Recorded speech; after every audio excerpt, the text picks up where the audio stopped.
Good day and good evening, and welcome back to Expedition 33 with me, Chaiji, but you can just call me Kai. So, I have a plan. My plan says right here that we're going to Renoir's drafts this time. Now, last time we went and picked up a Picto, aka Lumina, that basically says you start combat with 3 shields, but your health is halved. I talked a little bit about this. Insanely good. Asterisk. Now, what I mean by that is that at present, my builds on the main 3 are designed with at least one item, one Pictos, dedicated to having health and having defense. Sometimes it's spread over 2 items. But in most fights where it matters, the combination of health and defense means that they can live 1 hit, and then you can of course heal them again, right? Alternatively, in medias res here means that at the start of every battle, the character can definitely survive 3 hits. Absolutely. However, halved health is such an enormous detriment that, well, long story short, with that, you're not gonna survive a punch to your actual health bar. And if you are, then you are so heavily invested in defense and health that any value that in medias res actually gives you is basically dropped on the floor because you had to invest so much in it. So I'm looking here to try to find what do we do instead. Because my thought is, if we take in medias res on everyone, and when I say everyone, I mean everyone, then we're basically choosing that health doesn't do anything for us anymore, and defense doesn't do anything. Whether we have 1 or 5,000 health, doesn't matter, we're probably getting one-shotted anyway. Which means that any skill that I use that has a component to it that is, you take less damage, is useless. But looking over what I've given Verso here, because here's the thing, my thought was I'll just remove some of the defensive things that I'm using to make space. Now, Verso doesn't have any defensive Lumina equipped whatsoever. So that's not a good start. The only thing he has is that he has 1 Pictos that gives him huge defensive value. That actually doesn't do anything for him. Like, this useless, doesn't do anything because I guess it's useful because if you're burned, then that means every time your turn starts, it just eats one of your shields. But that doesn't really do anything. Does he have Glass Cannon? Well, Glass Cannon is an offensive Lumina, not a defensive. Like, I'm thinking something like...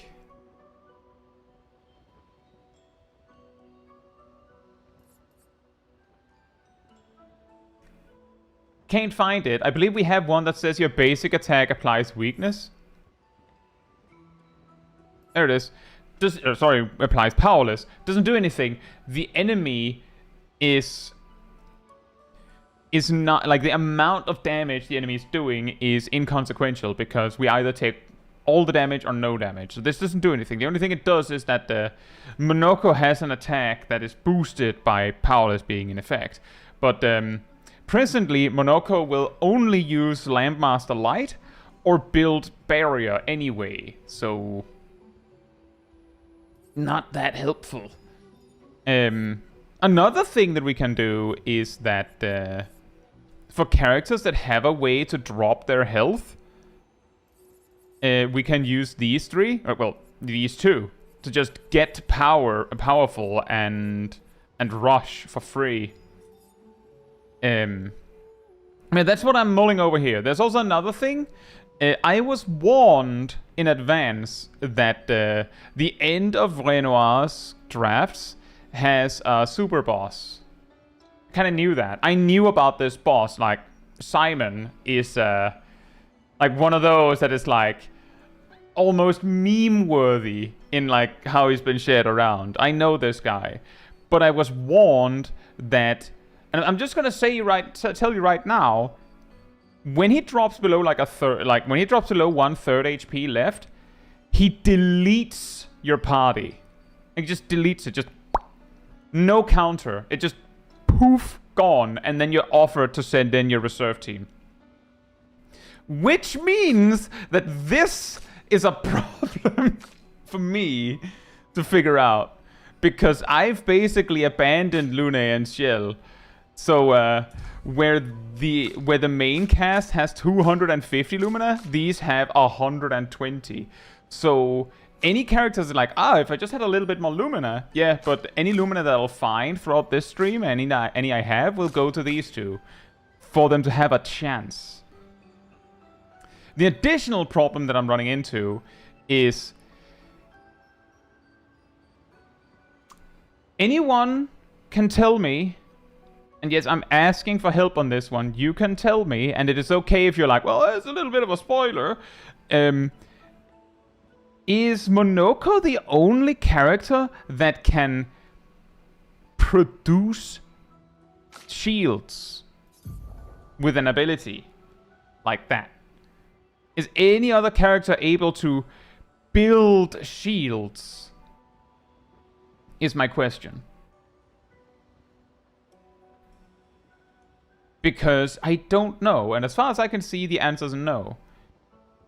I think maybe there is something that...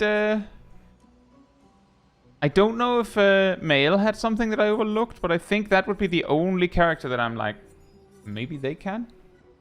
I'm pretty sure it's only Monoko. Not with abilities, I don't think. Is there a way you can do it with clever use of Lumina? Like some sort of trick to build barrier? Or does it mean that my own, like that essentially, if I'm reading that right, if I'm understanding it right, then the best I could do probably would be to have Mael and Verso in the main lineup.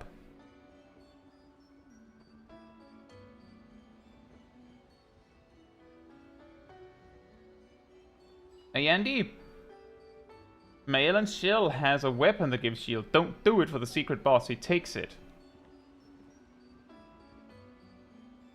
Are you saying Simon can delete shields?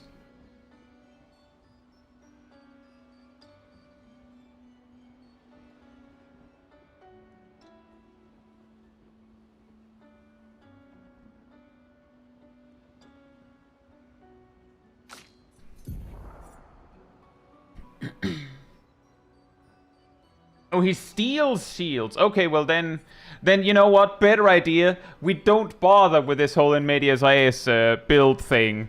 There's no need. Because that's the boss that I'm like, okay guys, we need to like put our heads down to the grinding stone. We have to figure out this build because we need to be ready.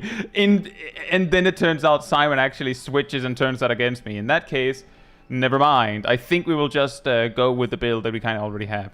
Then we just need to figure out a way to make Shell and Lune work. And then it doesn't matter whether Monoko is on their squad or not. It might actually help to have Monoko in the main lineup to make it quicker to hit the last bit. I do recognize that there's also a bit of an argument of wouldn't it be smarter to make it easier for the last third? But if you can reach the last third faster, that might also be better.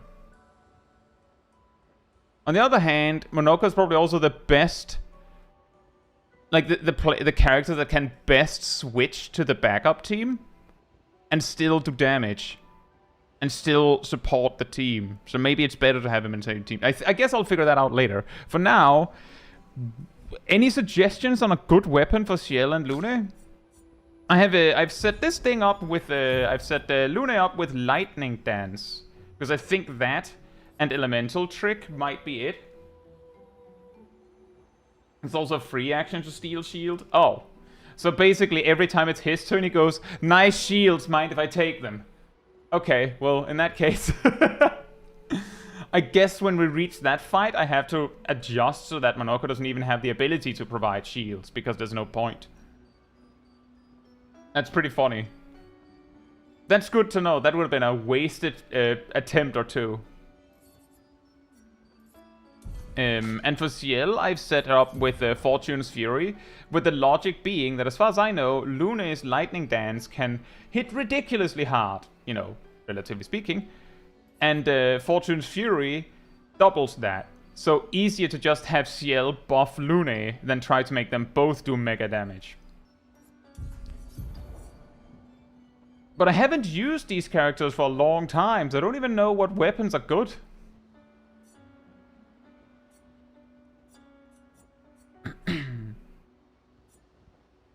At least for this purpose.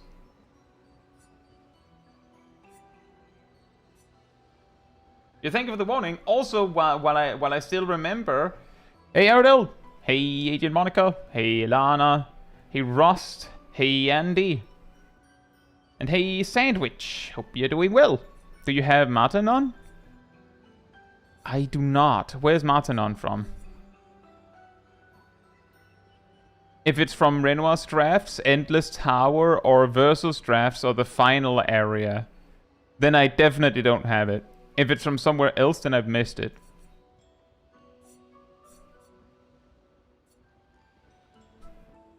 Ciel's best weapon, where's it from?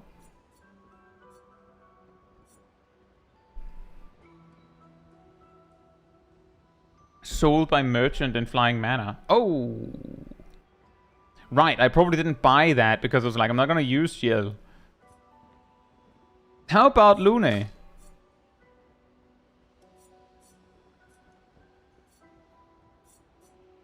And also, what does Martinon do?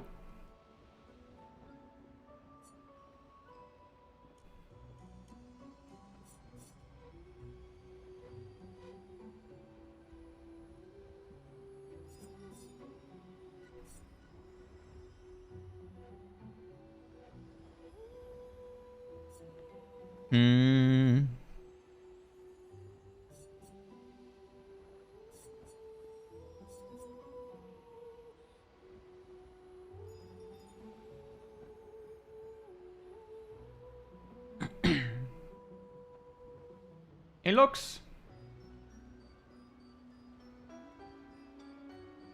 What's up? What's the problem? Doubles the amount of moon and sun charges. I guess that's super helpful if you're trying to make Ciel do the big damage. I'm trying to make Lune do the big damage.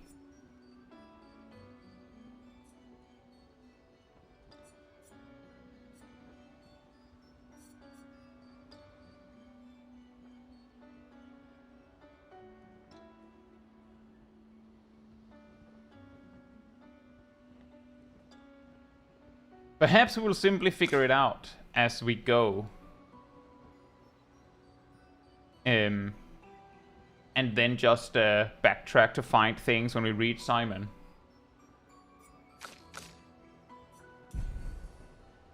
Well, good catch. I would have been very frustrated if I went through... like... If I'd gone through the motions of making, like, a shield... reliant build for everyone, only to find that the one fight where it actually matters, it doesn't work. So I guess we will actually just get on with it. Did crit with Verse and Shield while doing burn with B team. Angel Eyes spam.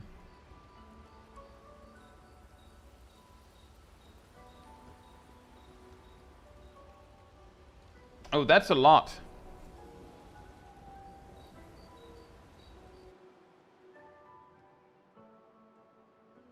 Yeah, my thought was actually, if you can set it up so that Simon already has like Omega Burn when the main team gets sent out, then it means that at least for like 2 or 3 turns or so, he'll still take super mega damage as the burn like peters out. So that could work. Where is Renoir's draft, by the way? Is it there? Southeast of Visages. Oh, it is there. Where am I?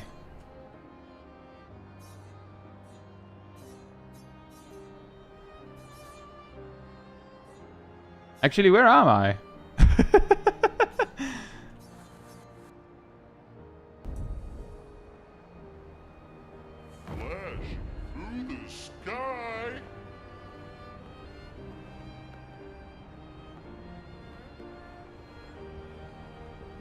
Hey, Nox, where are any of us?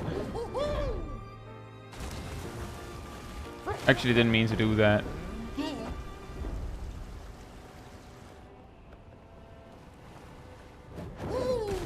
Is it this? Hmm.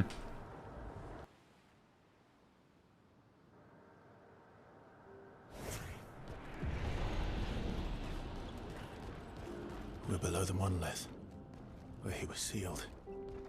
Oh, careful. Thank you. It's still a I'm guessing that this is meant to be a danger zone until like level 99.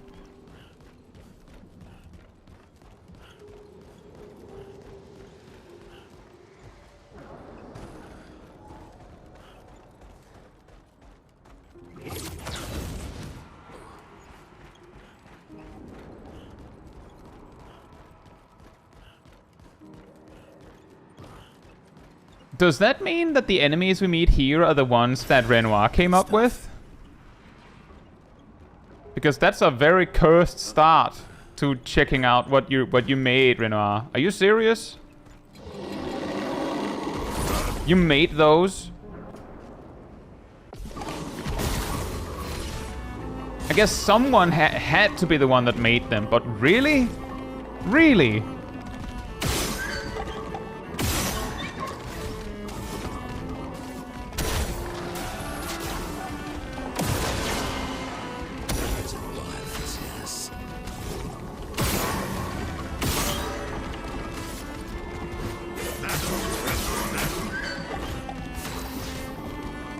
A good income spot and enemies drop Lumina. Oh yeah, that will help a lot actually.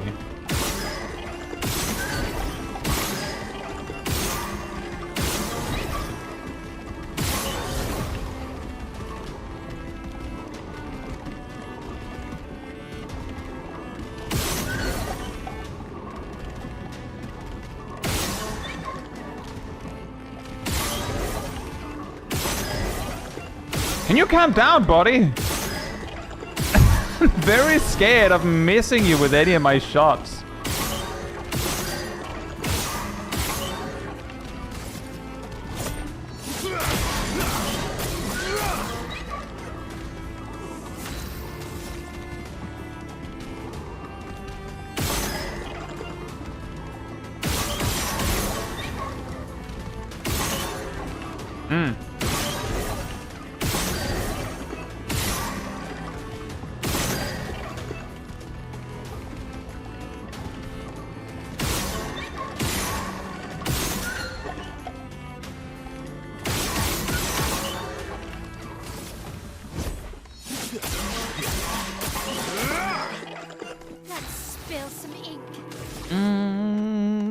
Let's open with Phantom Strike. I think something might die as a result.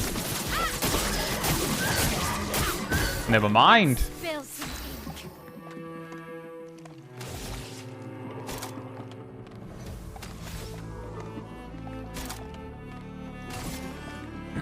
Just never mind on that one, I guess.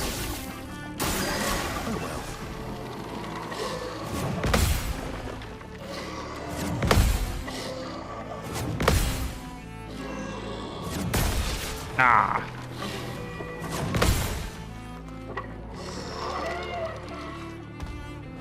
Don't know what compelled me to parry that. I wasn't even sure.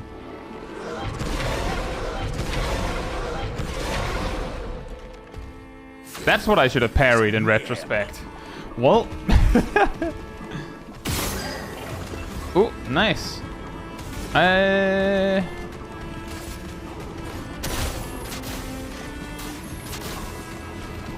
Sword!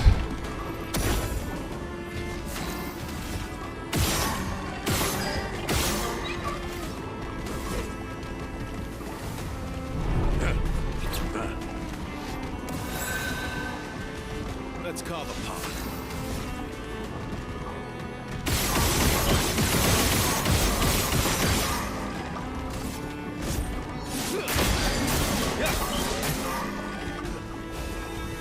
Hey, Silverbit! You'll parry it in your mind! Oh, I missed a lot there. Well, you're still stunned, so it'll probably be fine.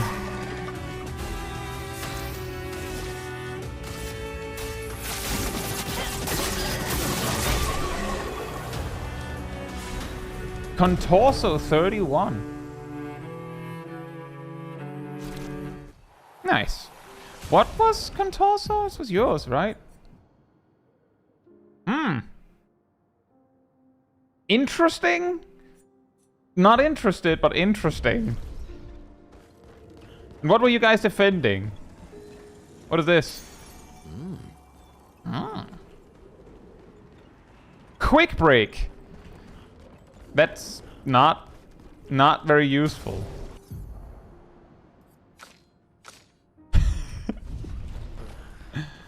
That's straight up just not very useful.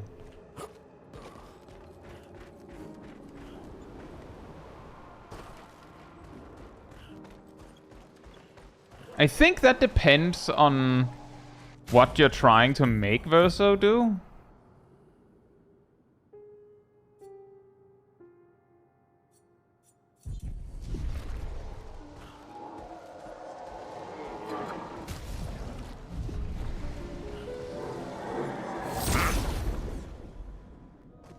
And is that where the machine gun comes from?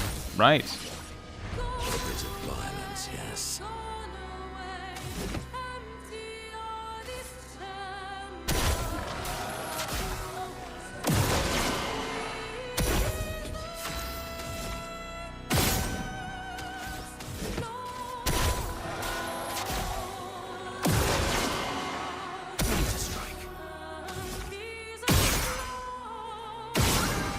You're not very tanky, are you? You have a foot. Oh wait, I'm not doing damage to you, am I? I'm not. Now I am. What? Oh, okay. Don't shoot the orb.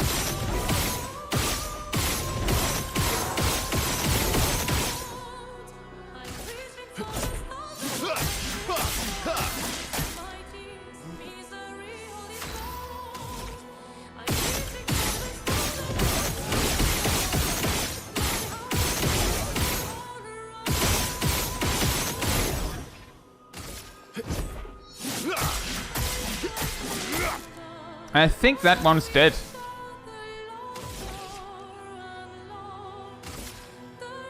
I forgot to shoot that one at all. Shut up! It's not gonna do very much damage without the burn. It looks like it'll do enough.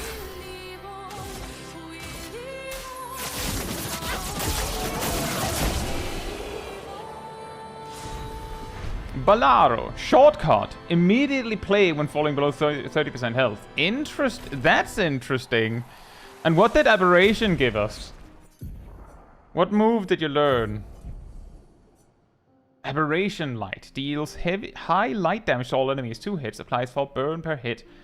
And it's an agile move. 2 more per hit. We're not gonna use that.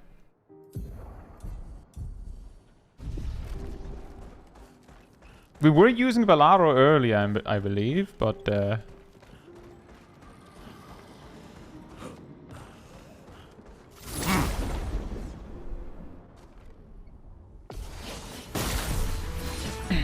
Excessive violence, yes.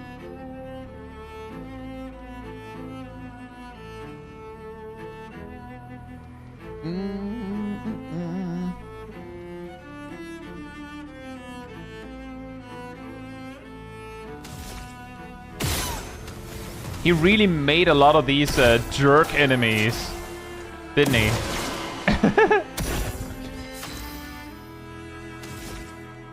Yeah, that much I do know, Sandwich. I also have that, which is why I'm like, we're not gonna use that move, because if we're ever in a position where we can do that, then we're just gonna do that. So thank you for the gifted sub, Ardo. I don't know why I chose to do that. That wasn't very resourceful of me.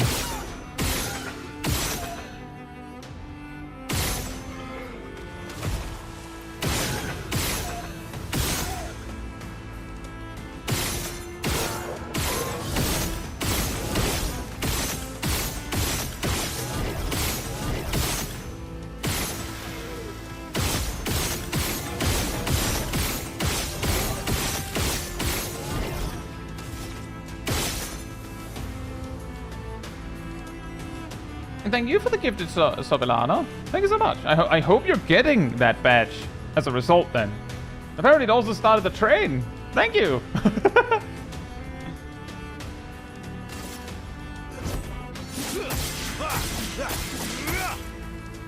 My turn.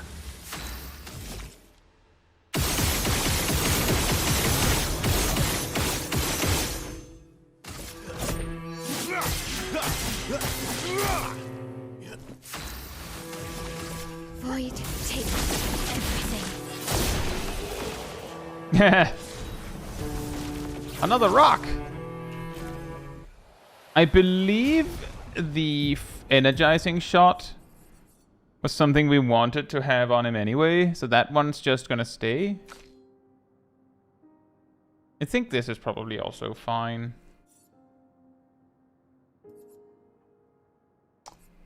Unless...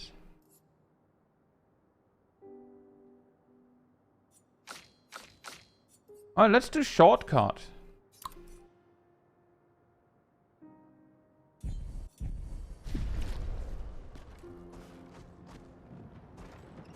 Nom nom nom nom rock.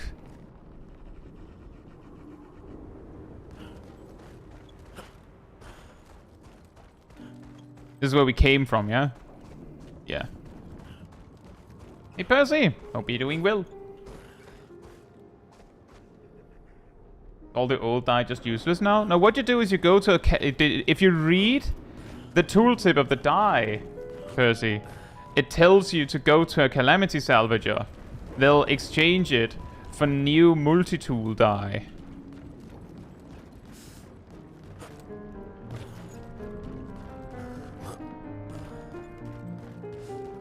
Thank you for the cheer, Ilana. What are you testing? Are you testing if we can hit the exact number?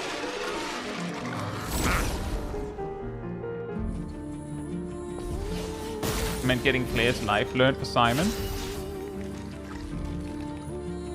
Oh yeah, because you might actually get hit on the health as a result of barriers or shields no longer working. That's a good point.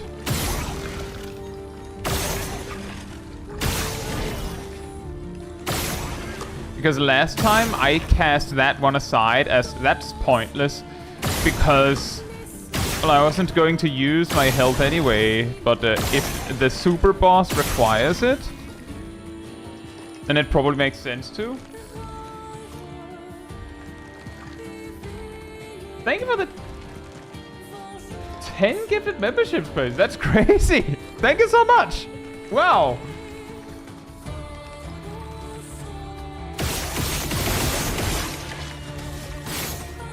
Ah. My aim bad. I guess we'll survive.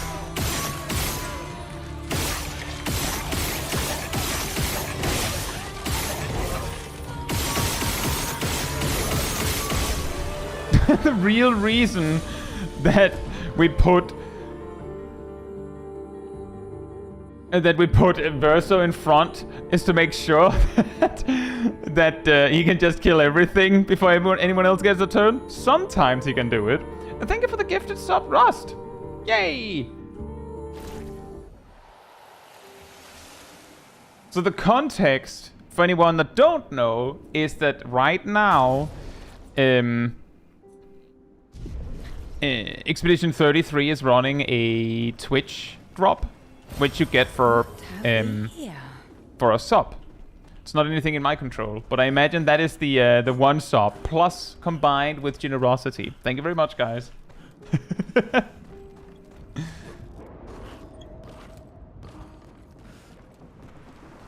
Claire's life and cheetah's just a full heal. Oh, that is actually something I hadn't considered.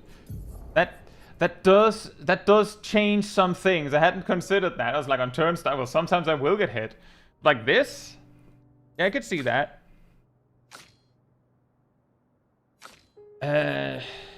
Only Verso has something on that is just there for stats. This is really bad. That defense is basically useless, but he can probably learn it and then just make sure to not get hit. Oh yeah, also true. When I say that the gifted subs, it's on Twitch, but hey, still appreciate it nonetheless. It's supporting me all the same. They put me in a room, a rubber room with rats. I hate rats. They make me crazy. Crazy. I was crazy once.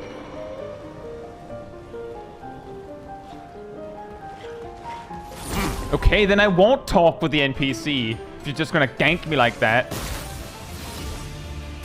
Ah, one of those guys. He's probably the tankiest. I'll kill you instead. Oh!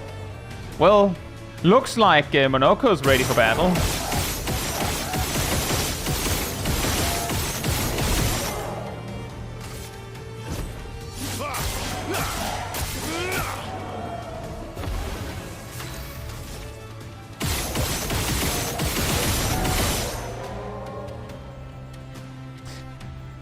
How much will that do?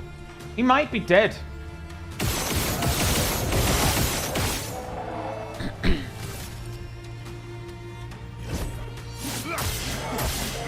Would you recommend this game? Definitely, it's a great game. Lovely feet. Of course, it depends on what kind of game you enjoy, but I think you would enjoy this, Percy.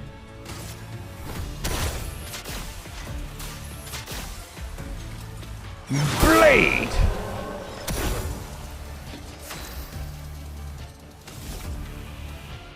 You're dead. Ha! Wanna see me do it again? As I understand, Landmaster Light also gets stronger each time you use it.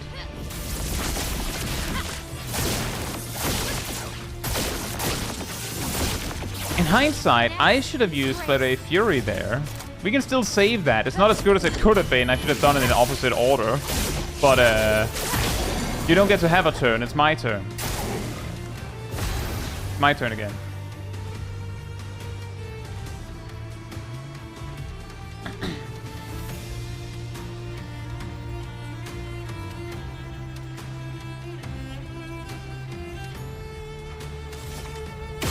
All I know about it, Andy, is that burn scales really weird. I remember I saw a video where someone said that it looked like their burn did less damage. Supposedly that burn scales negatively with defense or something like that is what they said. As in, if you have defense, then your burns will do less damage on the enemy. But that could have been a bug, for all I know.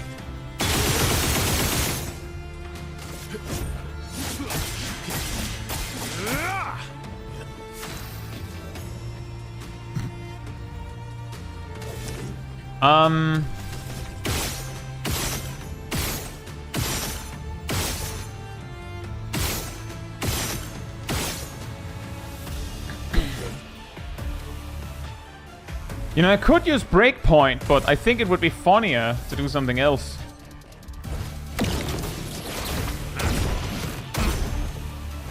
Violence.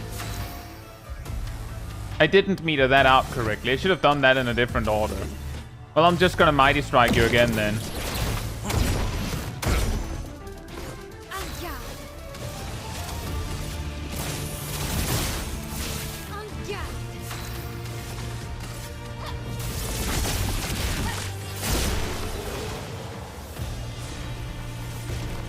I think a major component to it, Andy, is that there is a Lumina that makes your burn last 2 extra turns. That can already help a ton with increasing your limits. Another way is that there is a Lumina that makes it so that when you break an enemy, you double the amount of burn stacks on them.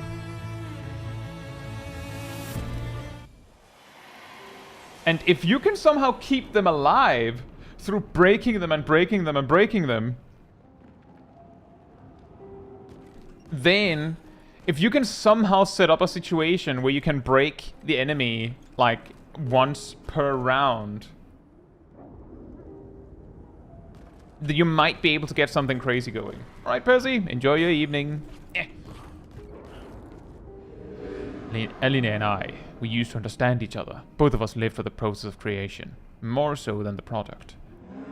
Capturing the essence of an idea, half-formed, nebulous, teetering on the edge of existence, shaming it into being. But she's changed. She no longer cares for the act of painting, only what her painting can achieve. She will drive herself mad trying to paint what is unpaintable. Judging with these paintings, some might say the same of you. It's the process that moved me. Being able to shape and mold a composition helps me to understand and create order, to tame the chaos and create something unique to me. Creation requires the will to act, so every painting I make is proof that I have not surrendered to despair. Alene. Oh, I can choose the other one. She's not mad, she's struggling with grief. Not much daylight between the two. I live it every day, it's why I paint. The process helps me make sense of the chaos and find my bearings. Every painting is proof that I have not surrendered to despair. It's no longer the same for her. Well then. Say, Philippe? Today's gonna be good. For me or for the game?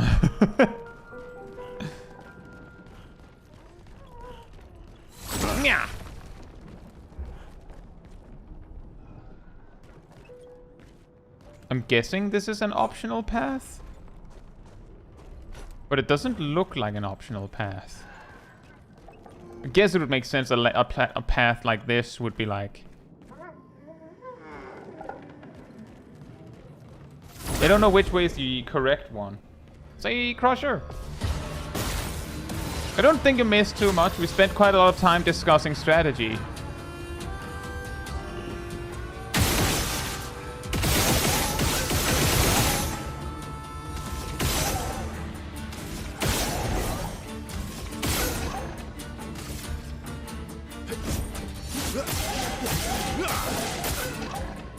Let's carve a path.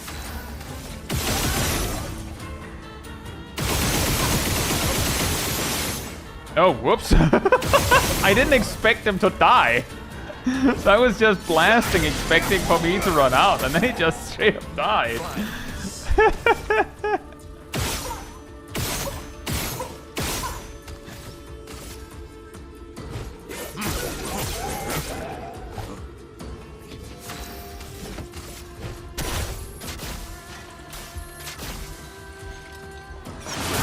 Do you know about what's to come? I know Simon exists, I know what he does when you hit a third of your health, and I know that he steals my shields.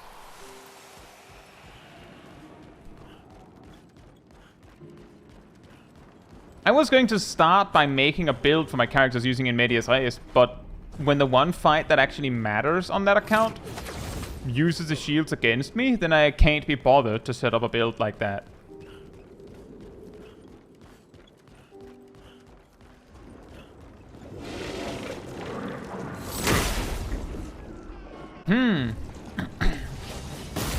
Chromatic creation. I made this.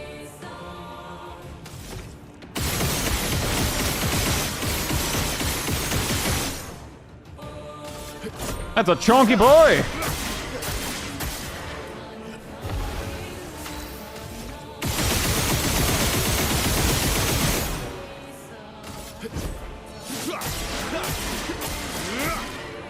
He's thick!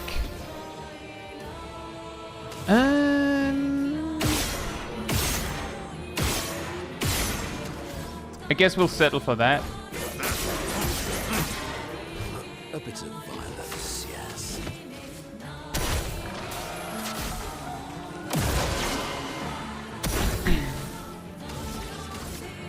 Void, take everything. Kaboom! Okay, not that chunky then. Yeah.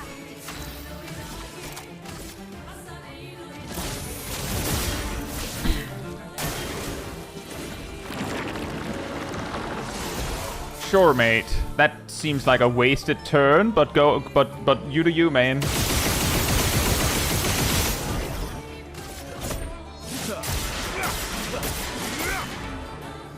I can't be healed! I'll take damage instead, guys! I'm at full health.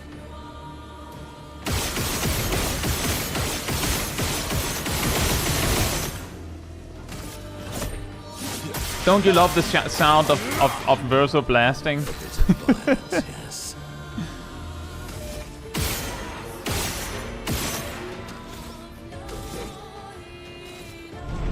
I have learned that region doesn't seem to be accounted for when it comes to inverted. So I'll just send that one. You know what? Sure, just in case. Another shield. What bad could it do? What harm?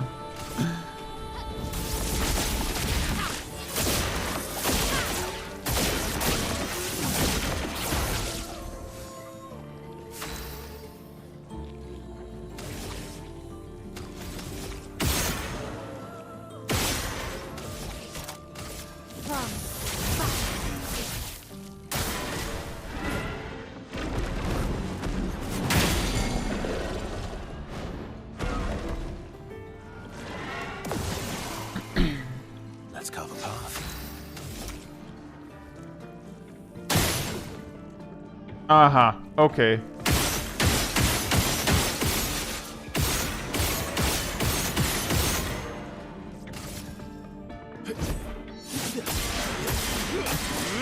Well, you floating doesn't seem to do much for you, so,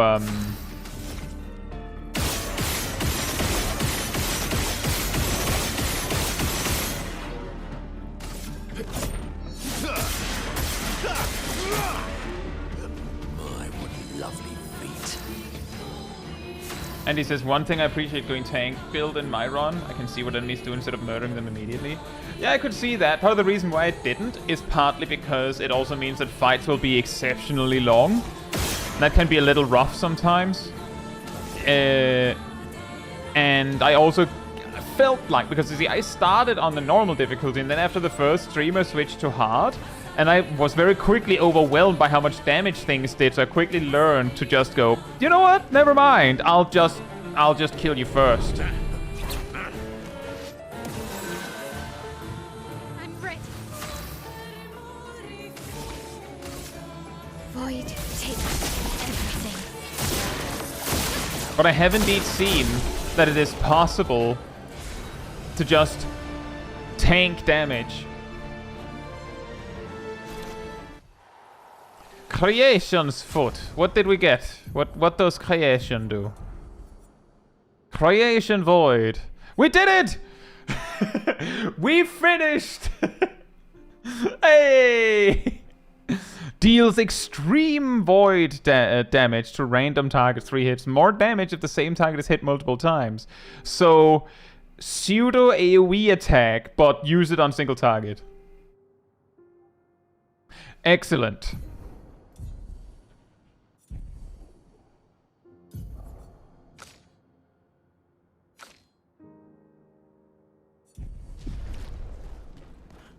Was it defending anything? No. Nope. It was defending some rocks to eat. Monoka can retire. I finished my collection. And a 33 upgrade rock. True. I will need things like that because apparently I will need to gear out both Lune and Ciel.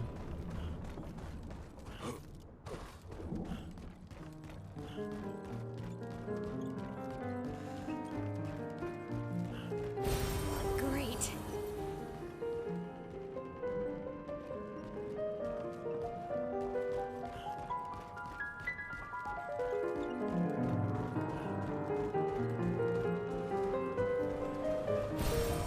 Nice.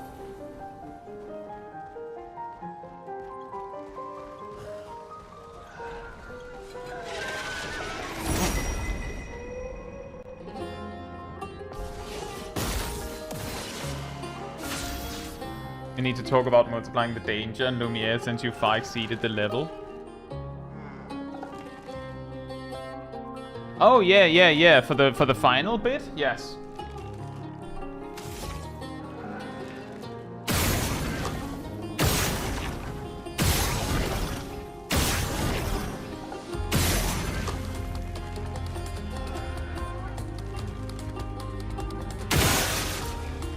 Anyone else have anything I need to deal with? No? Okay.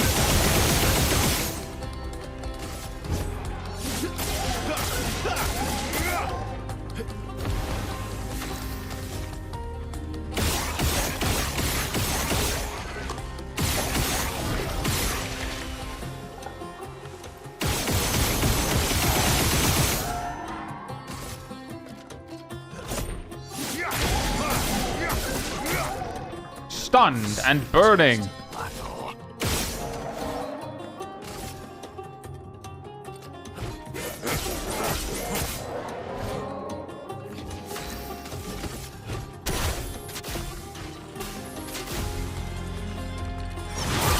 But I have a feeling, Erdal, that we won't necessarily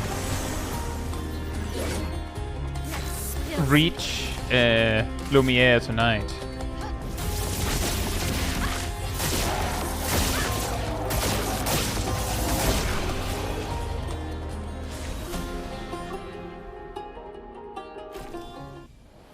Right, we got Claire's life. Let's switch to something that gives health and defense again. I mean, I could go for a defensive build. I'm just concerned that maybe Simon is so strong that a defensive build will be like take way too long to actually progress and not actually provide as much survivability as you'd need. But personally, I tend to prefer defensive builds just because it feels more safe. It just has felt... Right, we found the actual creation, guys. and a blob. No, wait, not a blob. It's one of those guys.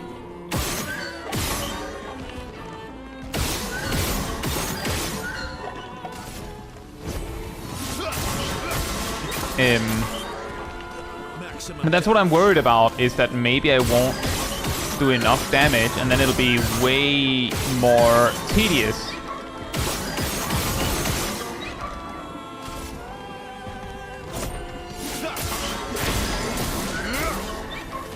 Sweet taste of battle.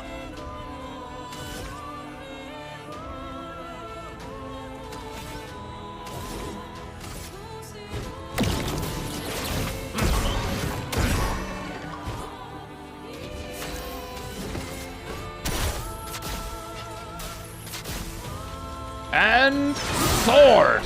Oh. I didn't do very much. You're stunned. I'll hit you. But not that much damage because of the burning canvas scales. Should have already done that differently.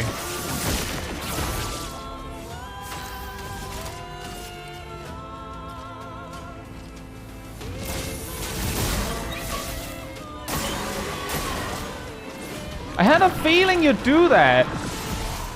Which doesn't do anything, so I didn't care.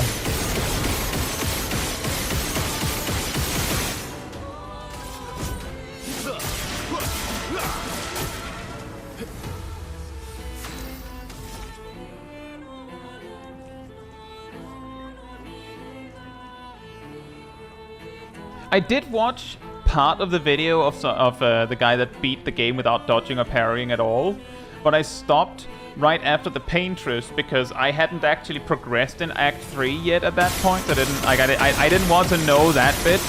That was my peak of cursed knowledge acquisition.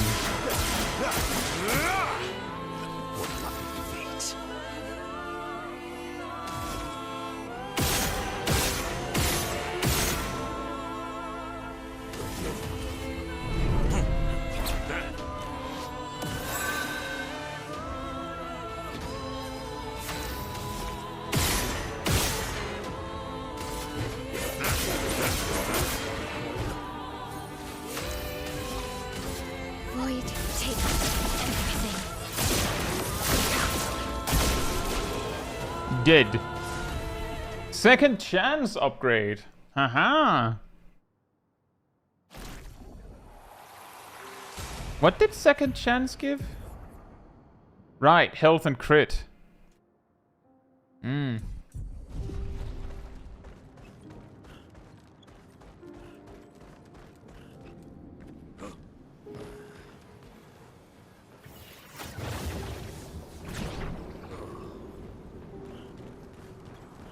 Okay, it was someone else who did it on Simon. Fair enough. My point was more that it didn't surprise me that it was possible, considering what else seemed impossible, but was totally possible.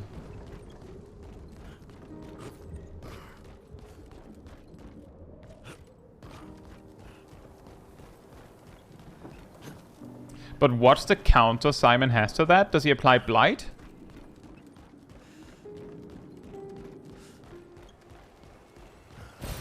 Or the death countdown thing?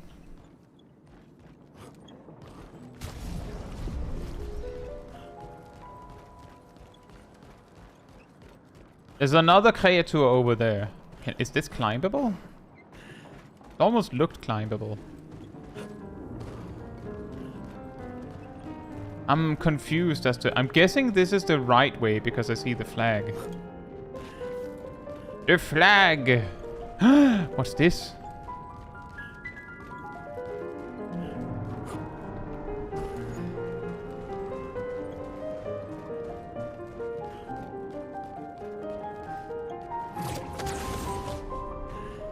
A merchant. Good stuff. Hello. Being a merchant is not my usual gig, but I was looking to train my car. You want to be a merchant? You gotta get jacked! You know, yeah, if this is how you run your business, you would need to get jacked.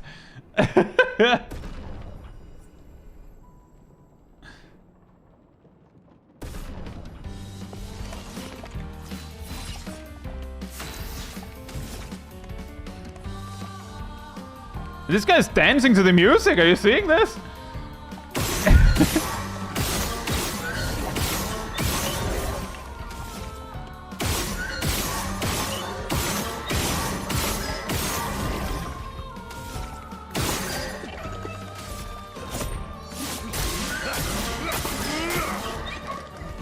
I have one move, but boy, that move is good.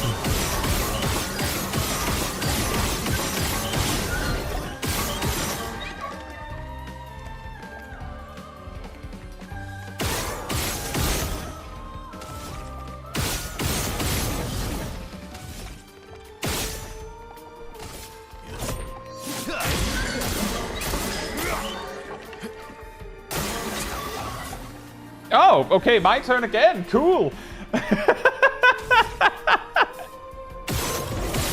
Sweet. Don't mind if I do.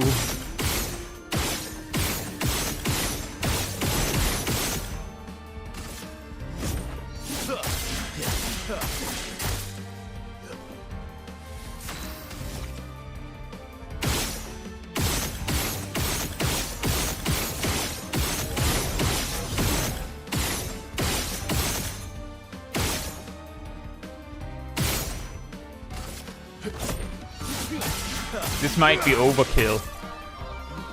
Oh, well. Yep.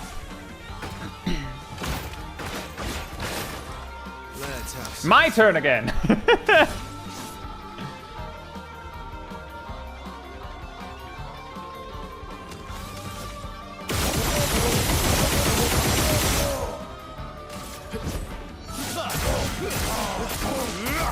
Oh, well, that's a huge shame for you, buddy. I want to try a new toy.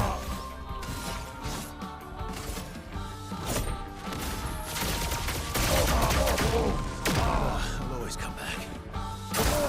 Just try it.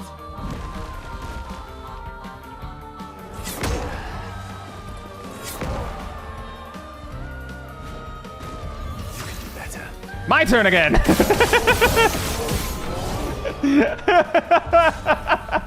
Surprise!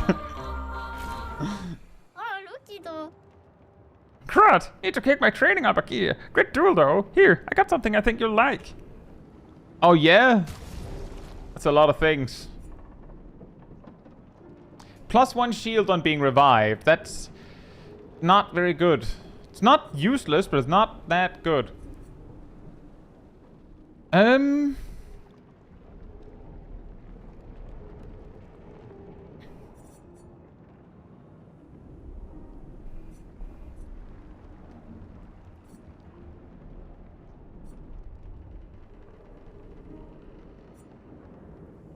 What we'd need to buy is if there was one thing that was like insanely strong, but also like a good ability we'd want to equip anyway, and then also the good stats. It doesn't seem to be an option here. Painerim. Nosaram. Interesting.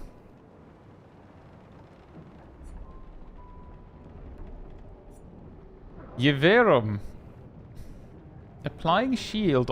Shell also applies 1 shield. On applying shields, also give 1 AP. On switching to virtuous stance, double all shields on allies. Man, that would be amazing, wouldn't it?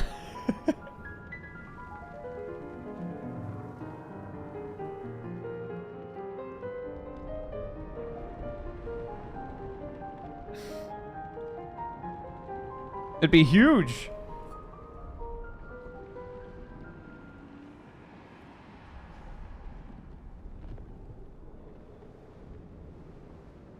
A Pratik. Guy sells 2 best speed pictures, the energizing turn and augmented first strike. Yeah.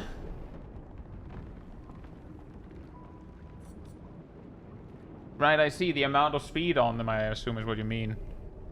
They're too expensive, I can't buy both. Shannon.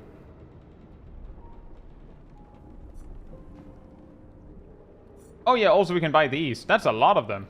Yeah, sure. Give me those. Give me those. For 1,000 apiece?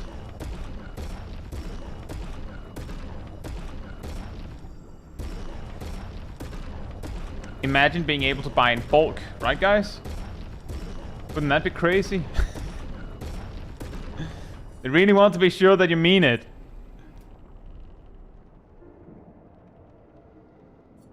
Tremaro could work really well if you want to use that creations ability.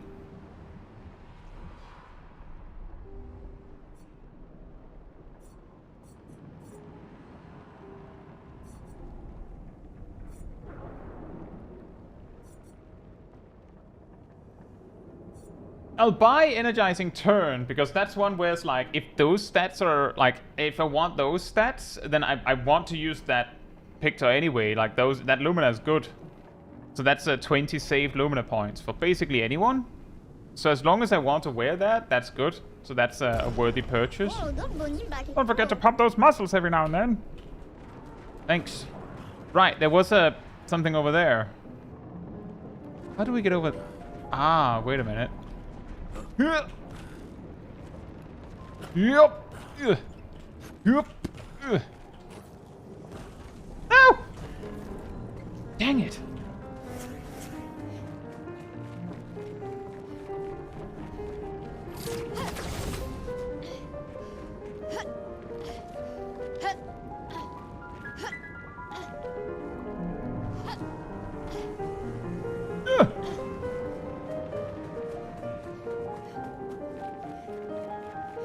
That's mean. It's just far enough that you have to roll.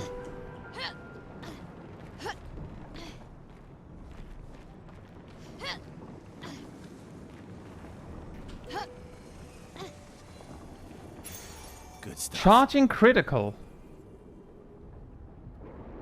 That's interesting. That's in some context, that's just an extra 20%.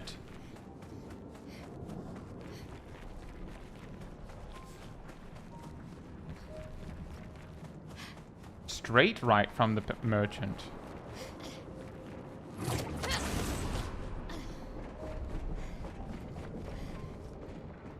Huh? Oh, there. Thank you.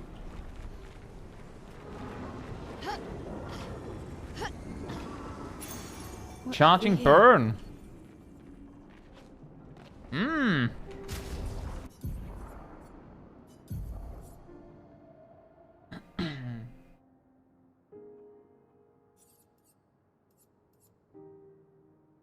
So idea. Do this and this. Go here. Energizing aim. Energizing shots. We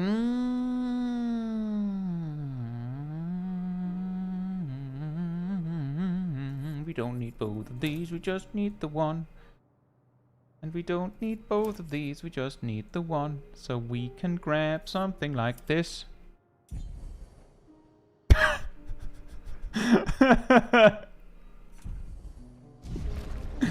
Anybody want some crits?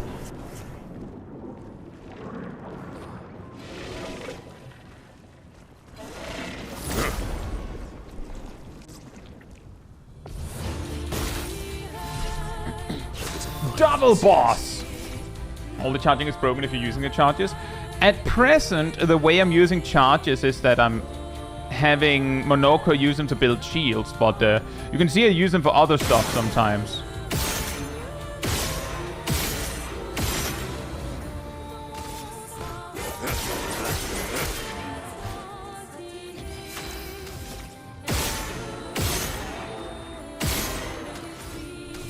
Oh, guess we're doing that. Isn't this the Siren theme?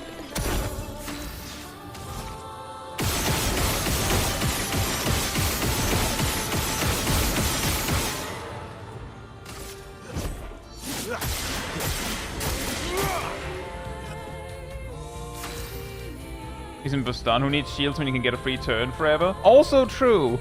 The reason I haven't done that much is because sometimes there's, you know, more than one enemy, or the enemy is kind of like, I'm taking 2 turns. And then it isn't nearly as helpful, suddenly.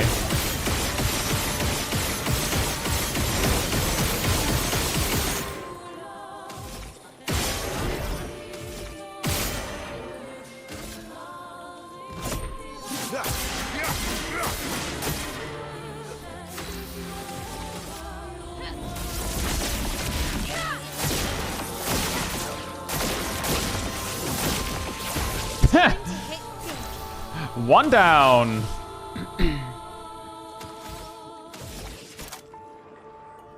Ow.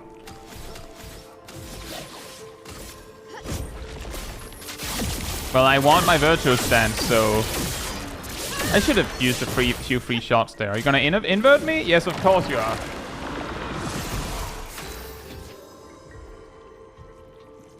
I insert creative names. This is why I still have Dodger on this late in the game. That is a good point.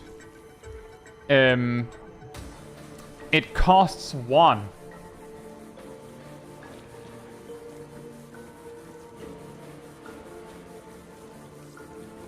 You get what I'm saying here?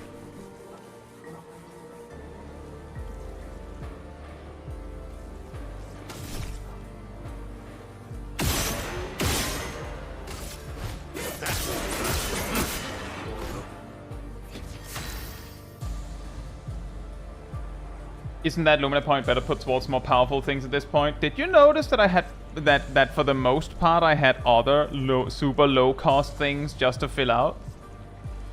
That's true that I could probably use that on something else, but I didn't have enough points cumulatively to do anything better. But yes, true. Aside from that, it's probably better to do something more useful. than 1 AP that I'm probably not like planning around anyway. As you can see the amount of AP my characters are using and getting. You're right. But I picked it because it's like a pretty good one-pointer. That's basically it.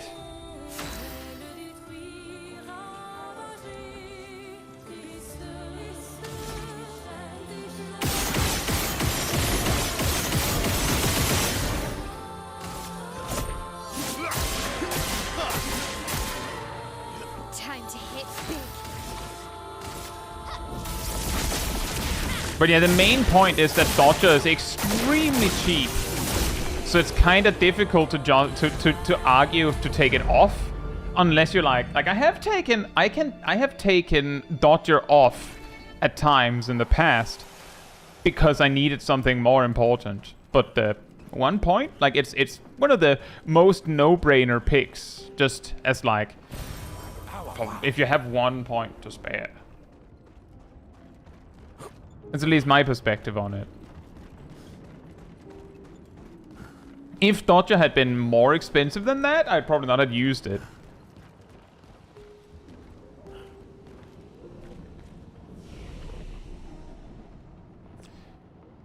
Something like that. Most of the low pointers I have are something that doesn't do very much. But it's better than nothing. You know, I'm aware that I'm overstacking crit. I'll probably have to recode anyway, which is why I'm just kind of like not even considering it and just putting it in crit anyway. We'll have to revisit that. 69.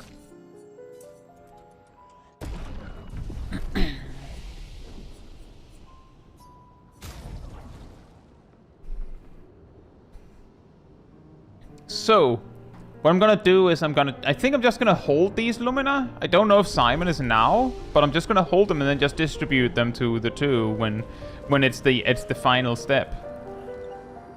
Is this it? There's more up there. Let me check. We go all the way down. We have like breaking shot, staggering attack. These two are okay for Verso. We have dodger, dead energy, and then we have like shot stuff. For Mael, it's... I don't even know why we have breaking shots, but I have to revisit this. We do this. And the same for Monoko. He has dodger because like he doesn't need anything. He shoots sometimes, so that helps.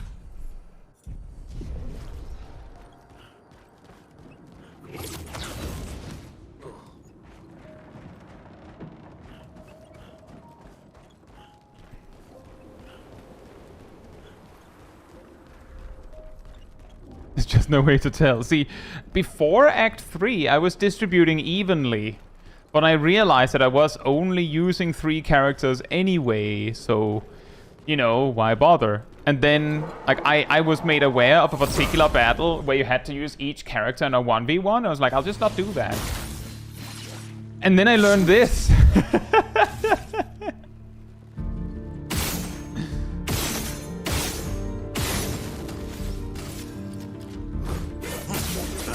That I need all 5 in some capacity for the big Simon battle.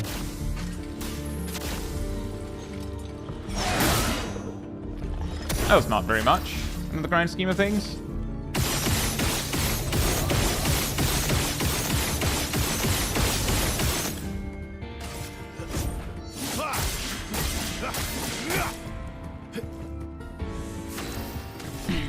But yeah, my perspective on the whole dodger thing is precisely that.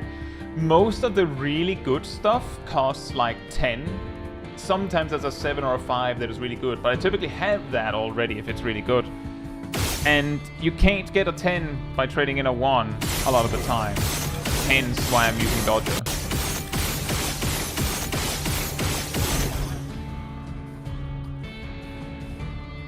You know, funny you should mention that, Philippe. That is actually what I've set up to do. I have given Ciel Fortune's Fury, and then I was setting Lune up to use Lightning Dance. But this is probably also why it makes very good sense for me to not just send my resources immediately. and just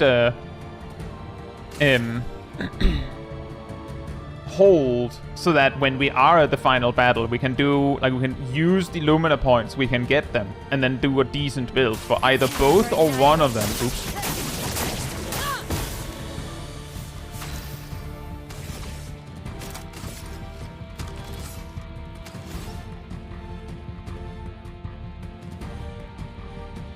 People get confused by Shield's moves, I get, but Luna's spells are great. Also, Shield is crazy support or damage.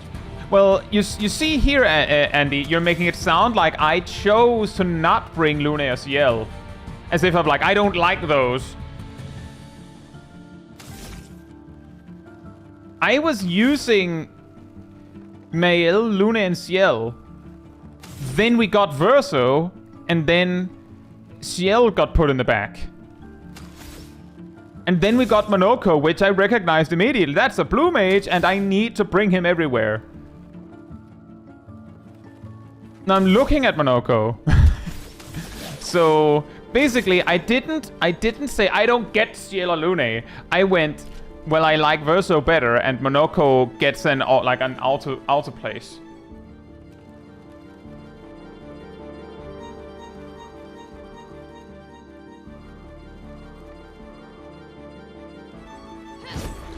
You can't escape. And then I found out that I like using Monoko. Watch out. Oops. I clicked parry when I meant to click dodge, but I think I missed the timing anyway. Just try it. Bring it on.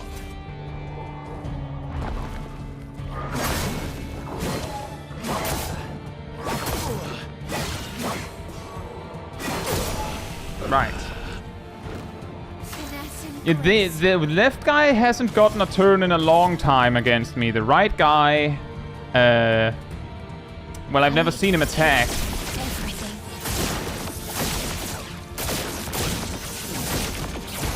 Finesse and grace.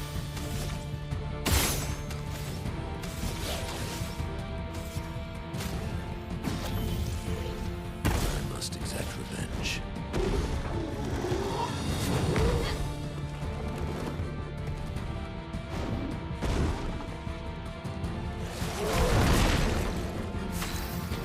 I must exact revenge.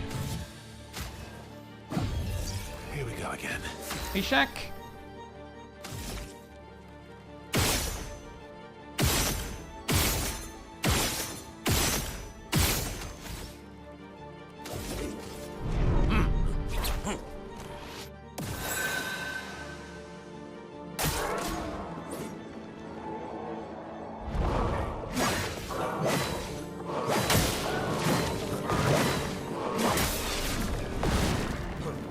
Cut him down.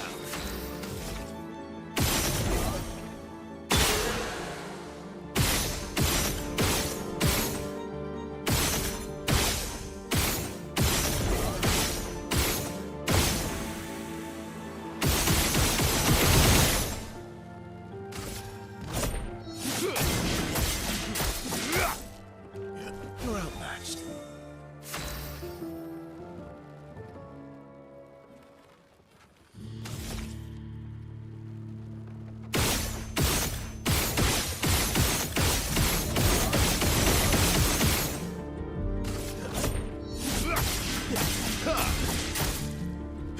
Finesse and grace.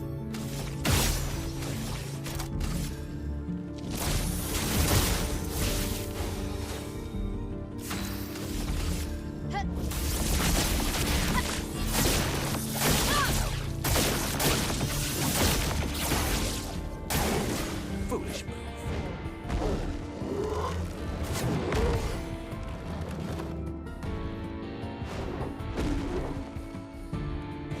More blight!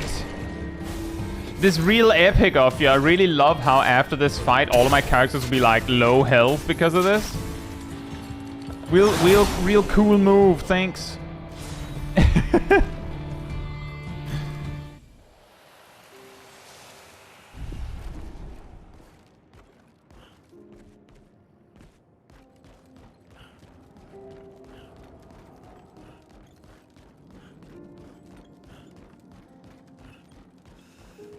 But yeah, basically point is, I used Lune. I initially used it with like a burn build, like a very simple one, because I kept having like AP troubles.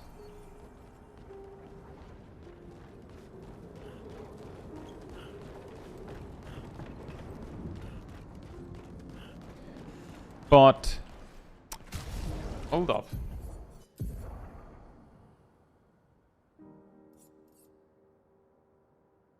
But I didn't get that resolved until I got Verso. Which then meant that suddenly I didn't have AP troubles, which then meant that I had to figure out something else with Lune, and I just didn't. I just didn't. So,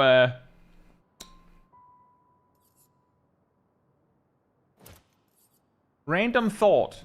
Does this work?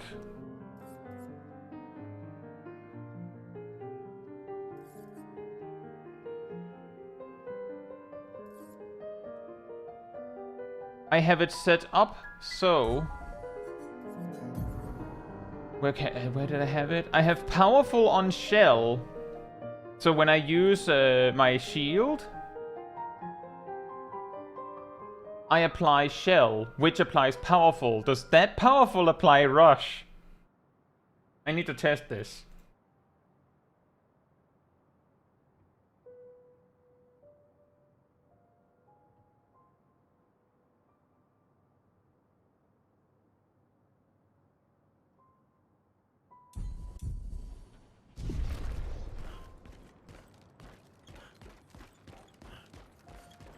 I have Shell on Rush from Endless Night Sanctuary? I do not. I have Powerful on Shell, and I have an ability that I use anyway that applies Shell. Or rather, that applies Shell, which then applies Powerful, and then I'm going to test whether that Powerful counts to then also apply Rush. Because technically I'm applying Rush. Oh, I have to go back from the other side, I guess.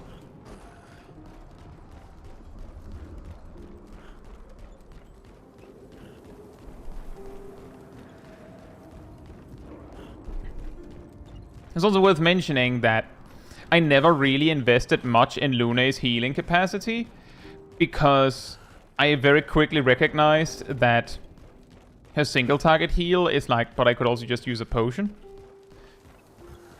So I generally used my attacks more, and the only thing that would be helpful would be an AoE heal, which I do recognize that Lune got.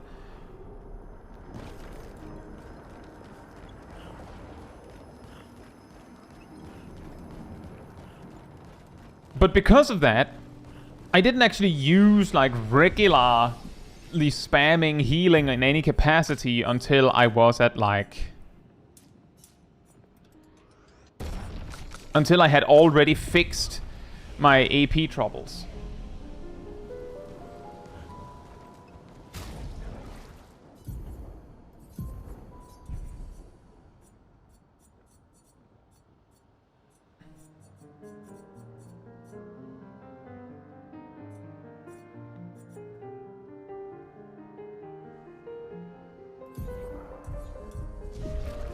And also at the time where I could have used the AP, I would have looked at an 8 AP move and gone, not gonna be able to use that.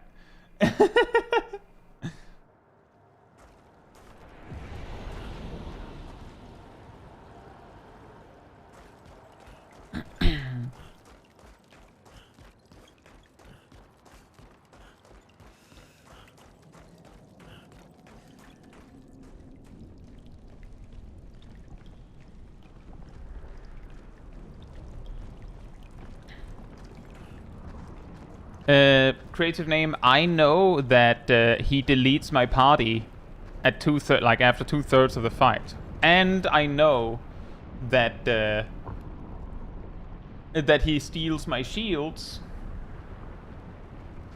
and I am basically at a point where like spoilers on the fight itself is fine. Is this it? Asking, is this it? Should I back out if I'm not ready to fight? Is this it? Yes, no. Yes. Okay, well, let me go back. You shouldn't back out. I will back out because Felipe, I waited with using my resources until I'm ready. There's a flag at the bottom. Oh, okay. I thought when I walked forward that was it. That's what I was asking. I thought when I said, is this it, I'm asking, if I walk forward now, will Simon attack me? If I end up fighting Simon now, then Pratik was right, and y'all are mean. Maybe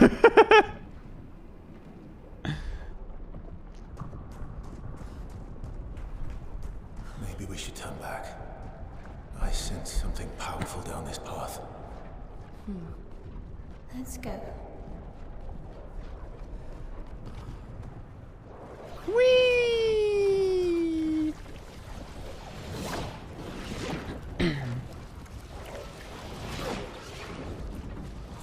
Stunlock Simon.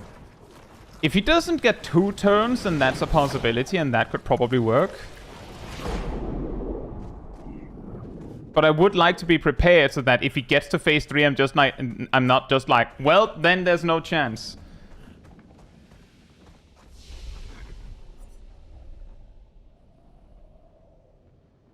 That's true, creative name. That's true. I guess I assumed that it was obvious that that's what I meant. I guess we could try that. See, so here's the thing. The gain of finding a way to beat him without hitting phase 3 is a clean 48 Lumina.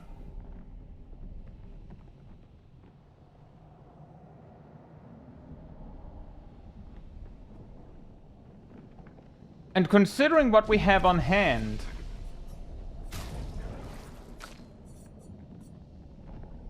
I have the resources to fully upgrade at least some of my weapons. Like, at least one weapon can be fully upgraded to change a strategy, if it comes to that. So that might be the move. To just find a way to beat him without.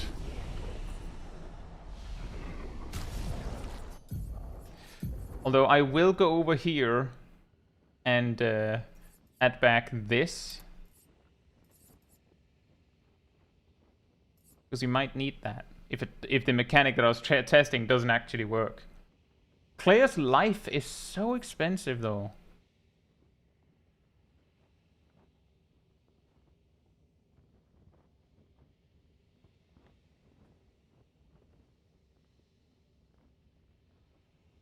That's a good point, Andy.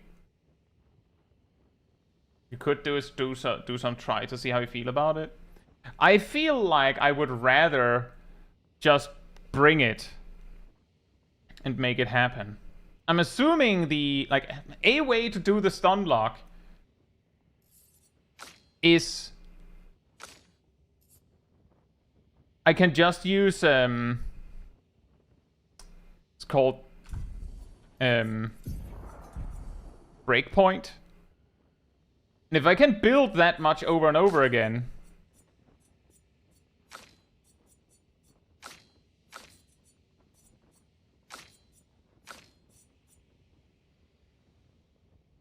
oh, and then that's actually a good point. I see it.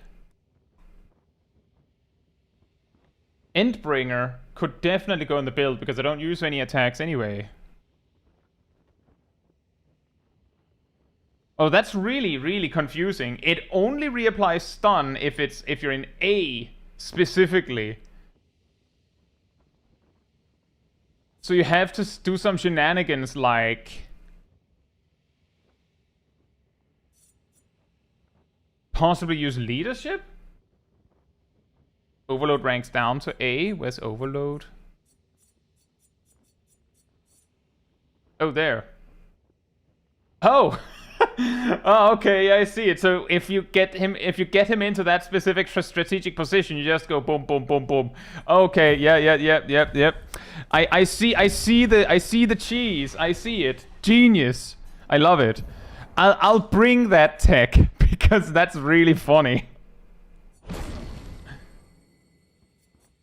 Most fun way for the player? Yeah, I agree with that, Philippe. And for me, I feel like I've put myself in a position where it's actually I like came into this going, I will probably have to do something with Luna and Ciel, but it's not very fun for me to like figure out them at this point. So I do agree. I think it's a lot more fun to find a way to make it work with the big three that I have chosen. We will not need Phantom Stars for 1v1 for 3v1. Follow-up isn't that great, actually. But with that in mind, we could probably eat rocks on the main three then. And then just find a way forward. We should not use Bachelier Fortify. So straight up, we shouldn't use that.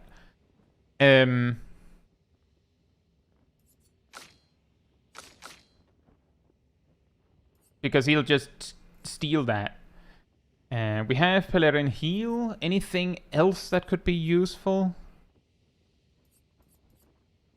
Maybe a move that isn't too expensive that can break. I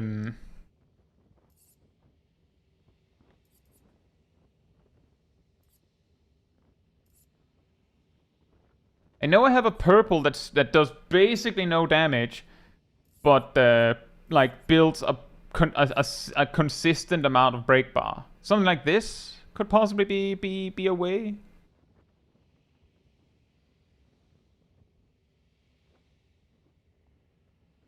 Summon has 3,500 speed. That's why the game gives you speed pictures and that rush on powerful to counter it.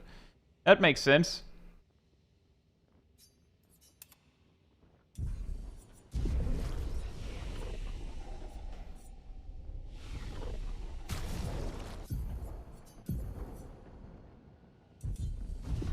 I will distribute the rocks that we have.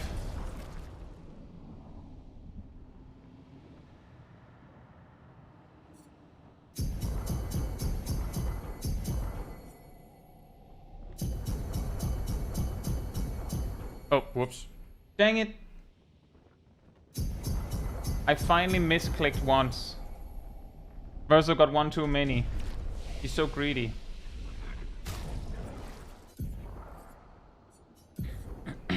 Right. So more speed.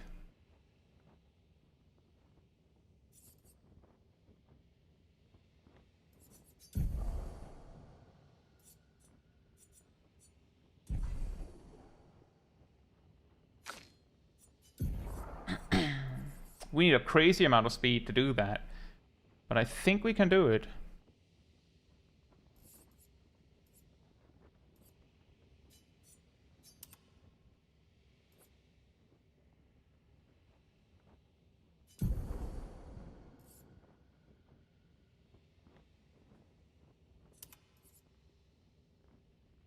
There is, of course, the possible reality that it turns out that I can't survive a hit anyway.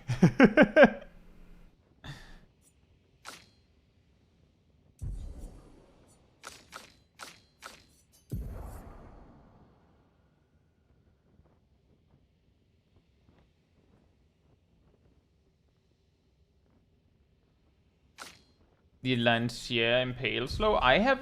What? What makes you think that, Pratik? I've never used that.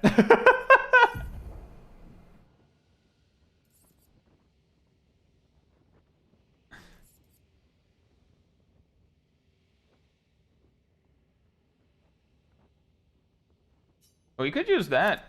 That's a good point. I think I have Greater Slow somewhere.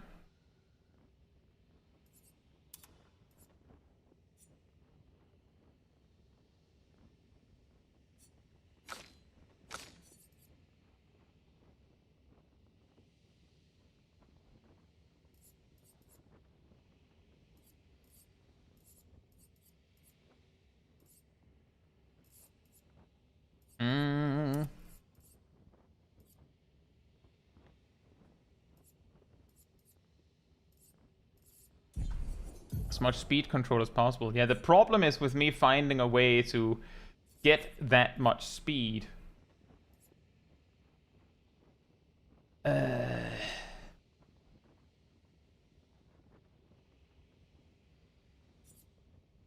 Something like sacrificing crit.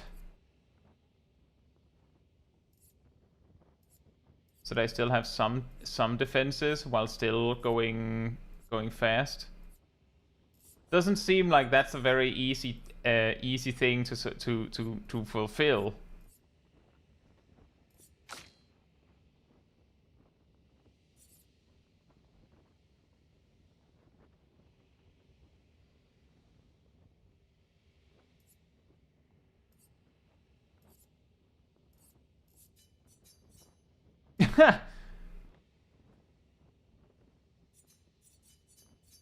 You have critical burn and critical vulnerability, Luminous? Yes, I do. Which means that I could drop down to 50% crit. The problem is...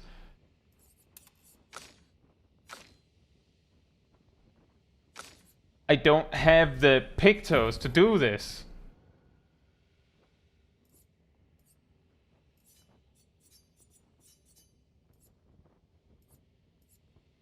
The Pictos that give a defensive stat and speed don't give enough speed.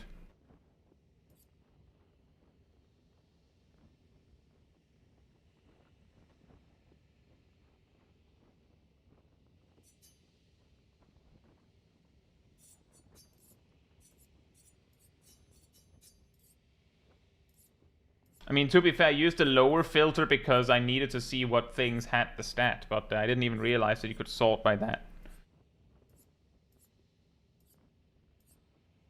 Yeah, this is what I mean. I can't get enough speed, I don't think. I can't get enough speed while also maintaining enough defensive stats to have a chance of surviving a hit. You get what I mean?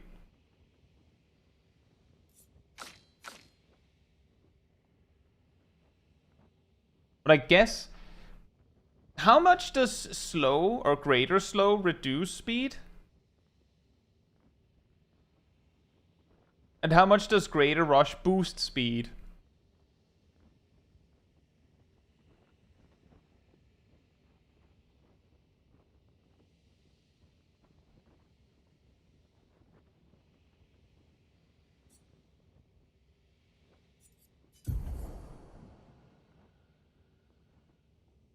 Can respec for weapon respec help with defensive stats? It can, but I already have as much speed as I feasibly can from stats. And the level ups on health and defense are simply not even remotely enough.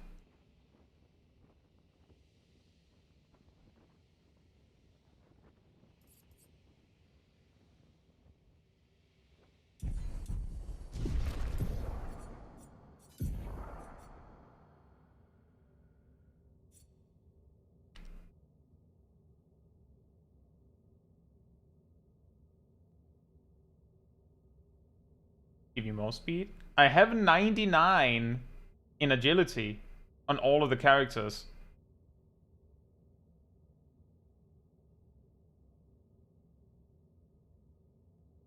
So I don't think that will give you more speed.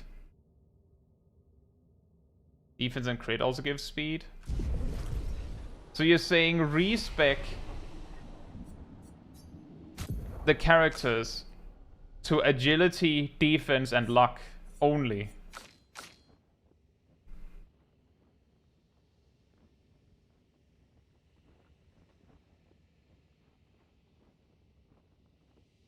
If speed is over 1000, it will be fine. Did you not say that he had 3.5k?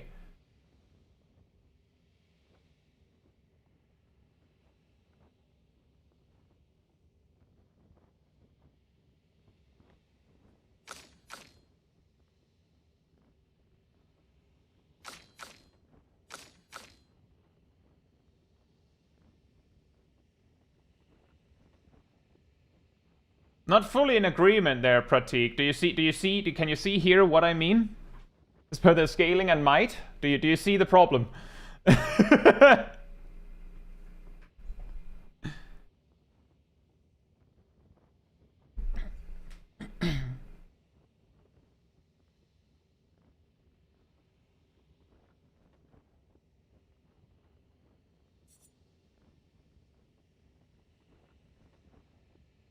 Take a photo and then see difference. You don't need to take a photo. I'm streaming. Use the YouTube, guys. You can. I know you can all rewind. I think Twitch requires a subscription to Twitch itself to have something like that. I think.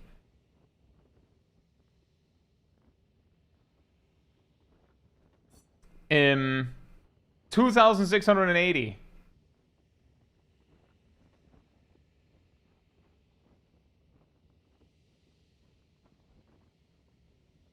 I'm gonna take a picture. Just in case I want to reroll to this exactly.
And this is why I was going all in on agility.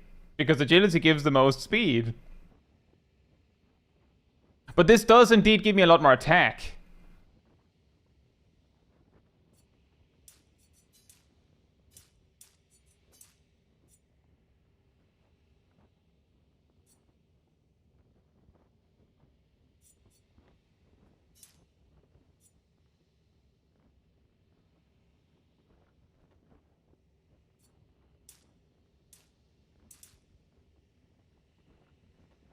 We could try something like this.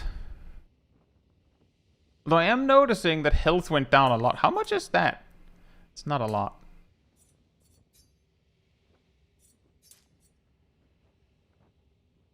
Yeah, 1.2k health for all those vitality points is not very much. But aside from that, this looks pretty solid. And that is more speed. That I will give you. That is more speed. If defense and luck give speed, then that tracks.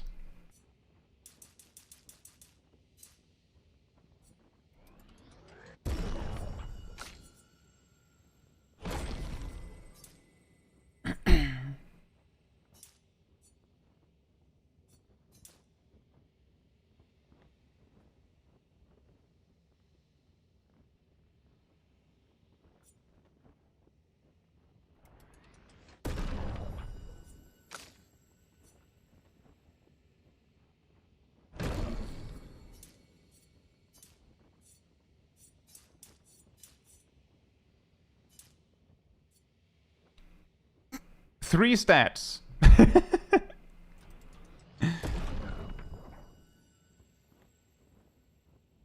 The thing is, I don't necessarily want to glass cannon it. I'm just recognizing that the points from defense and vitality, unless they boost your damage, of course, it doesn't feel like they do very much compared to just putting on a picto that gives the stats. You get what I mean?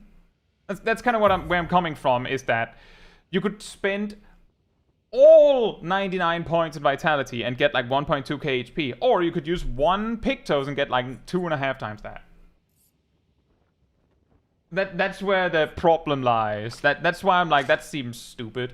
Meanwhile, going full luck can actually give you like a whole like high quality, high tier Pictos in worth of crit.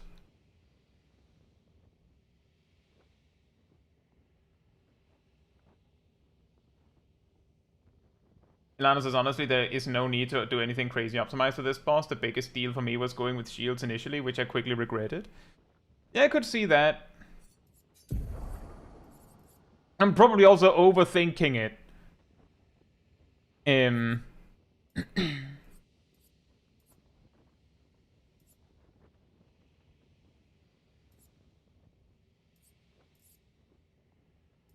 but I am setting myself up in a position where I actually do need to make sure I can beat him before he enters, like before he engages a phase, like an addition, a phase 3.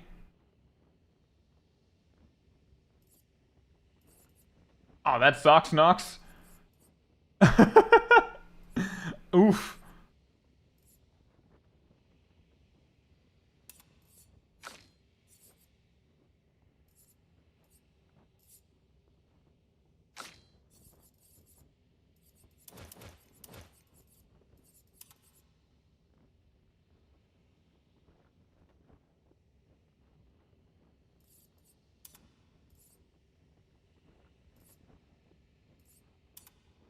We'll try something like this.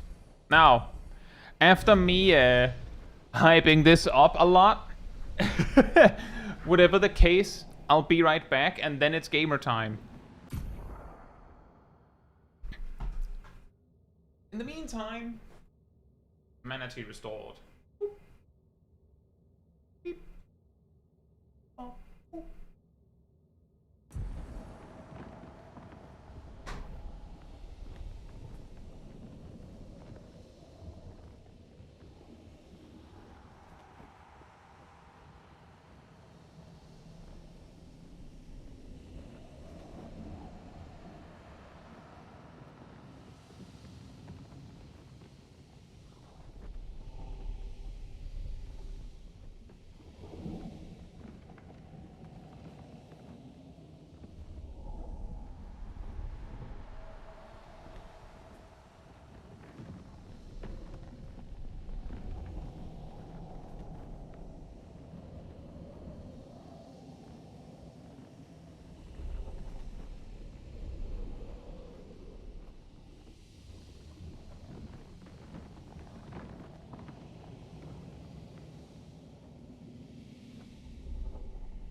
Hey, drill stops. I just remembered at the very last, Monoko does not need that much crit. You don't need this much, man. You can sit down. You can chillax. That's a little too much. I'm sorry, buddy, but that's too much.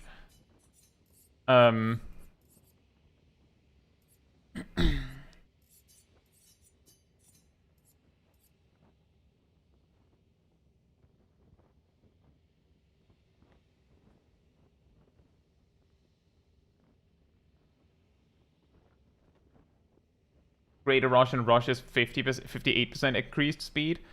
Greater slow.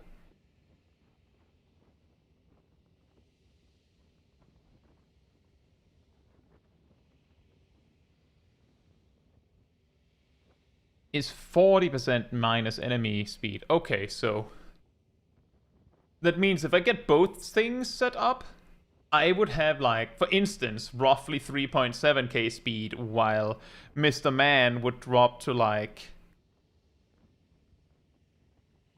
2.1k, while maintaining both. That could work. So, Cheater could actually do something here. Don't need, this is fine. This is a fine amount. And then suddenly we have a huge amount to work with. What would we give with 40? Clair's life. Sure. Did I already give you that? Yes. It's just Verso that doesn't have it. You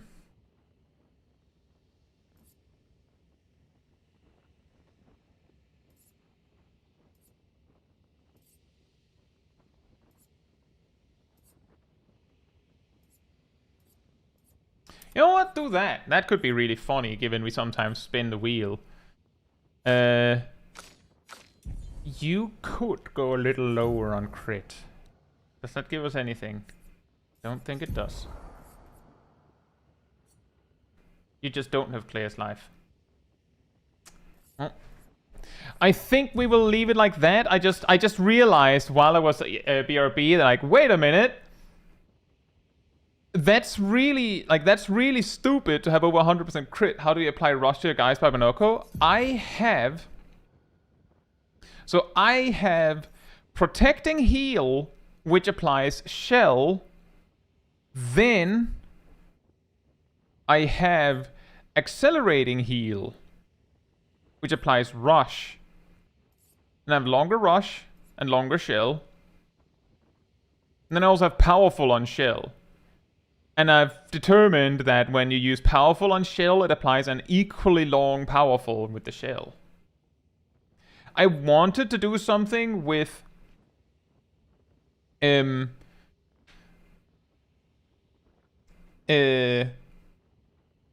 making it so that applying powerful applies rush, but we didn't master that one yet, and I don't even know if that works with this setup.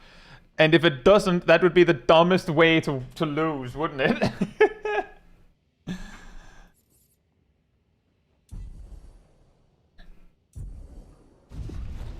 Right.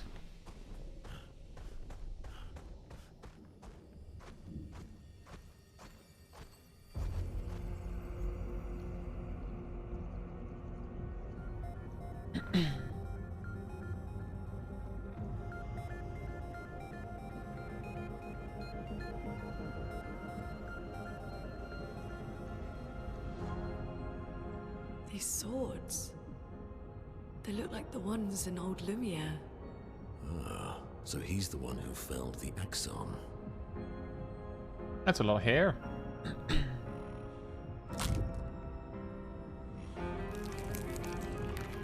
Simon. You know him. He's an old friend of mine. We joined Expedition Zero together. He disappeared and I thought... Looks like you met Claire.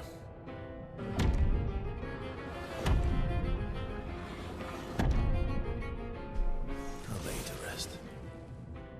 My friend.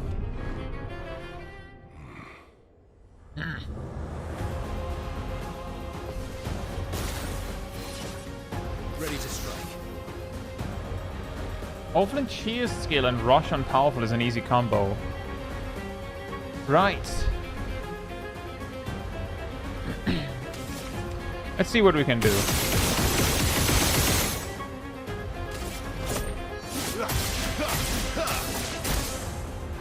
Maximum damage. Let me just... I will start with leadership to make sure that everyone has the resources that they need. Specifically Monoko. Because I think he needs more. To be sure he can do the thing he needs to do.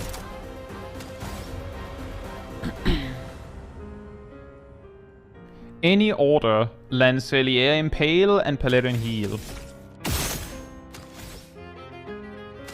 Yeah, that can do it. that works, yep. Paladin Heal.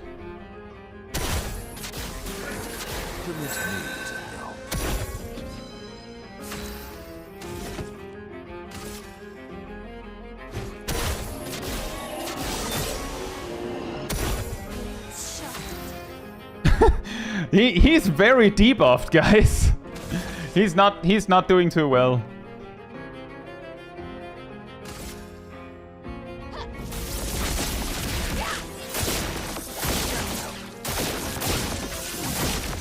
What?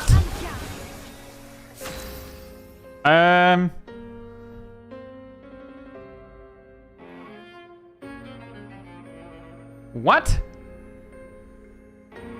No, that can't be right. Does he heal up again?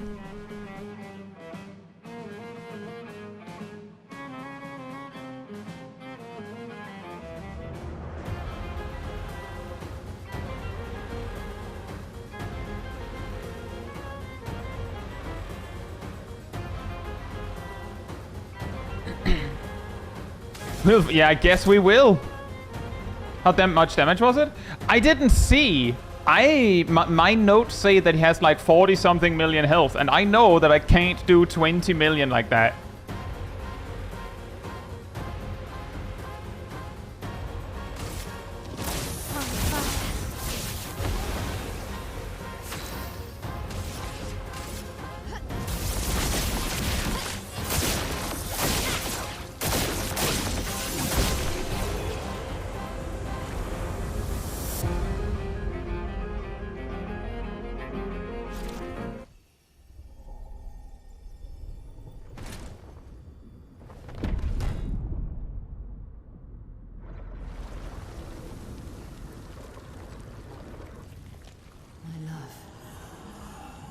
These foes are beneath you. You, who have fought heaven and earth, and subdued giants.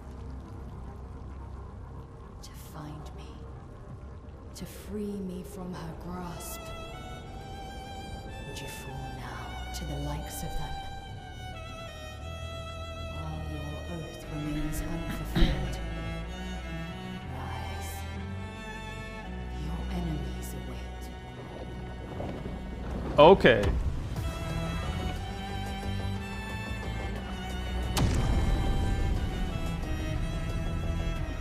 I think his sword got bigger.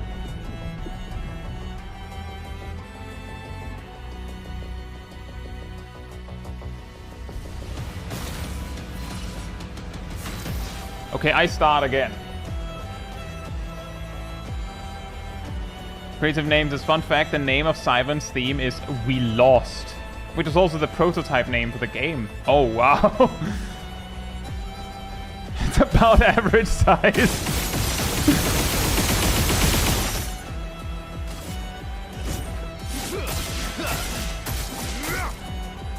Ready to strike.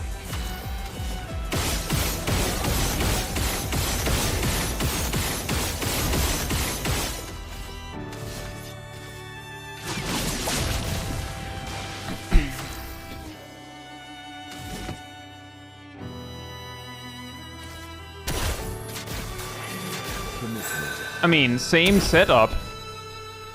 Conveniently, this works just as well.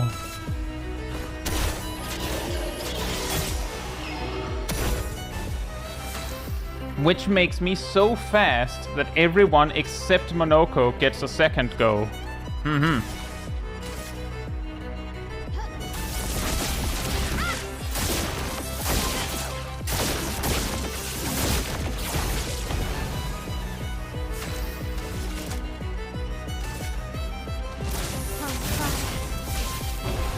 It's not super convenient when the last one in the first strike order is actually the fastest, because then they don't get double cheater.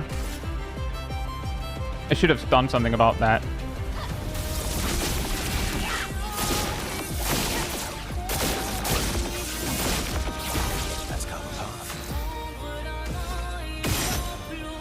Dang it. Okay, if we make it to Monoko's turn, I can use Breakpoint. And then we might be able to enter some sort of stun lock scenario. Might.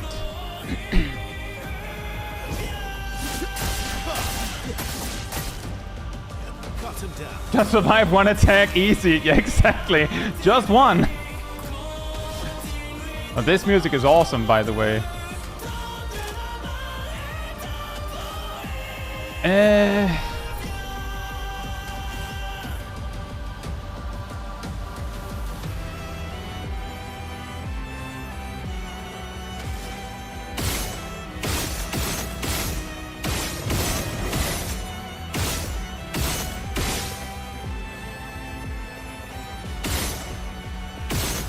I'm going to use leadership again.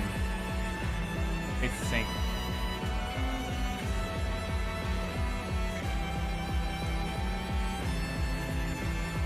I'm not sure if it's needed. But if we can do the setup correctly, then it doesn't matter.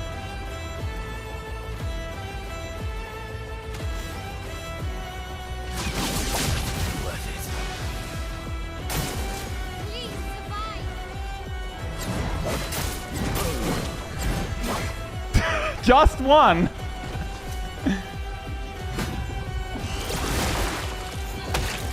think I'll improvise. I see why Claire's life would be helpful.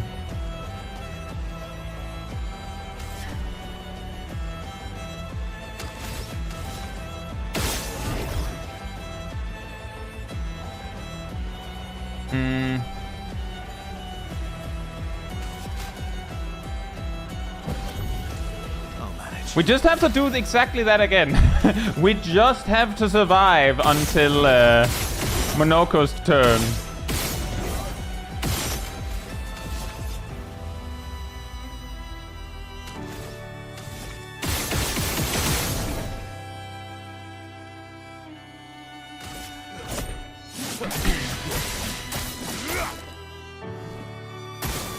Parry it!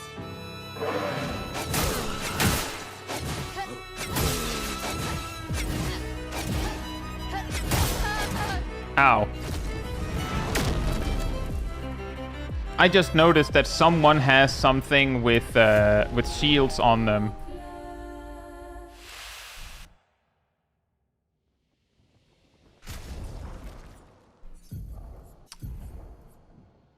You have something that gives you shield when you drop low. We can't have that. Also, you don't need that. Not that. Sure.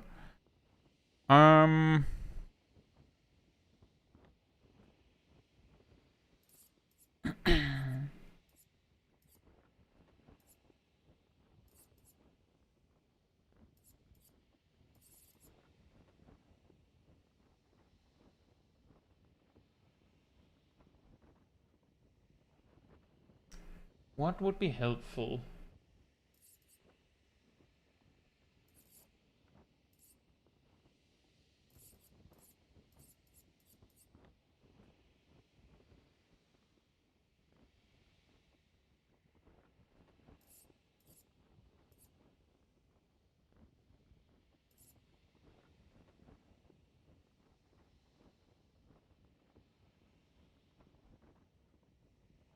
The Shia and Versa of Greater Rush? They don't need it. The one that applies the improved version. As in, it's the giver that needs it, not the receiver. It works from the giver. I looked it up, Pratik.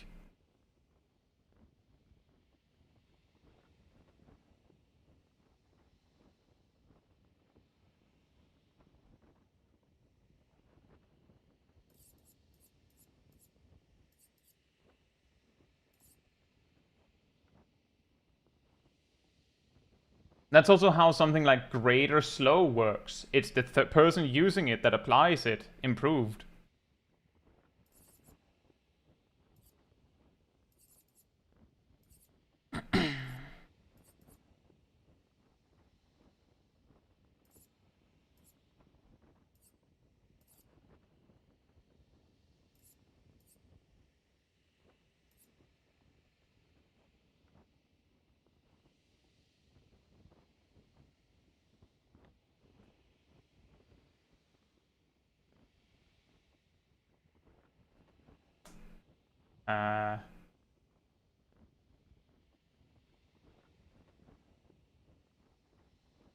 Thank you for the 5 gifted memberships.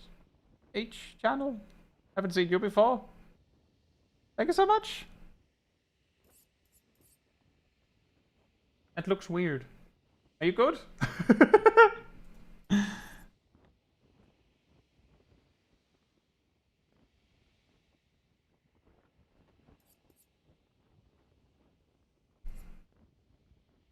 Yeah, thank you. Hope you're doing well. Sorry, I was a little bit confused because the name could... I don't know what purpose. I've seen the weirdest kinds of things from bots, so I was like, is this some new thing? But I guess you're real. In which case, thank you so much for the support.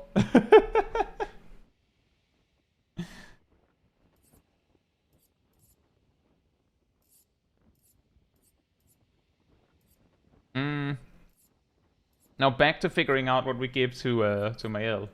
I liked it better when we were just thanking for support. That was easier than figuring this out. I'll have you know.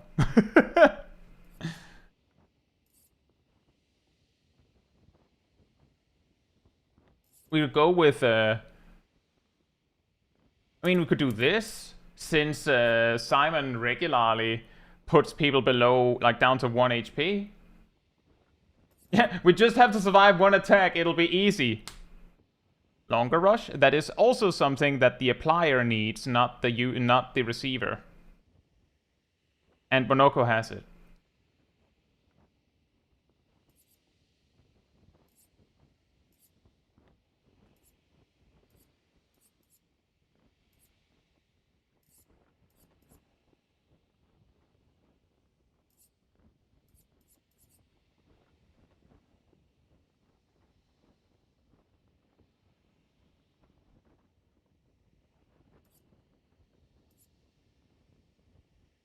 We just have to survive 1 attack, it'll be easy. Monoko dies. That was the one person that did. Like, if he had attacked anyone else, we might have made it work.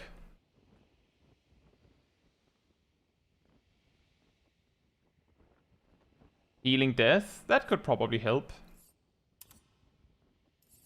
That's a good idea.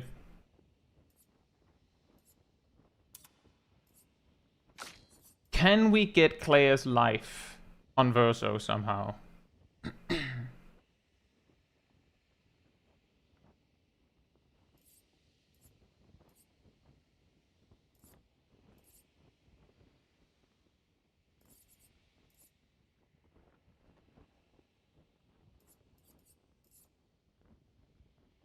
I guess we don't need Breaking Burn, but that's not even remotely enough. We don't need that. We don't need both of these. Now we're a third of the way there.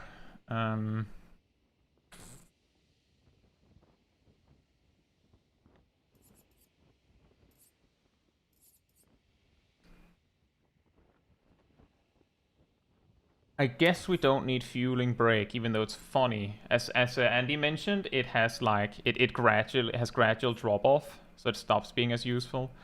I guess we don't necessarily need Breaking Burn if we're going to breakpoint the first break anyway. And it also looks like the boss has an enormous break bar, so I think that's the only way to do it reliably.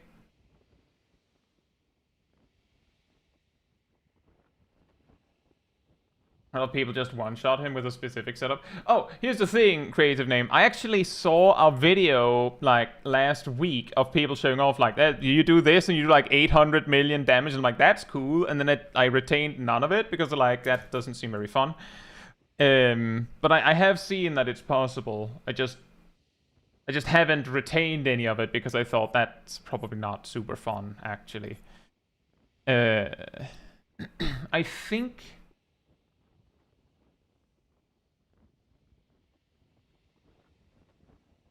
Shortcut will work. Oh, that's interesting. I think Energizing Burn might be the weakest of all these energizers that Verso has.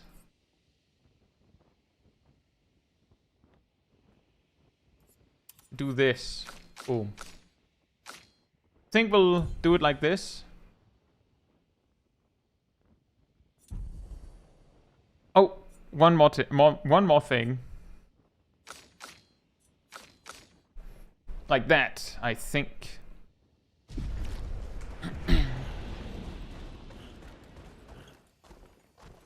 Yeah, I absolutely want to have a fight, but I don't necessarily want it to be completely instantaneous. That would be boring. And then we don't even get to hear the music. Although this is going to be annoying.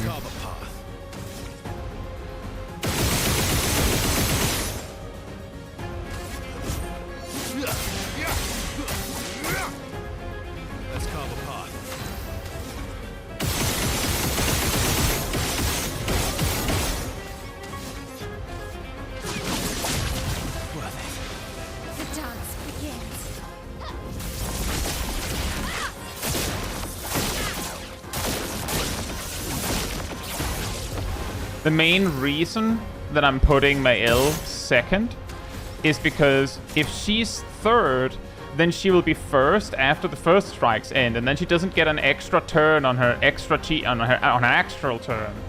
Hey, Abelix. The 0.33 alpha of the new evolved jobs. That's pretty crazy, right?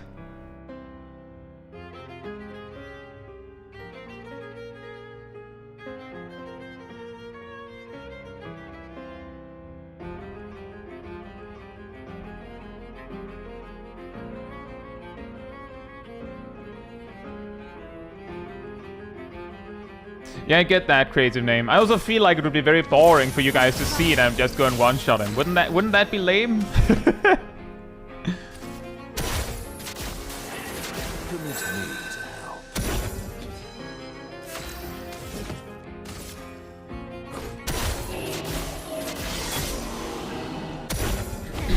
some ink. You see, now Mael gets to do 2 moves again. Specifically because I changed the order.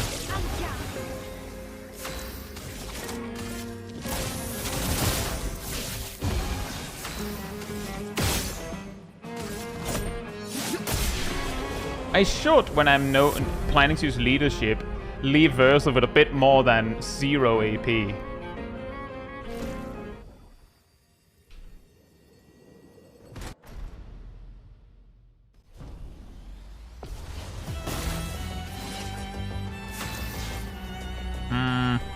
This time Monoko didn't start in the best mask, as far as I can see. That might pose a problem.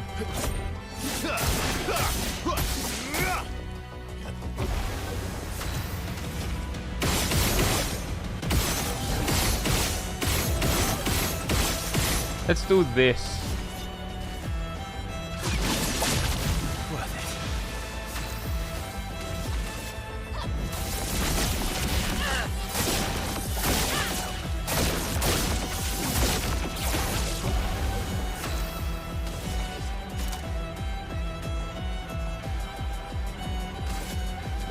On fire.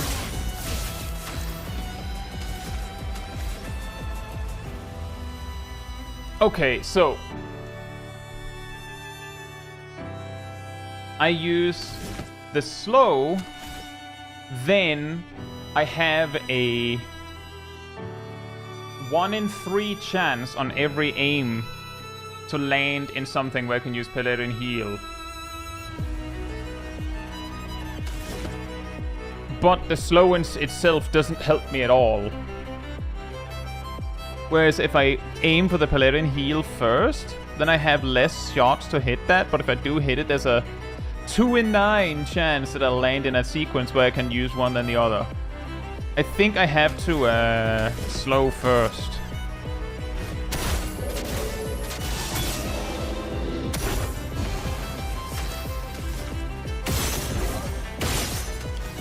That'll do it. This will help. And Monoko's the only one that is too slow again.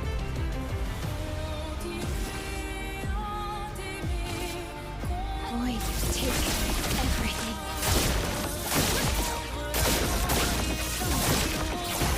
Dance begins.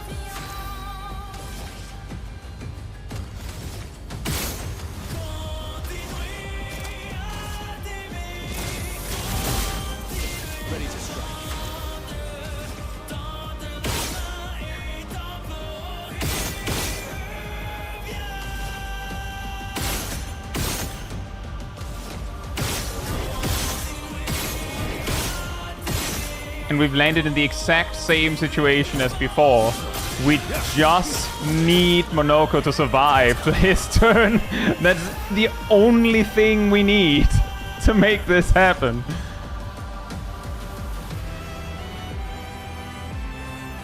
Please survive! So I'm gonna use... Let's see, what do we do?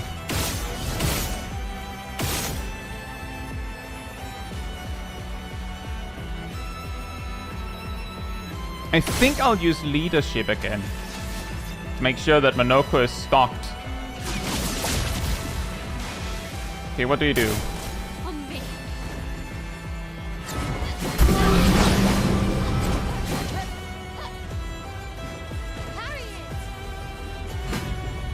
We survived! Yeah.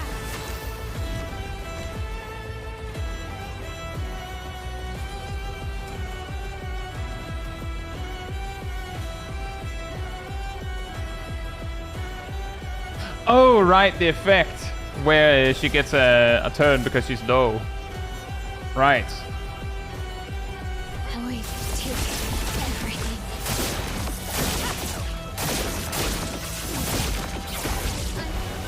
Okay. Plum, fire.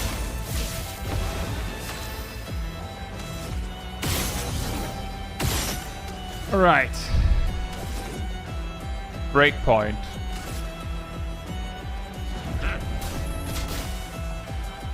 Dong.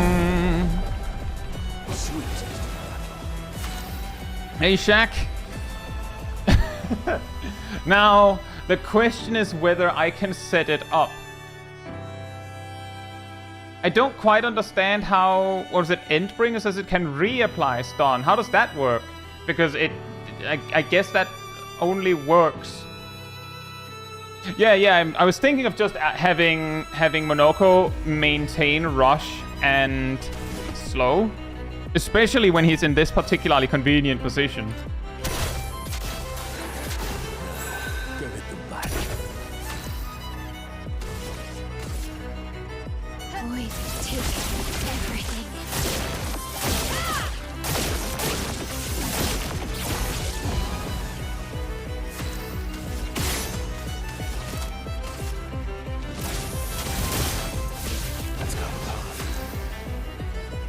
It extends the length of stun to last 2 turns instead of 1. Okay, well, I've goofed this, so let's see if we can...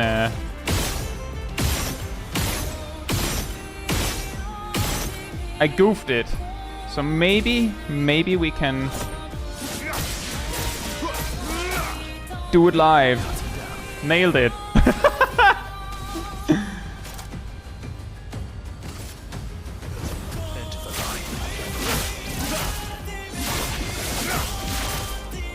That's a lot of damage for a move that is meant to extend stuns.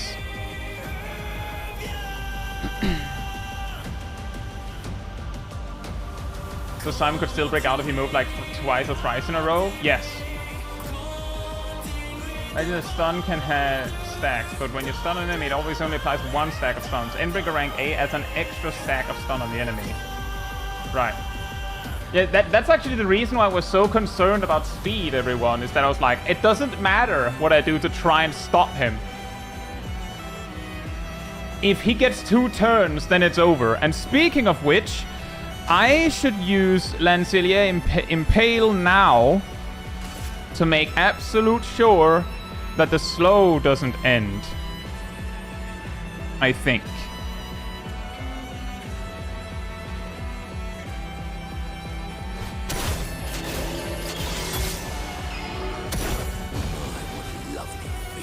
See, the problem, Ilana, is that if he gets a move when he's past 2/3, like when he's at 1/3 HP, then it's over. We set up so that we have caster again. Then I have to give Verso energy. Because if I do something other than Endbringer, he will hit S and then he will not extend stun. So I need to give him enough energy to be able to use Overload legitimately and then be able to stun again. And I will basically need to have someone constantly supply him with this. And it's either Monoko or Mael that has to do that. And he can't do it himself. Or actually, yes, he can. As long as he's already on A, but you see how much he gained into A from using Endbringer in the first place. Do that. I would really like it if the buffs had timers on them. So I could see how long they last.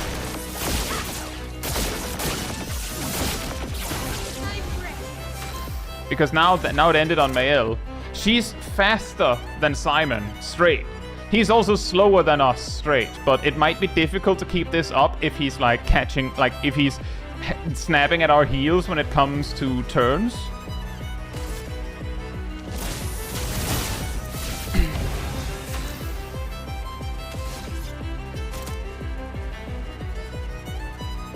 Hey, Sororisu. Hope you're doing well. Yeah, exactly, Ablex. That's...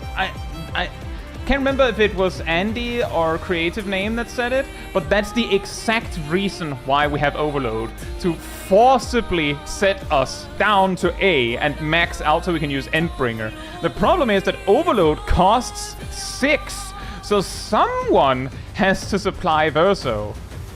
Does that the Orphelin Cheer give AP? Because that would explain why that was suggested.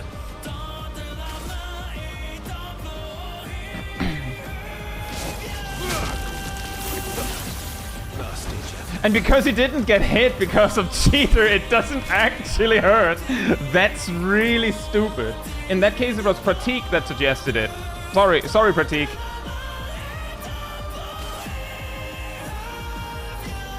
Also, I just realized, because we're already in A, it just left it unchanged.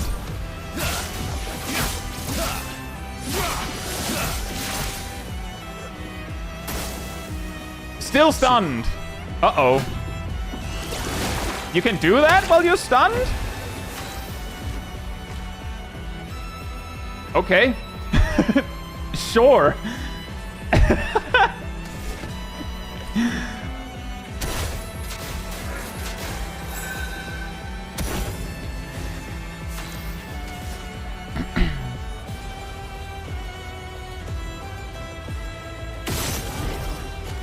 That works.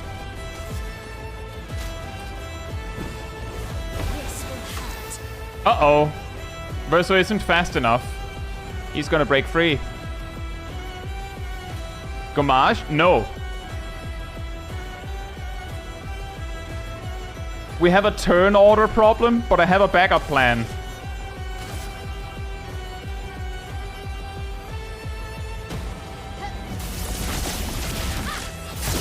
This backup plan only works even remotely because he's close to death.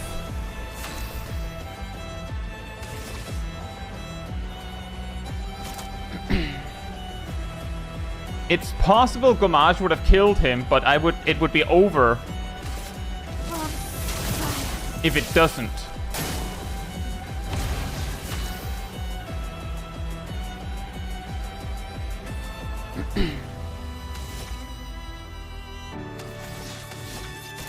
Okay.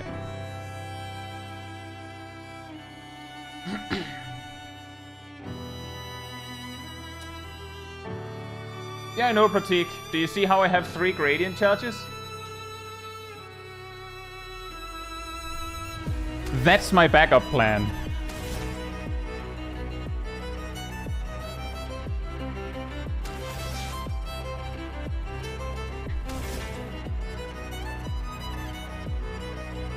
Steel Strike might end it, but that's a gamble. Yep, and if it doesn't, then I need someone with full AP. So what we're gonna do is we're gonna do... So, here's the game plan, guys. I will make sure that Verso ends his turn on, like his entire turn on full AP, so that next time his turn comes around, which is there, he can use Endbringer. Or rather, so that he can use Overload, then Endbringer. Monoko will use Breakpoint to prevent Simon from having a turn. Again.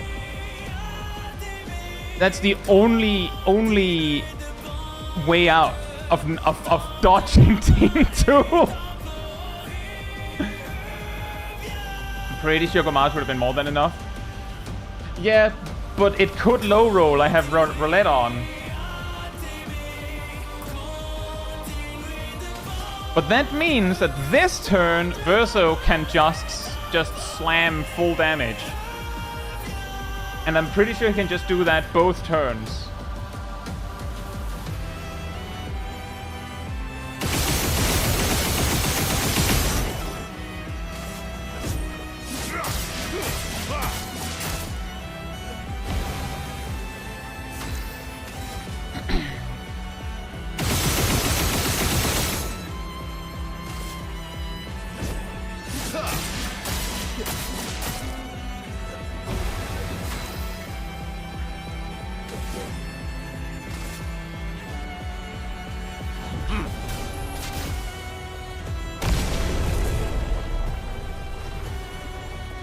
Didn't need to one-shot him. Perfect victory nonetheless. We set up the stun again, and we could have done it again. Because Verso was ready to grab the stun log again. The thing that went wrong is that we didn't have the capacity to perfectly maintain slow and rush, which meant that characters were unpredictable in turn order. Skipped phase 2, he barely got to move. I'm very sorry that I basically didn't allow any of you to see his moves, but I feel like he basically smashed me to pieces the few times he got to do anything. Also, this song is amazing. What would you call it? We lost? That was phase 2 actually. Oh, I thought phase 1 was this. That explains a lot. Because I read that in phase 2 his moves hit twice and in phase 3 he hits thrice. I assumed that the fight only like that phase 1, I thought that was just like an appetizer. There's a battle again option for this. Oh, interesting.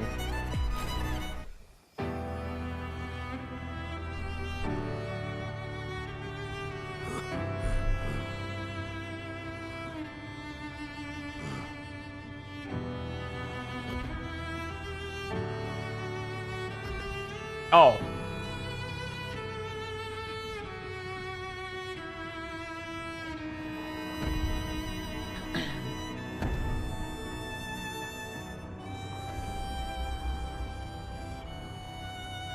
It's too big.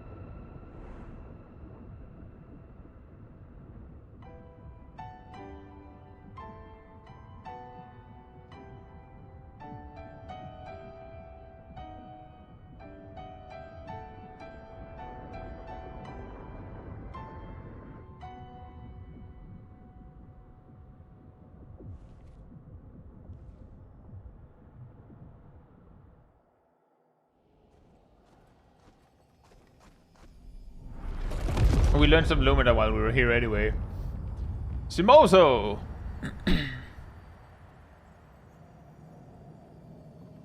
Silverman says phase 1 is the fake out fight. This was phase 2 and you skipped phase 3 altogether. And the other half of this song. Oh. Well, I'm sorry about that. I wanted to hear that too now. Dang it. Right, let's check out Simoso. An ethereal sword deals light damage on any damage dealt with skills. 20% chance to apply burn on dealing light damage. Can't die if at least rank A.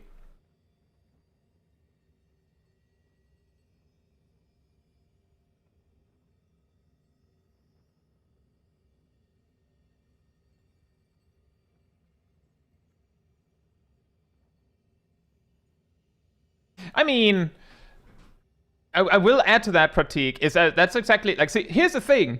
I saw this sword, looked at the one I already have with the Omega burn, then I'm like, that makes my L do more damage, and the burn hit like a freight train, so that's good. I saw this and thought, So you can't. You're immune for 2 hits. Because if you get hit twice, you're not anymore. And does that mean if you get hit, is the order of operations hit, rank down, take damage, you're not rank A, so you die?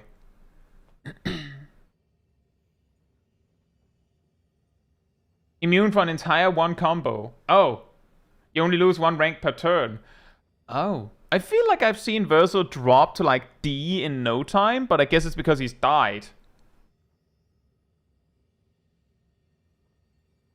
Ablex says, don't worry, the fans like this Simon fight so much the devs made him refightable.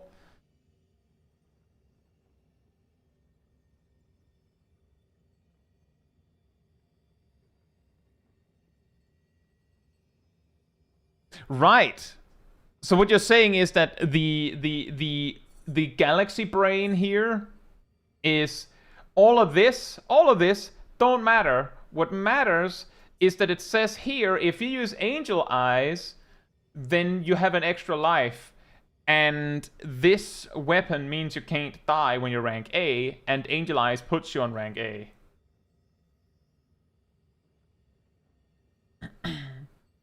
That is interesting. How much damage does this ethereal sword deal? Anyway, we hadn't finished.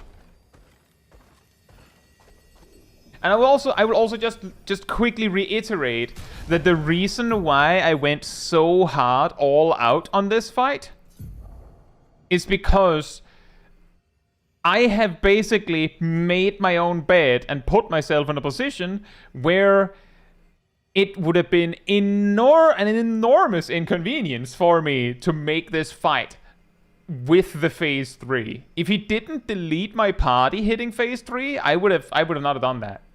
Like, if he didn't do that, I wouldn't have stun locked him. That's his fault. I blame him. He should not have gotten that move.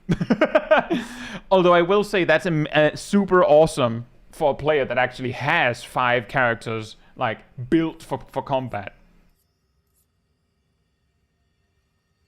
The problem is me.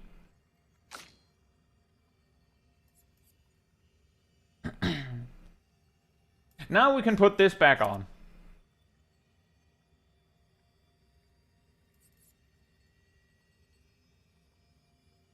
Unless first party is death setup. No, the problem there, Rust, is that if your first party is death setup, then, like, basically, if you fight phase 2 with your reserve team because your main team died, then he will delete your reserve team and then you just lose. It's double skill damage. Okay, so it basically just means that all of his attacks does double damage? I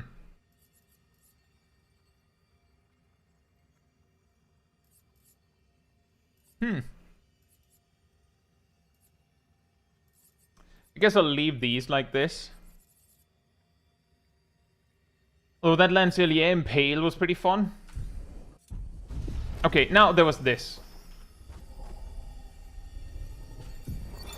Simon. More and more of my mind is fading away. I must put my words down on paper before I lose myself entirely. My beautiful Claire. What did she do to you? That paintress. She fooled me. She looked so much like you, and I believed her story. She granted me the power to fell the axons and enter the monolith. I realized too late that she had warped my mind. That she had in fact taken you away. Locked you somewhere I could never reach. And set me on a path to destroy your future. But then I met Aline, who showed me that I could save you. With her help, I descended to the bottom of the monolith, where Aline had sealed him away. The one who brings the Gamache. The one who threatens our very existence.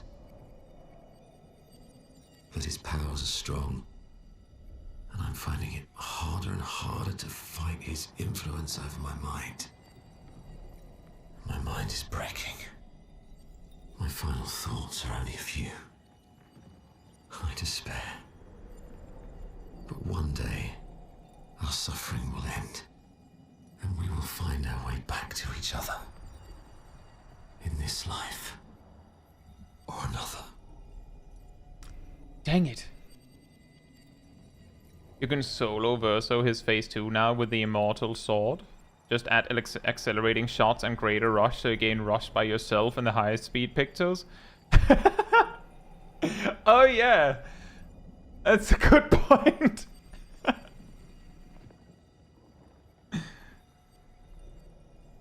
Oh, the only problem is that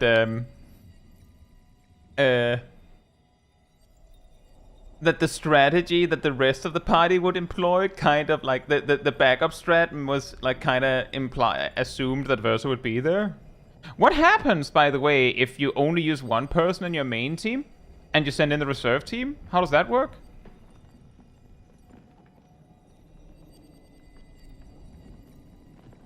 Creative Name says the first party having death setup doesn't matter if you hit phase 3. Simon doesn't kill, he removes from the canvas entirely, he erases. That doesn't cause the undeath pictures to trigger. To be clear, Creative Name, the death setup is some funny thing we've talked about. Like, the moment we found the auto death picture, we were like, that's really funny. Maybe if there was some pictures that, like, did an effect when you died, and then we found, like, 3 of those, and we're like, that's hilarious. And then we just never used it. Cool beans. It auto-selects 3 out of 4 randomly. Ugh. Ugh.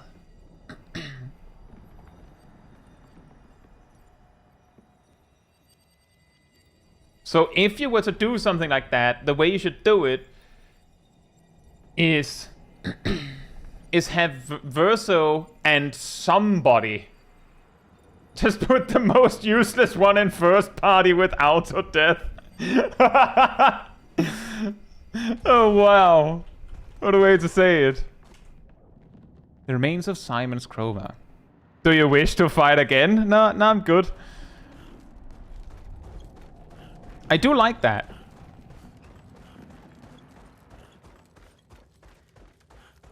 That they give you the option.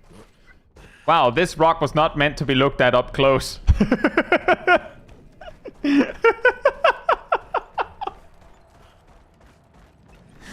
Oh boy, the scenery one runs up to it. That's not very detailed now, is it?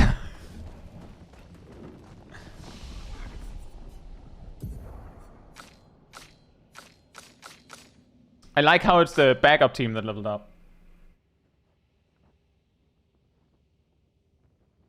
Thank you, Ablix. I do feel like something that is worth pointing out is that even if Simon is a super boss, I did get a lot of help from all of you with setting up that strategy.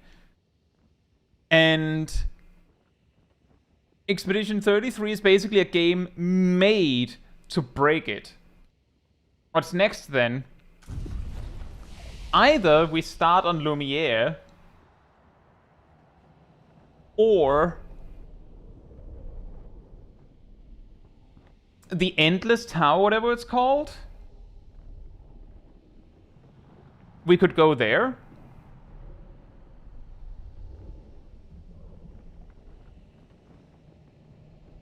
And, like, not finish it. As far as I understand, the Endless Tower is really long, so it could make sense to just do part of it.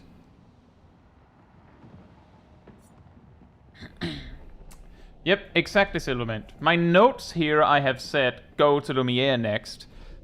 So the question is whether we start on that or we leave that for next time. Do Lumiere, you're already overleveled enough for it? Oh, no, the plan is to do this and add something. It's not about whether we're strong enough for Lumiere, it's whether that's what we want to do. Depends on if you plan to go overtime again. Are you saying that Lumiere is so short that we could easily finish it in like an hour and a half or something?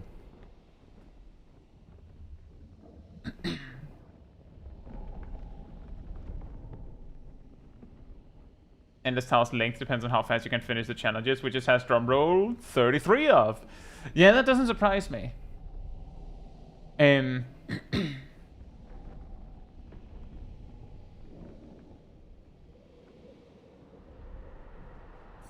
How much do you think we need to make Lumiere good?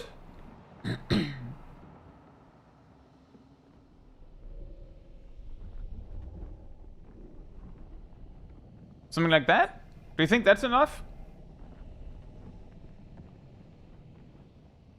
50?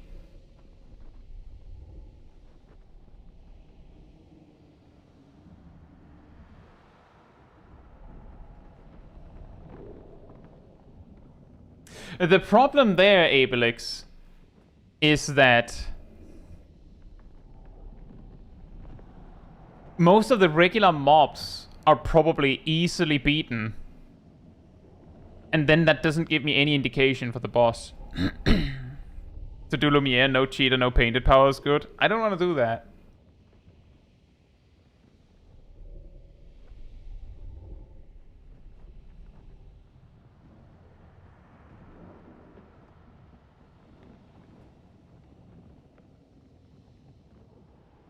Are there enough flagpoles to do that?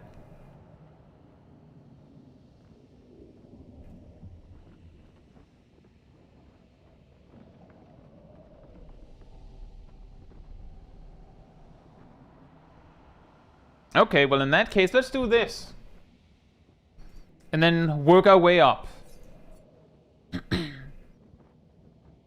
Also, maybe try, maybe limit damage 1 million, try 10 first. I don't want to limit damage.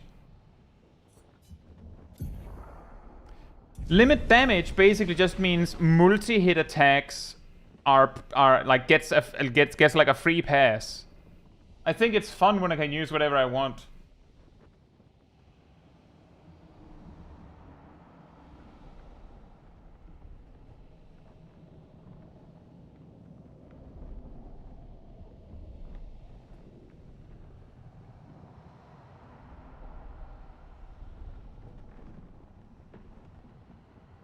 Felt more like a victory lap. I guess we'll do this, and then we go back to the continent, we go to Lumiere, and start that.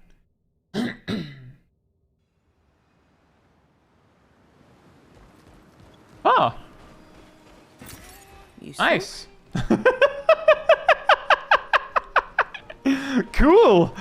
3 big ones. Hey.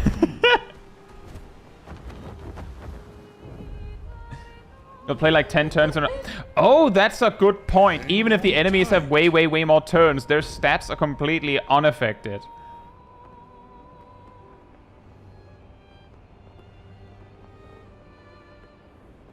I think we will go to Lumiere Shack.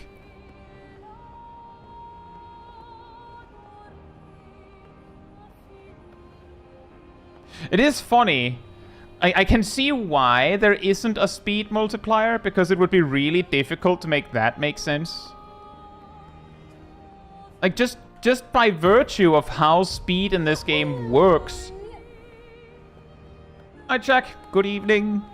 By virtue of how speed works, if they added like a 10 times 10 multiplier for speed, can you see what would happen? Lovely.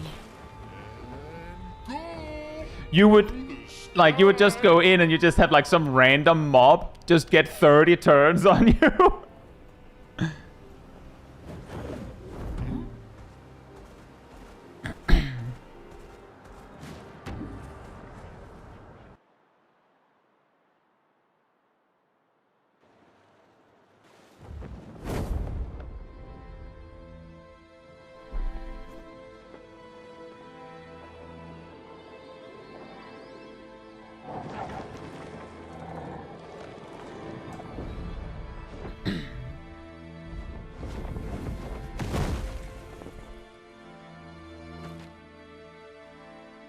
You could reset your stats and lower them to where you're about level 50 by only giving your party members 150 total points. That would be an effective way to manage it. That's also a way you could do it. I think I'll just do it like this. But that is also a way to do it, is that you could nerf yourself. That would probably be a lot more effective. Wait for us here. It's dangerous for you near Papa.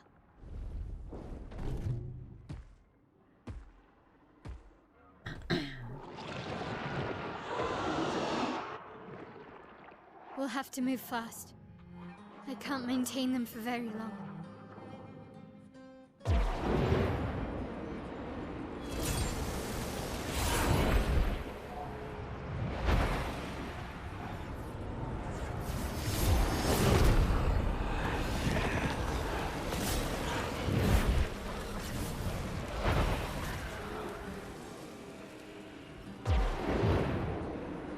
Hey. Go, army! Tomorrow comes.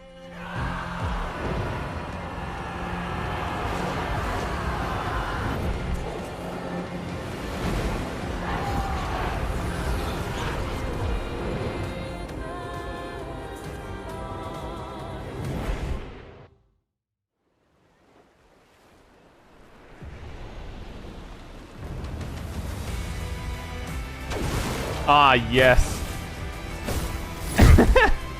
Oh, nice. We already have the first flag. Oh, loot. Nice. Nice. Now that's an awesome tune for the final zone. Also, we have this. We should invest that. There we go.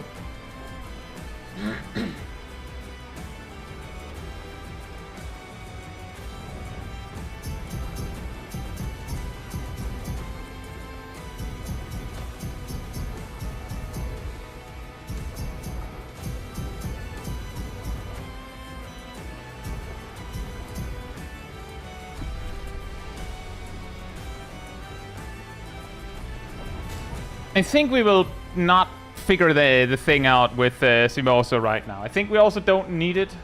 We definitely don't need it. We'll just do that. We just need to pick something that kind of remotely makes sense. Again, we don't need it. We're just going into overtime.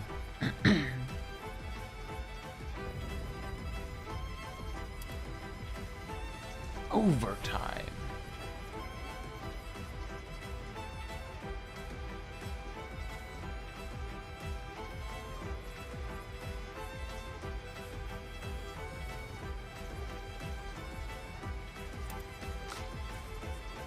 I don't think she can even break. Well, she can break. If it happens, it might be funny.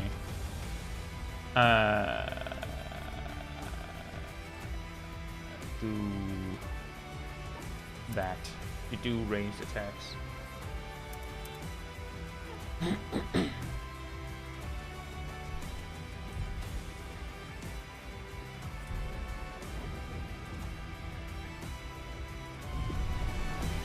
He gets an echo. These expeditioners are glorious wreakers of havoc. The sword of Lumiere.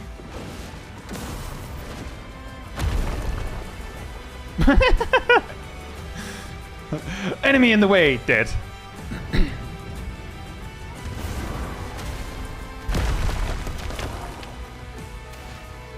And we finally reached the ones we have to fight. Oh, loot. Nice. What? Resplendent chroma? Cool. Sure.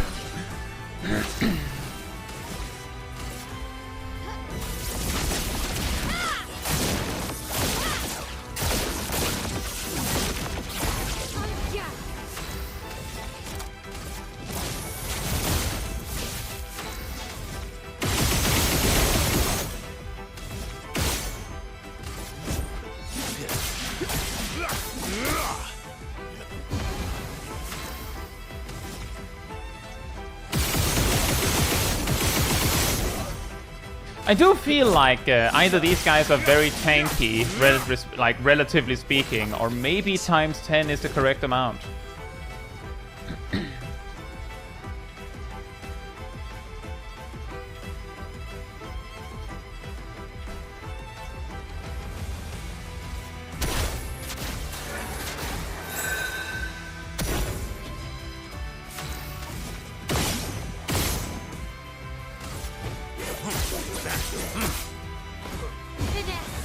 I forgot I could have just used the gradient move for doing the thing that I wanted to do. Void takes everything.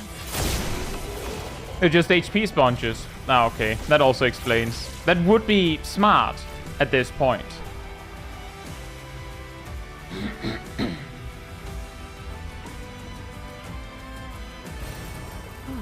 Lovely.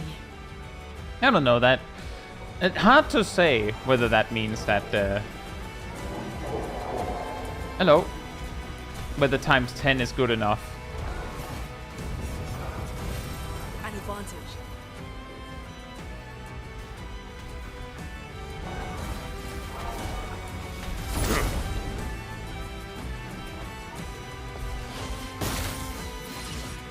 Let's spill some ink.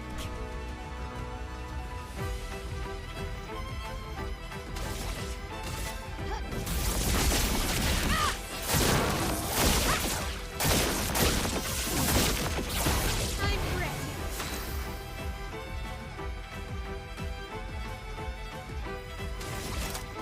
From fire.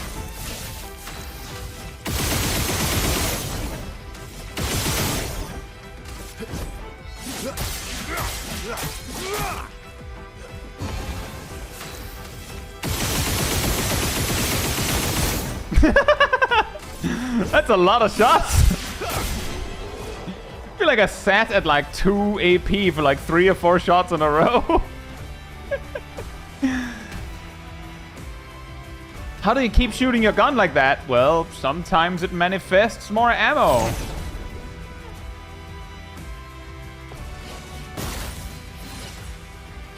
spill some ink.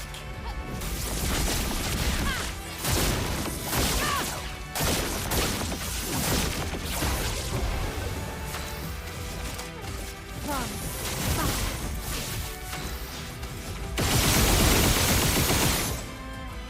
I think what really makes it is the energizing shot. Because of all the energy things you can get, that's the one that basically has no, like, proc limit. It can just keep going. You just need to get lucky.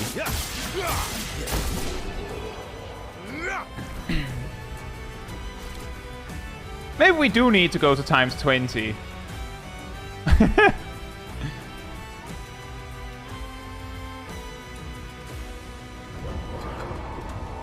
Hold. Excuse me. Excuse me. Excuse me. Excuse me.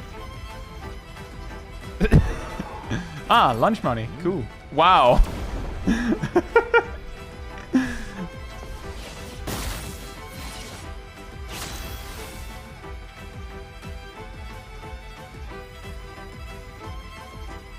Energizing shot plus energy master. Oh, right! That would double it, right? Oh, I don't have that equipped.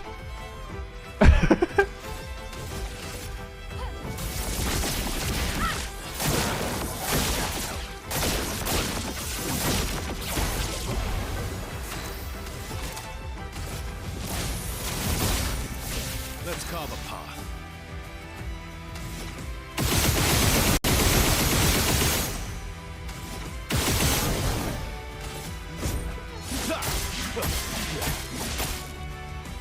My turn.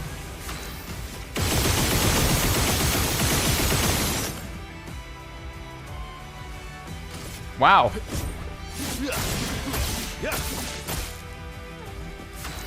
Also, yeah, I do see it. We all get an extra turn before it gets to do anything.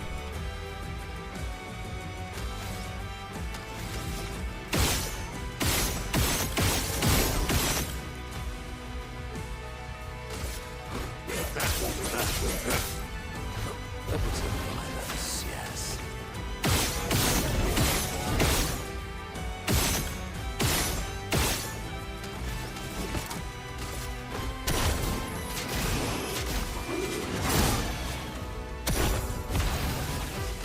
Void takes everything. A gift. So my speed is the best stat. Yeah. But there is something to be said that that maybe this game could have, a perfectly normal trash can could have used a speed multiplier in addition to the health multiplier. Useful.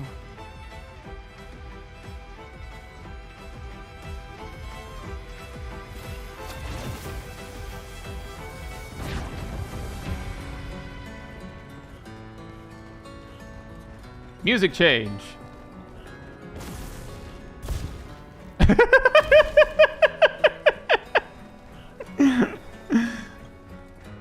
Alright, bye. Is this the correct way? Is this the only way? I'm a little confused. I guess it is. That explains why enemies spawned and got kicked.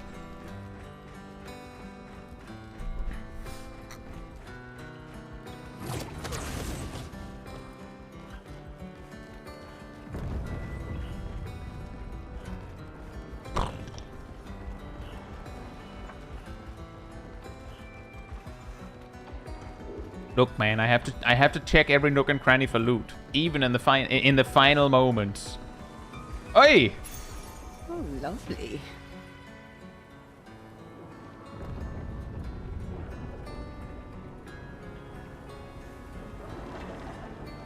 Does powerful shots, the thing that makes it so that shots give powerful sometimes, does that proc that every time?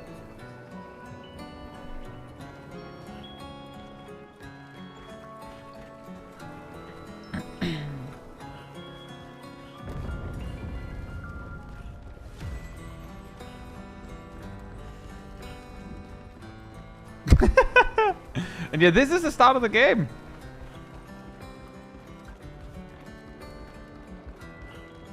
Apparently that wasn't on the main path.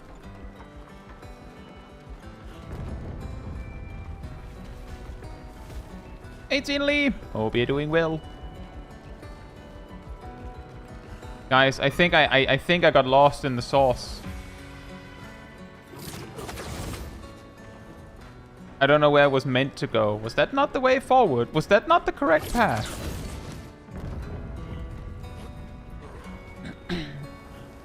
An 80 streak.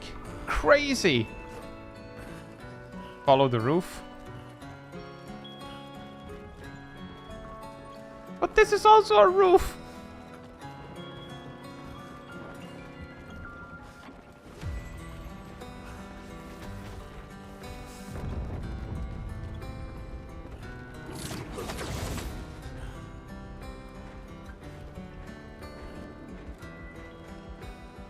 Alias Yuki.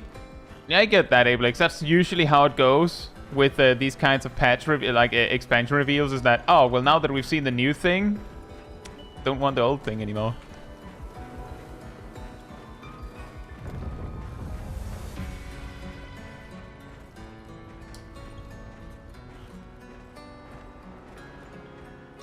Do I go forward here? I saw enemies be fought here, right? Wait.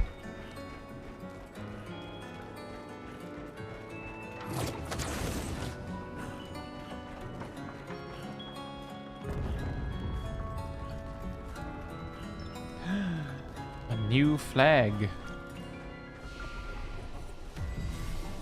You know, the funny thing here is that that's our flag, so we somehow just decided preemptively that we're gonna put it there, and the world just morphed to make it so. Right, let's do this. Let's do this. Just double it again.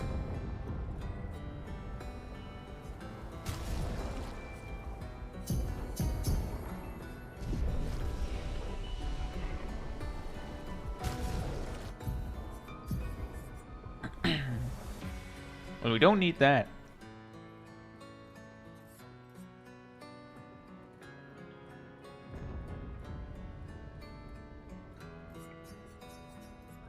Come on, we...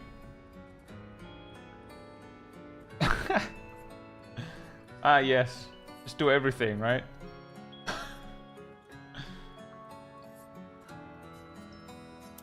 Do that.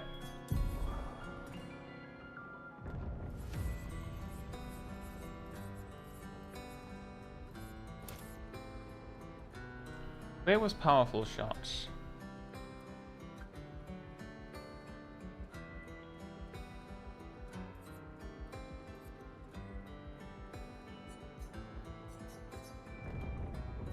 Did I not learn powerful shots? Did I not have that? How many points is powerful shot?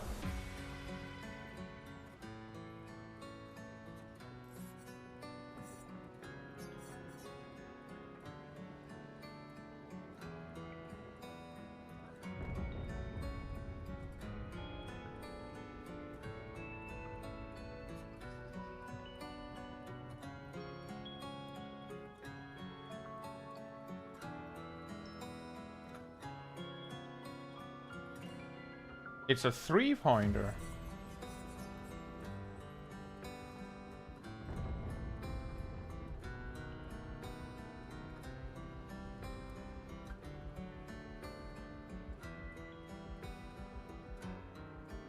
No, I'm looking for one that says when you shoot, you sometimes get powerful.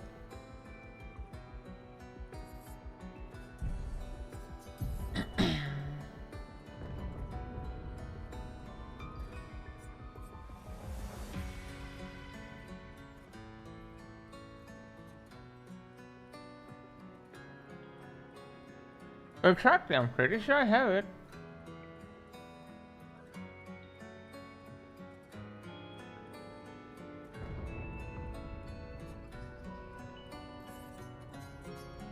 Yeah, the sword, but there are non-speed skills here as well, so it shouldn't matter.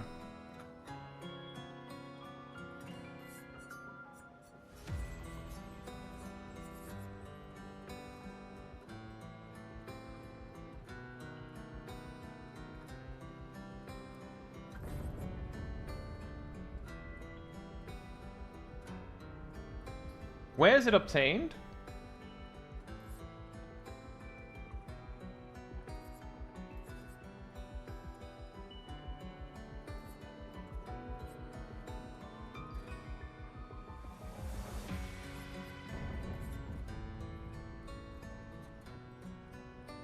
Just will be. You know what? Never mind then. Never mind.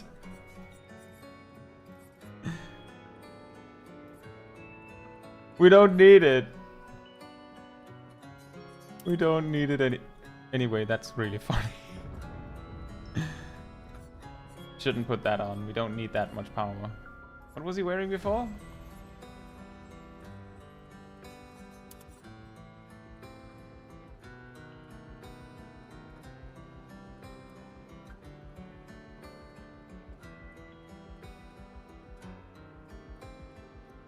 I have found the lost gestural, so I can do that, but I'm not backtracking right now. You know what? I'm not gonna use any Lumina. I'm just gonna continue.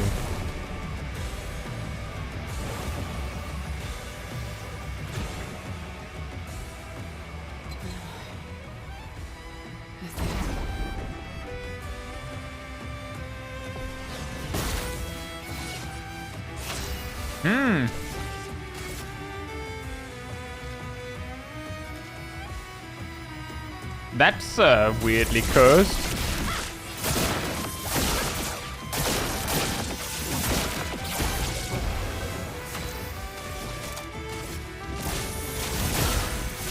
Ready to strike.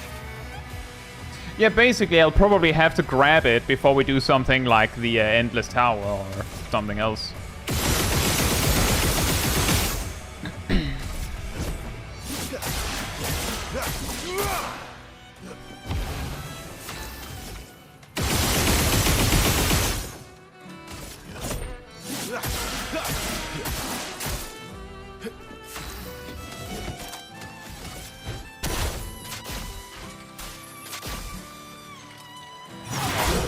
But yeah, I could have sworn I had that too. Ah, level 16 weapon. Fantastic. Useful.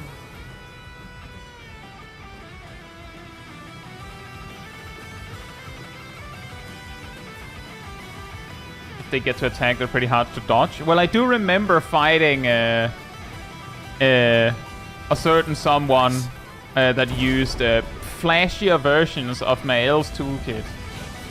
That was already pretty rough.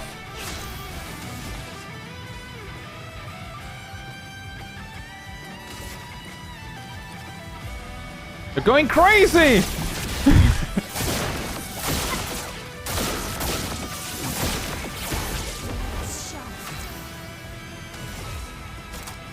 Womp. Prepare for annihilation. You're outmatched.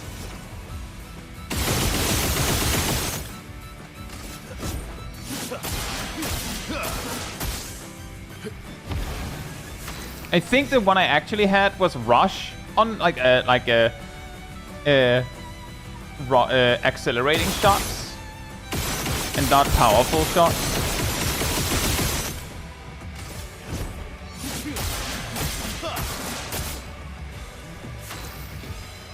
So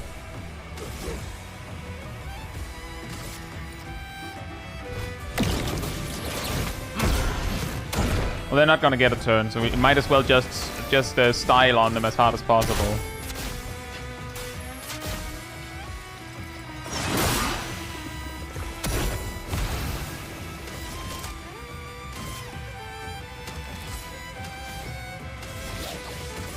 You can't escape.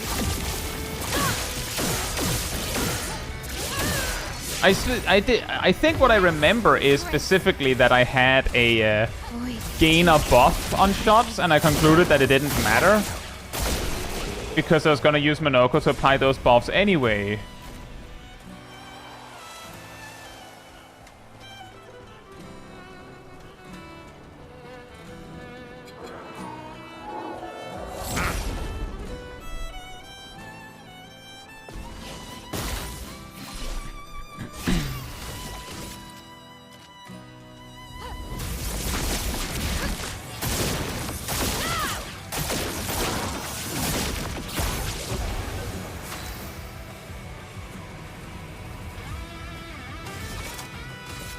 I was specifically remember that it was something on shot, and I remember it was a buff. Because that was the specific reason why I saw no reason to use it. So I'm pretty confident that it was accelerating shots, and I do think I have that one. It could also have been a burn thing, but I do believe that it was a buff. So I think it was accelerating shots. Thank you for the gifted sub, Teen Lee.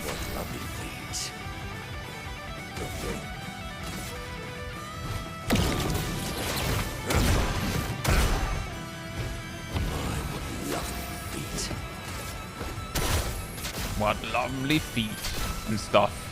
We're done collecting feet, Monoko. Didn't you get the memo? We finished that. You got all the feet. You managed to collect all the feet, including the feet from these swords.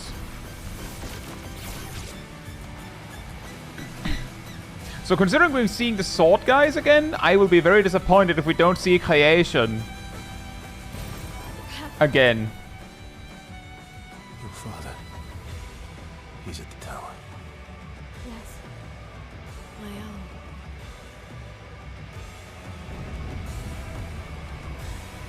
Corner.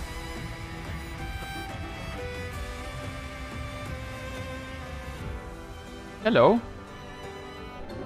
Isn't it beautiful here? The paintings are always astonishing. Yet I wish she would understand. Understand what? Just what it means for me to paint. What do you mean? Boy's gone silent. Dang it.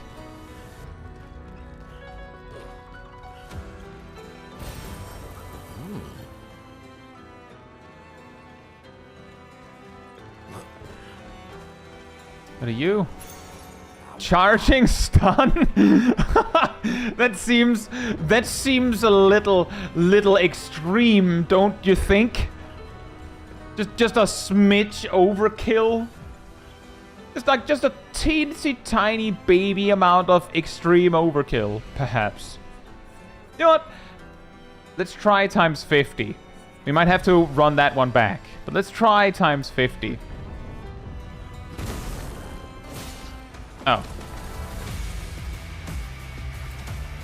It's a lot of things loading in, apparently. Like that rock. Charging stun not once per turn, plus many free aim shots is actually bossed. Yeah, what I mean, Abelix, is like if you remember the Simon fight a bit ago, once the stun was already set up, it was actually pretty manageable to just, like, extend it forever. Pretty manageable.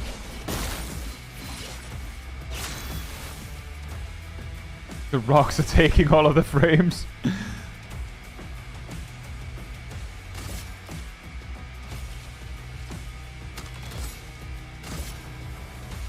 Prepare for annihilation.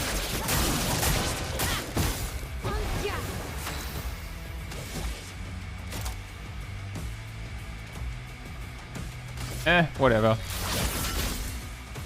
Ready to strike.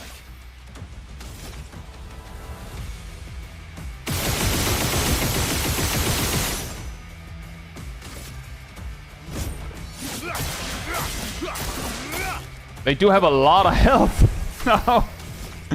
Wow. They became chunky boys.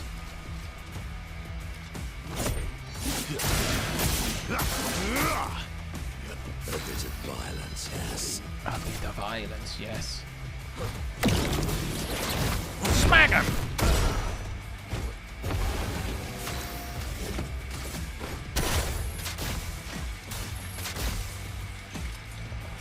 Bam! Oh, wow.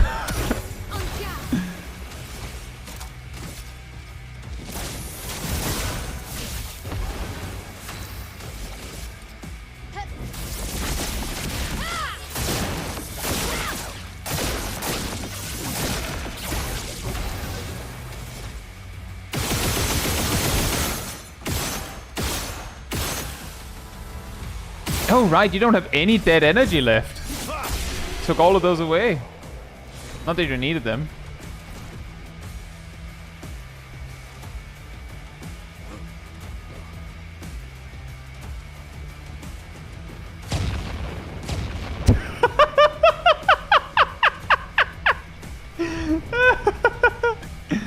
Boom.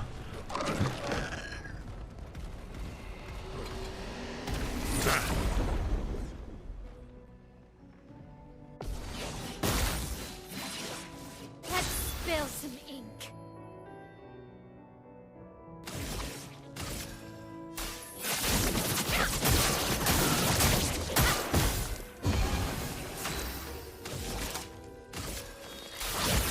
Music changed again.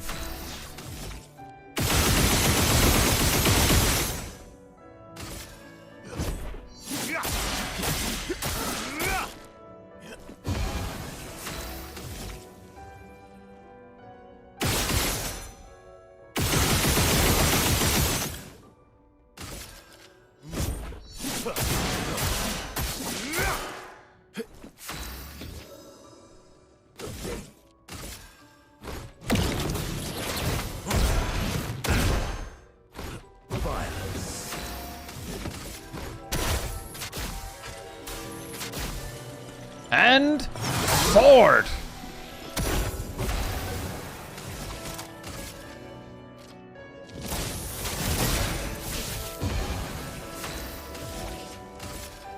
Void takes everything. Oh. I should have just done the phantom thing again. Oh well.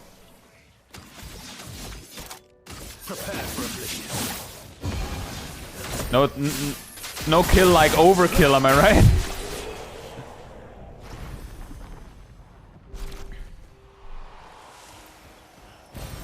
Nice. Is that a boss?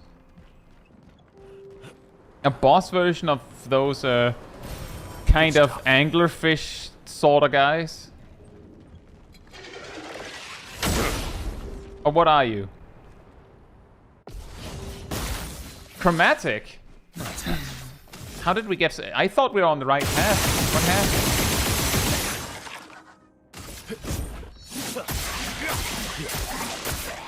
That guy has a lot of health. I forgot something important.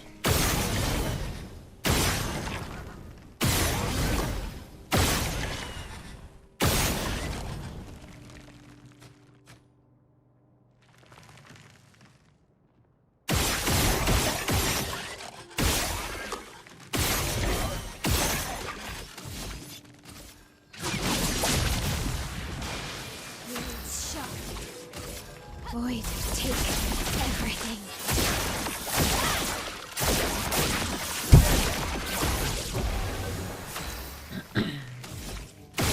This is the right path. The right path has 2 or 3 required chromatic enemies as mini bosses. Oh, okay. I thought chromatic were typically like only optional fights.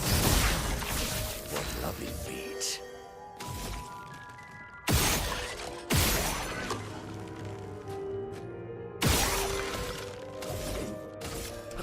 Well, this guy doesn't have the speed, so I guess it doesn't matter that he's really, really chunky.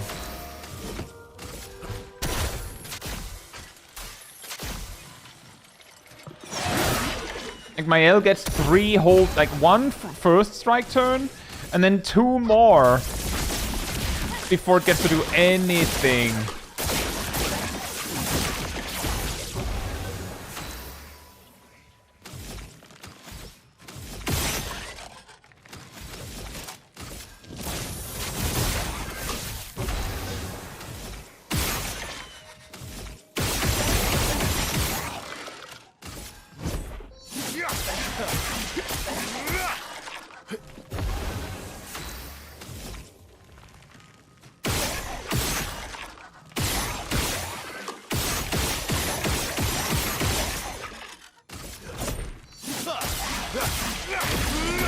Oh, well, never mind. It doesn't get to do anything, guys. Bad news. It doesn't get to do anything. Ever.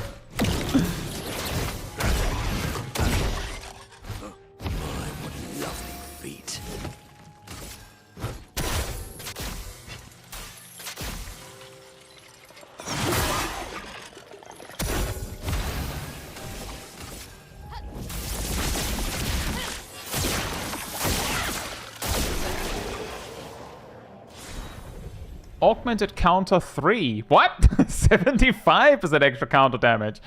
Yeah, well, I didn't counter that much in this whole playthrough, unfortunately. That could be nice.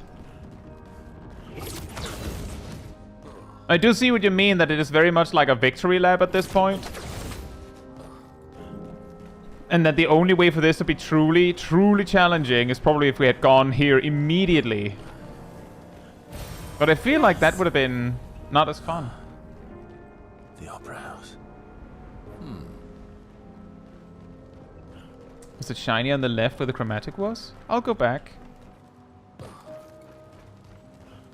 Yes, indeed. Good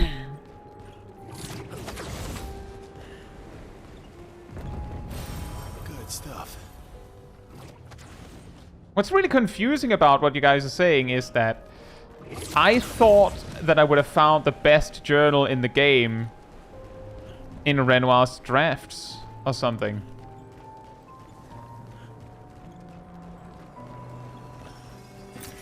Ow, wow. Ow, wow. Wow!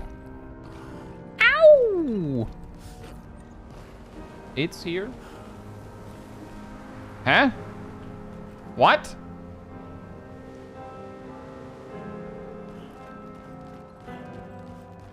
Huh?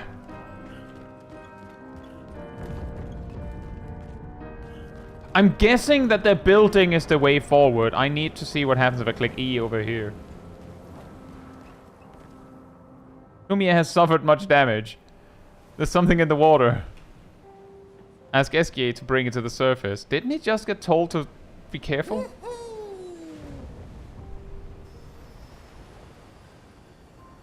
This is a Journal of Expedition 60, a legendary expedition known for its unorthodox tactics. William, Expedition 60. They mocked us when we said the human body is the strongest of them all. We trained relentlessly, and now our bodies have achieved the pinnacle of human performance, with which we are able to crush our enemies. We are so much more agile and aerodynamic without the heavy uniforms constraining our glorious muscles. With Leslie's unstoppable training regime, we are impervious. That's how we were able to charge through that ghostly Gamage barrier and reach the Paintress. But it seems we've been wrong about what she is. The Paintress is just as trapped as we. The real terror lies beneath the monolith. The rest of Expedition 60 marched on to confront him, while I was tasked to warn Lumiere. But it seems I might have run out of time. One last swim separates me from Lumiere, but even with my mighty muscles, I don't know if I can outswim the Gamage. So here I write my final message. Bare naked muscles will save the world. And don't waste time on the Paintress. Aim for the bottom of the monolith. And they never found the message. They never found it. Also that, considering that this guy didn't make it, I'm guessing that he was 59.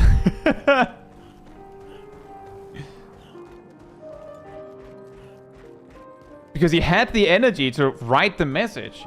So presumably he didn't just go, I can't anymore. I have seen Carbon animations. I have not seen too many of his small animations on this game, exactly because I feel like it might spoil.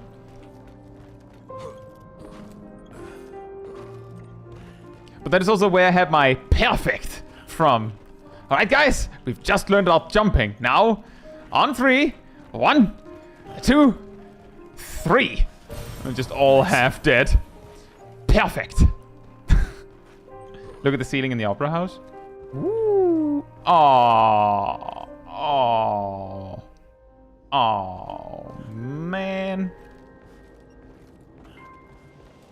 Oh.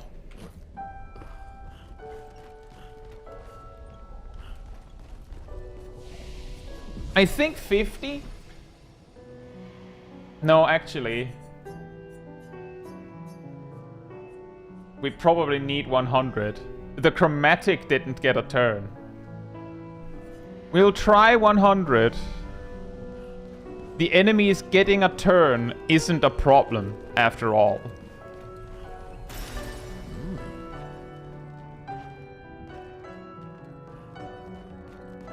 Such good music, man. Such good music.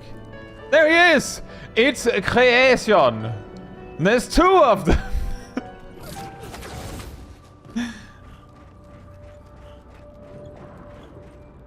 There's something incredibly funny about an enemy just called creation. Yeah, I made this. What is it? That's a fantastic question. What are they doing here? Like Axon's their papa's creations, not Claire's.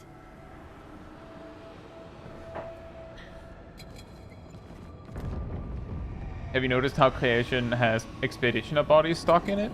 I have not. Is it because the Expeditioners are stabbing it, or is it because it's made of Expeditioners? Let's spill some ink.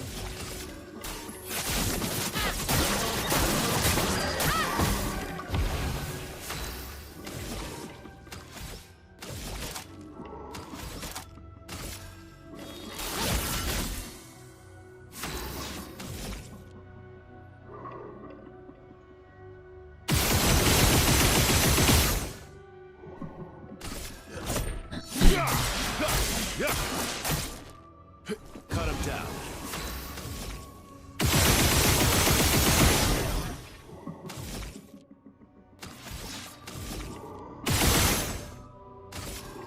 We've hit the point where we can't just cleave them and call it a day. So I think we'll start to play as if the enemies are gonna have a turn. Turns out that we just needed to multiply their health by 100.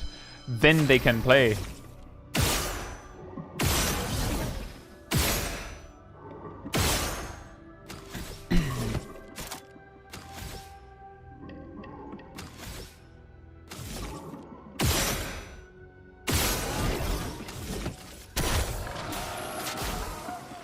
Possibly. We have a whole another turn before anyone gets a go, so maybe they don't actually get to have a move.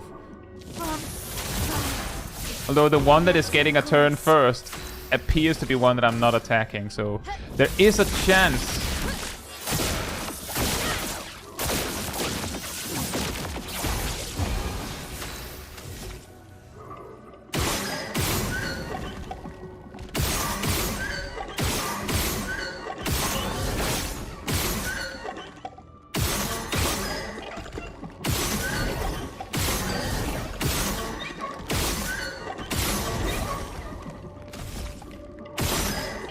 It's actually pretty hard to see that eye with the like low light here, and with all the numbers.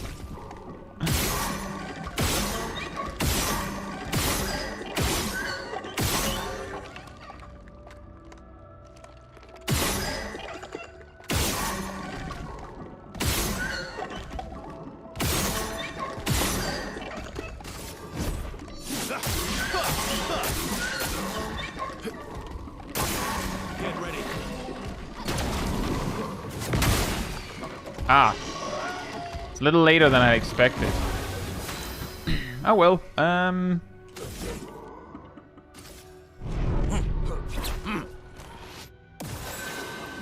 The key is that this kind of strategy is only bested by enemies that hit many times.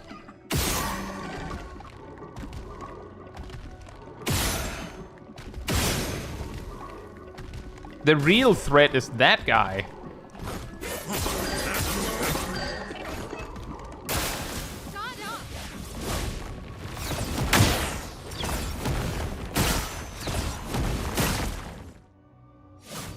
I would have expected that Mael couldn't jump, but it's just she can't dodge.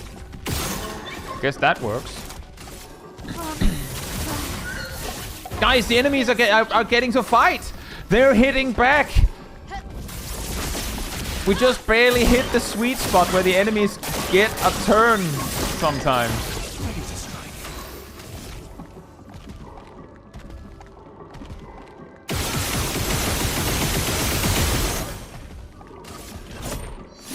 Break!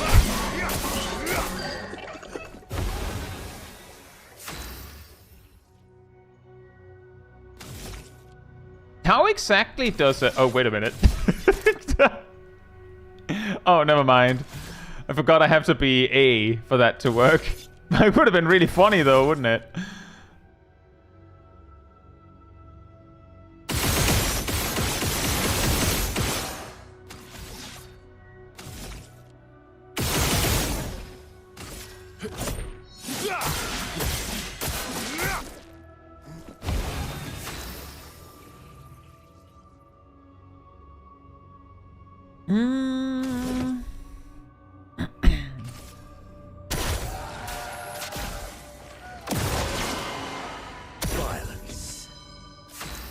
You know what? It's way funnier to just do this. Bell. Gong. Oh, you died. Never mind. I was like, it would be way funnier to just stun both of the enemies. It just dies from the attack.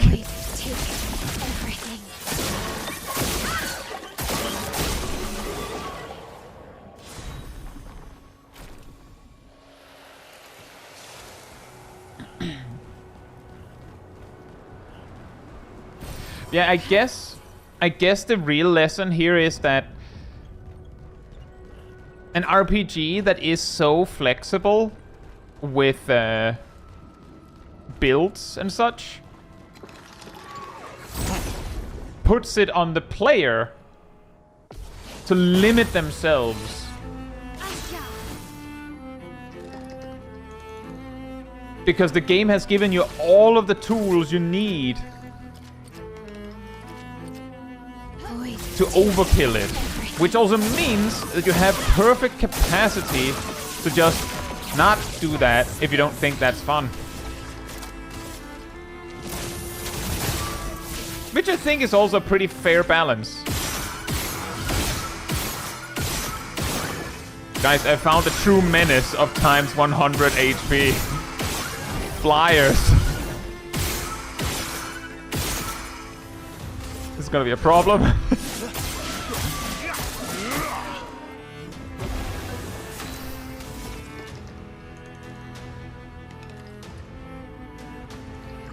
Yeah, the thing is, if players are given the choice to, they'll usually, quote-unquote, optimize the fun out of the game.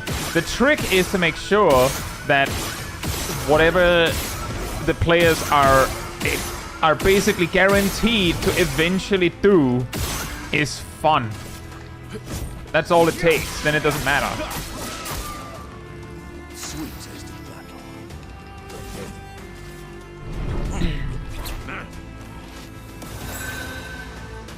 Sweet taste of battle. Nom nom nom nom battle.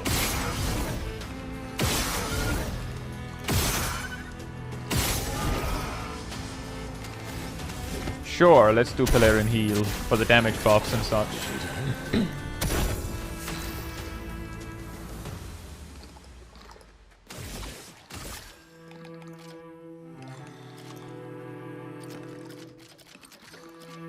Void takes everything.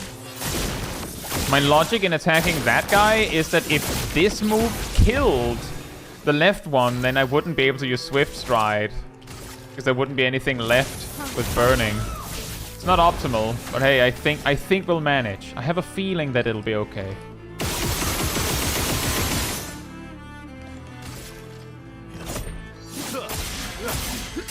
Versus over here being able to maintain defenseless and powerless on all the enemies.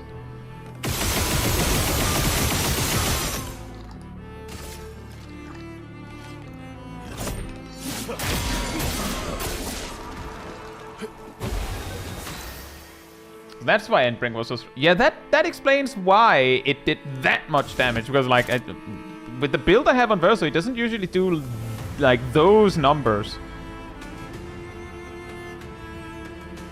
Are those guys, Oh, never mind.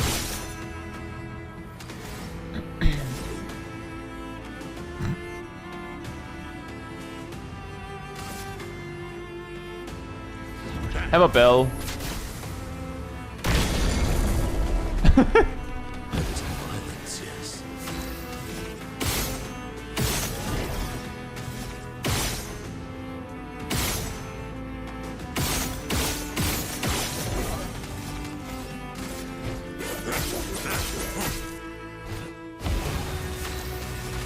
Void takes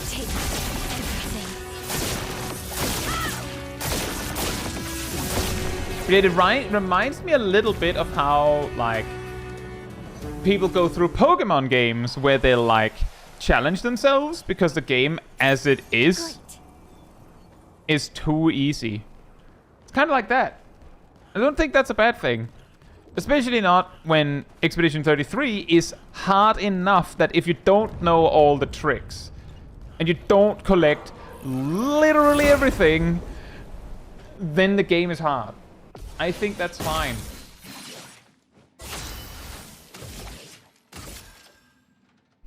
Did they change the music again to nothing now? I mean, technically that's changing the track, but I didn't expect that one. I expected a lot of things, but not that.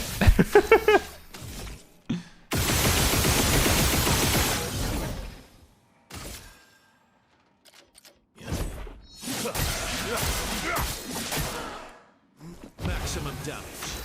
Maximum damage. I think I hit the exact number of times. I think I nailed that.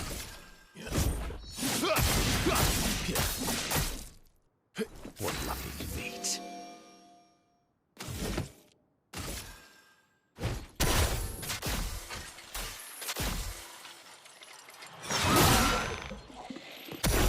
Man. Man. Such damage.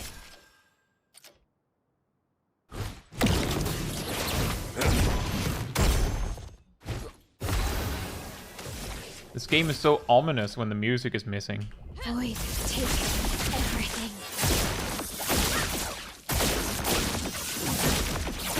Finesse and grace. Fitness and grapes. From fire.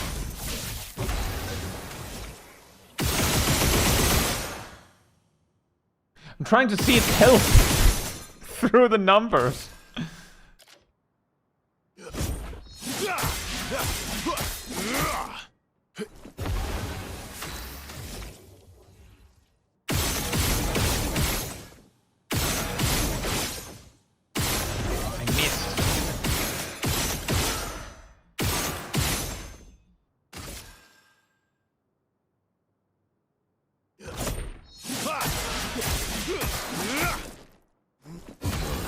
Lovely feet. Have a bell.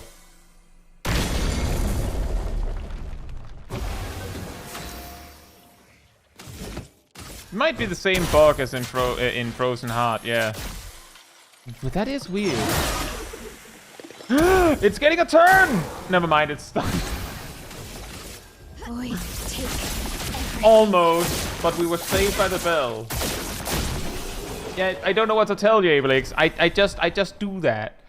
I was playing Grime 2 yesterday. I finally got around to it a bit, and it took me like 1 hour to run into a bug as well. That is so random that I'm like, why is that not been fixed? I don't know what it is. Oh.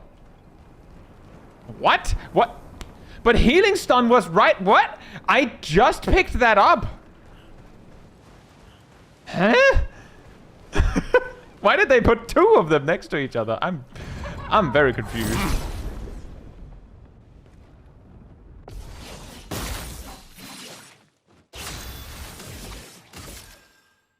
Void, take everything.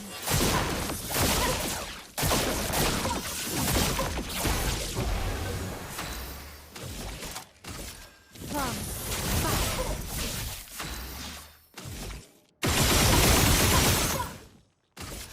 Numbers! Maximum damage.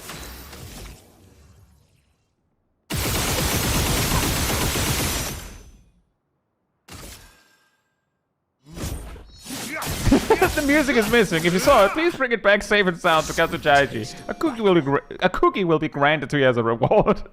Yeah. Can we have the music back, Saintfall? Where did you put my music? I like I like it better when there was music. It made it more fun. Where's my music?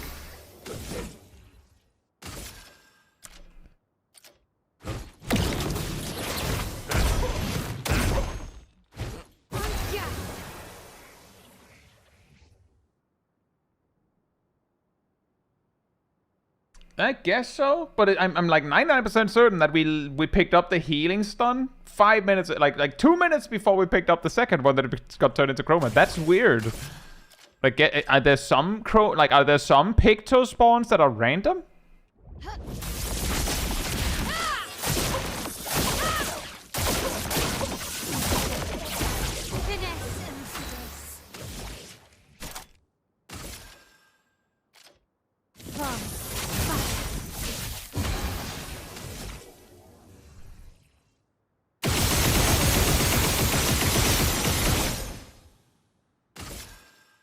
Ilana says, no, they did put it on both sides for some reason.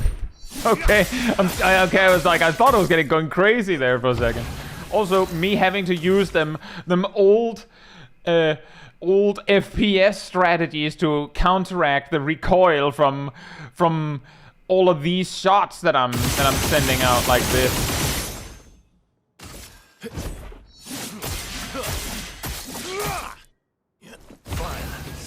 And then, oops. Bell.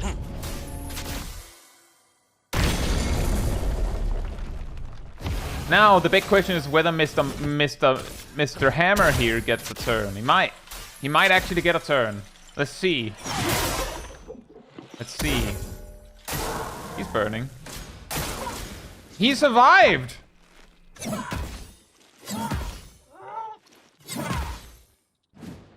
I had to fight a squad of 3 of those chromas ages ago. Void takes everything.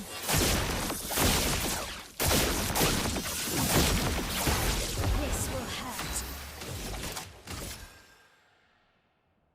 Abrix says maybe it was a deliberate tutorial why that Pictus was put there twice to show you how you can find some Pictus in more than one spot in the world and that duplicate becomes chroma. Maybe it was. It's just a weird place to put such a tutorial, I guess. But yeah, that could be.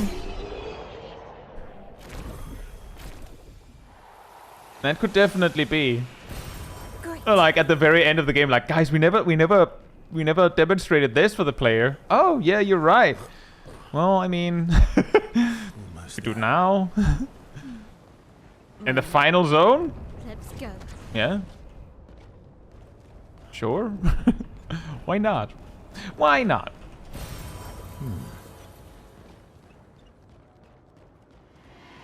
Oh, hi. Maybe I should continue. Maybe. I should continue. Continue what? Forever. Forever. Dang it. I have a feeling it wouldn't tell me anyway. Ah, sweet! 5 big ones! I'll put them next to the rest of my big ones. There are no grandiose catalysts and only story locations as well. Huh.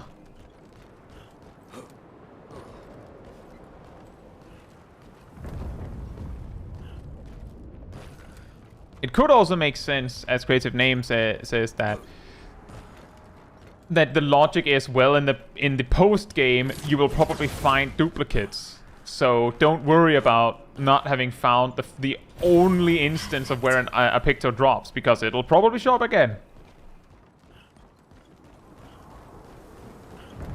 There's one actually, if you did the right thing in the prologue. A tutorial of what happens if you get two of the same pictures. Good stuff. Is that a merchant? After all the mess that's happening, I was the only one curious enough to make the journey here. But this place is sad. Yeah. Actually. True and real. Ha!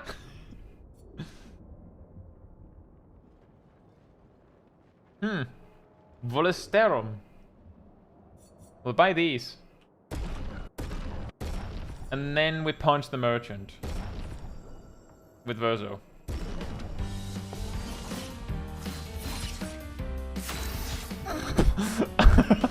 Bruh. Guys, I think I'm fast.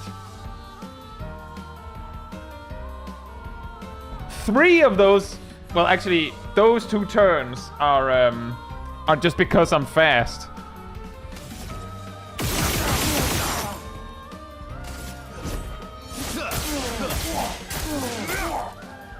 Let's carve a path.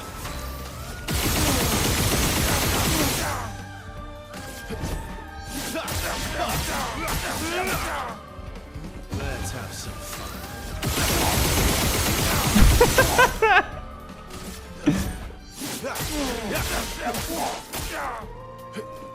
And because it keeps being my turn, I don't get cheater turns.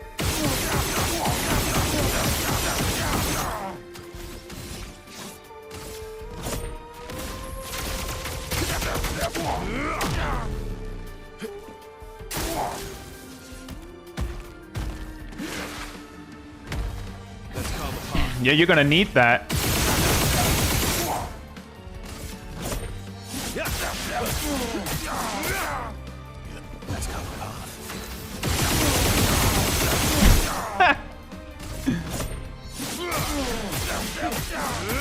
Who needs cheater when you're getting 3 turns back to back legitimately, as far as I can see?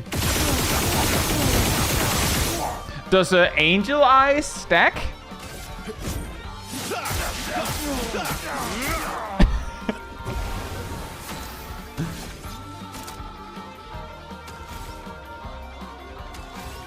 Does Angel Eyes stack? I'm guessing they don't. You just override it. Ah, okay. Well, I think this guy is in trouble anyway.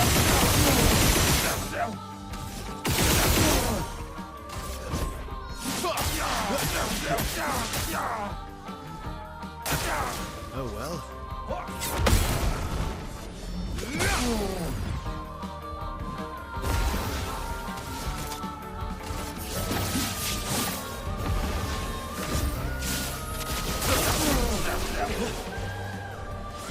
Try using gradient 2. Oh, oops.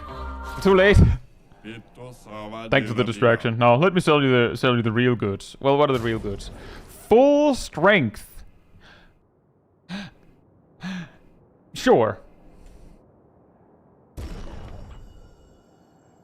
We're up. Good luck out there. Thank you. Anyway. Oh damn! It might. I could see that. Past the gardens. We had Steel Strike already.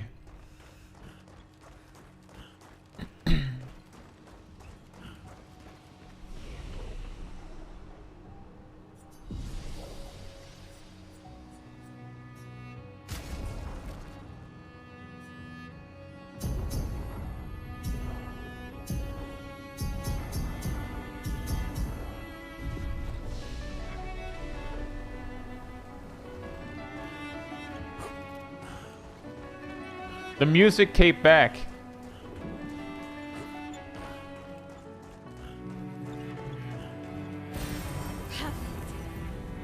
Why does this look so ominous and it's just a recode? It's really weird.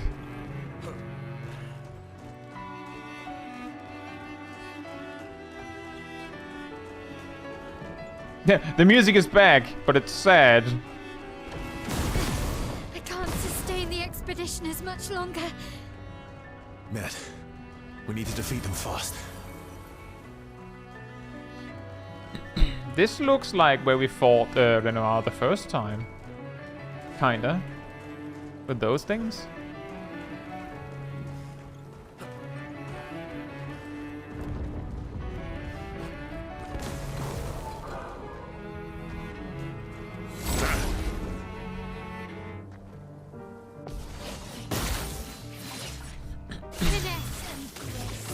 Fitness and grapes.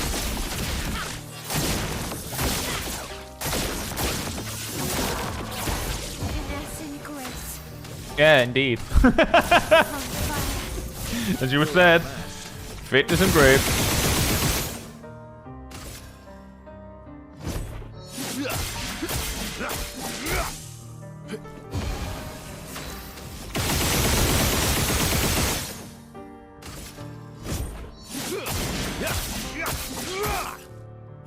Violence. Violence. Bam bam bam bam bam bam bam bam bam bam bam bam bam bam. Violence, yes. And played. Oh, they're tanky. Void takes everything.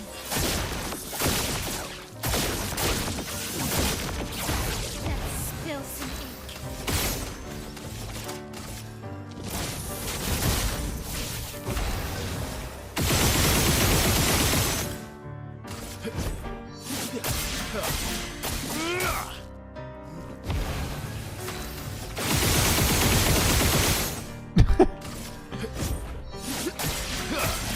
Just making sure we have defenseless on both of them, of course.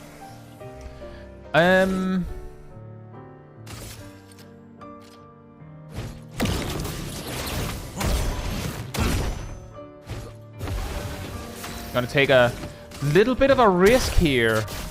We might take damage, guys, and it might hurt. Oh well.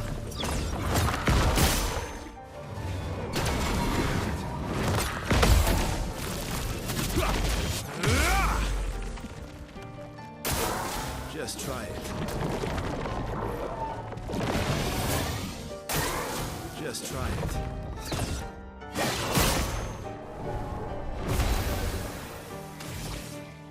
They finally got a turn, and they actually just were allowed to have it. And we survived. Dance begins.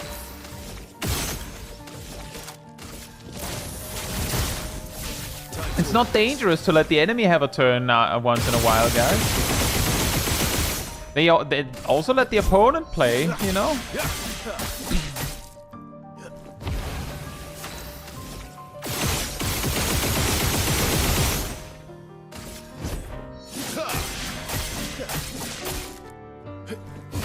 Taste of battle. No.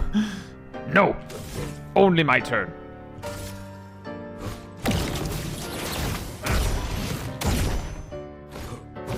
Violence, yes.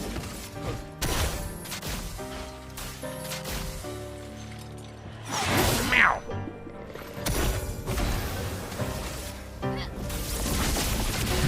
As Verso says, my turn. Hey, Darth. Nobody will. His goes to turn order in reverse. Yeah.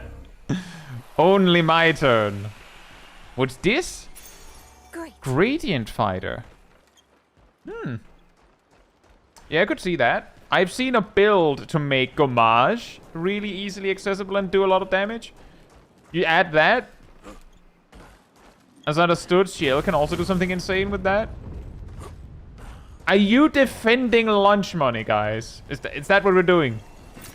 Useful. You're laying your life down for like 2.5 big ones. Is that what we're doing? Okay, sure. Battle me.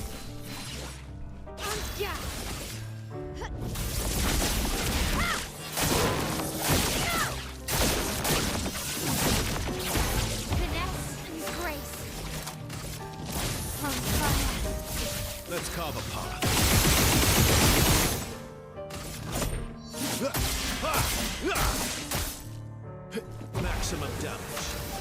Maximum damage.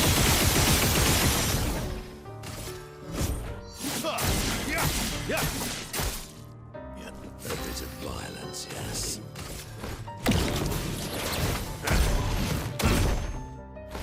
Sweet taste of battle.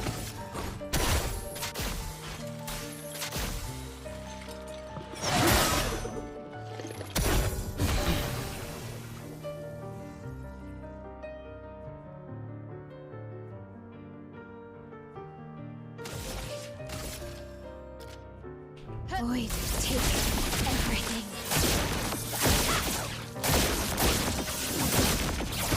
Finesse and grace. On fire.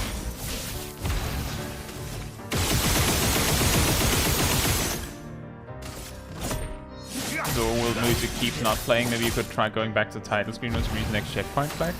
I have a feeling that it'll eventually come back, and it could be a problem with a specific track. Let's see when we get there. Violence, yes.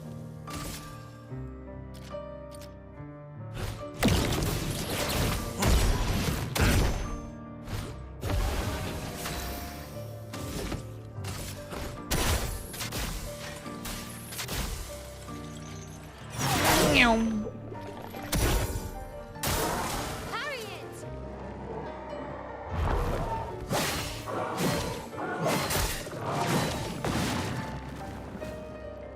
Wow, they do a lot less damage.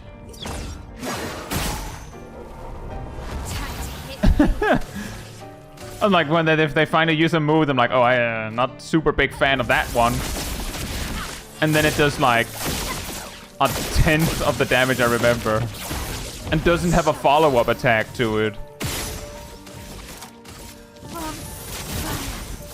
Let's carve a path.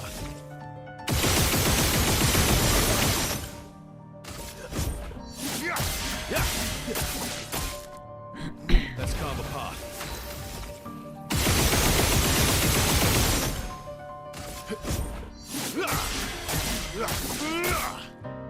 Violence.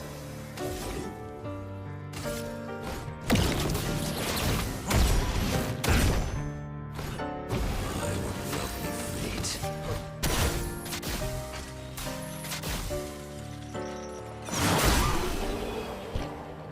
Dead.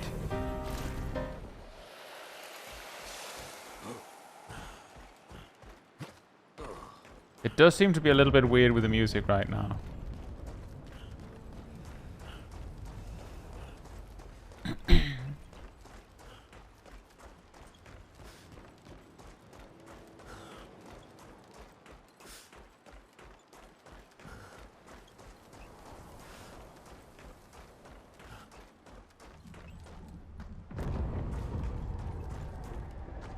The reason why I didn't do that creative name is because that would mean that we would not be doing this today. Because it'd be like, then I have to sit there for like 30 minutes or an hour poring over like, what do I do with my build to get exactly 50 levels and whatnot. And still, you know, making a decent build without doing that. And there's also the part that even if you do that, you will still have like way overpowered weapons unless you switch to different weapons that are still low level. Which heavily limits your options, because obviously you found higher level of a lot of the good ones. So it might be all for nothing.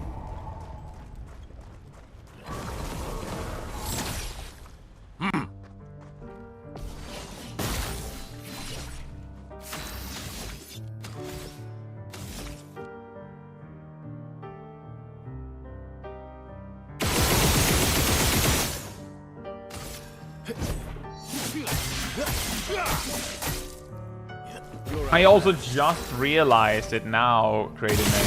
I was like, wait a minute, if I were doing this, then...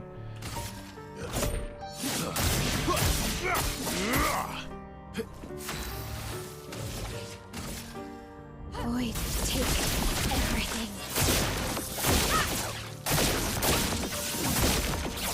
I'm ready.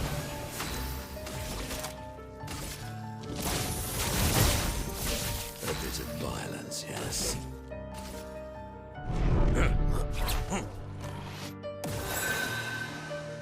Sweet taste of battle. Invigorating. Void, take everything. With this many boys on the field, I think we have to buff up to really bring the heat. It could become a very, very, very mild issue. On fire.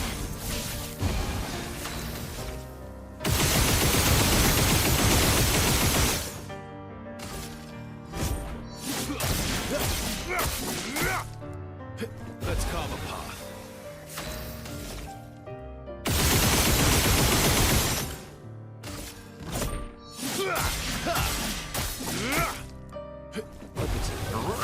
Yes. You know what? Maybe 2 shields is fine.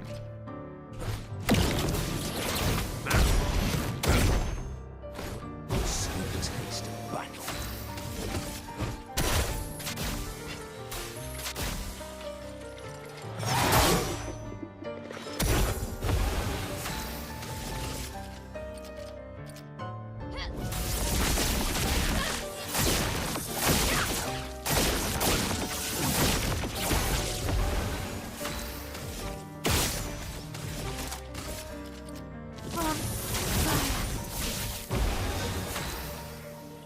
The debuffs count whenever the enemy has a turn. Which is also the reason why Versa is capable of maintaining 1 turn of defenseless on everyone.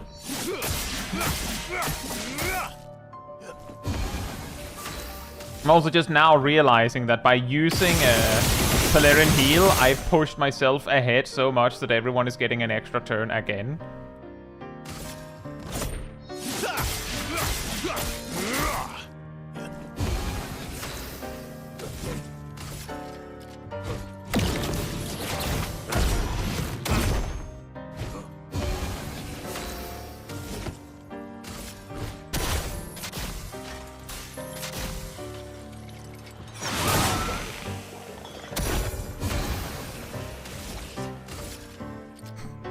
Void, take everything.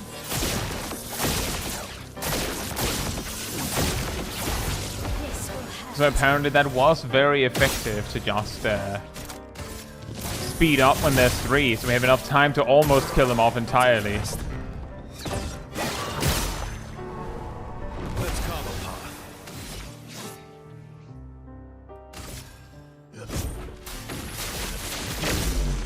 Yeah, it's not that much. I should have probably done that in opposite order, but I wanted to see. And that could have been a low roll, though. So it might have been 2 million. And he just got memed.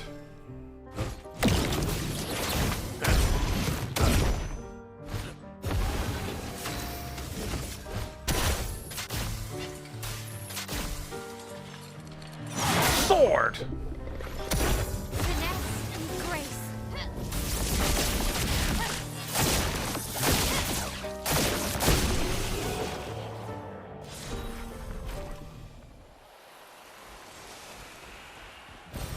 Useful.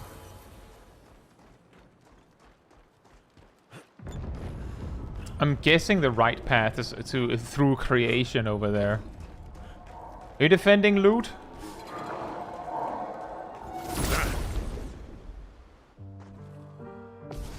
But yeah, that's also the reason why Verso could so easily build like 250 burn stacks on the merchant, just because Verso got 4 turns in a row. And then the burn stack ticked down 1.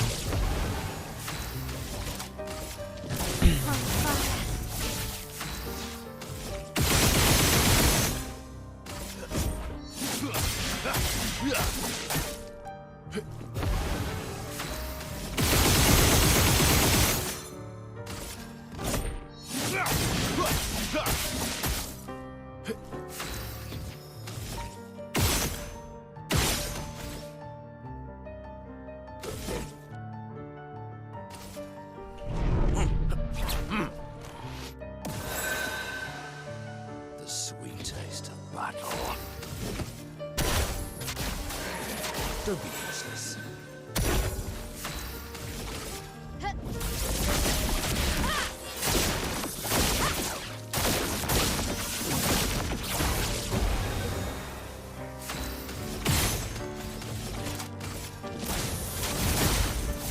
Cut him down.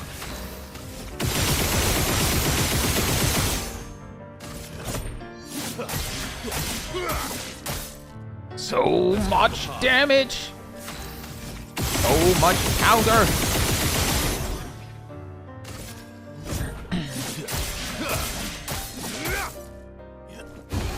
Yeah, I believe that there's something to be said that a specific weakness of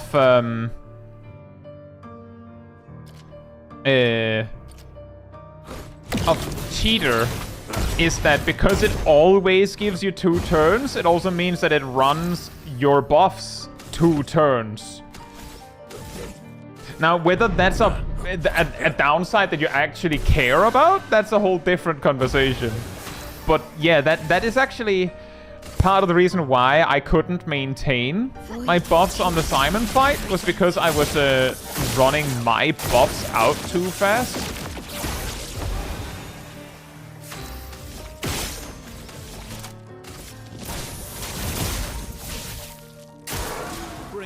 But I guess the key here is that for powerful, and for powerful specifically,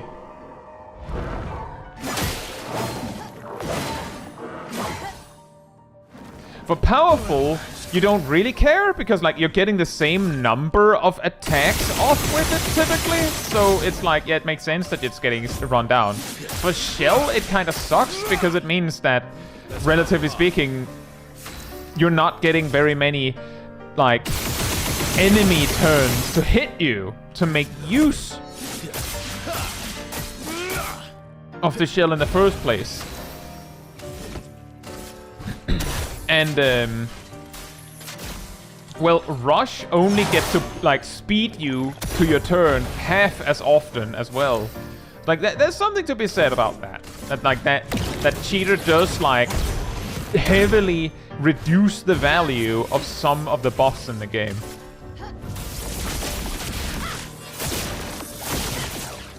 But then that is of course undercut by the fact that Rush is insanely good, so it doesn't really matter. Ready to strike.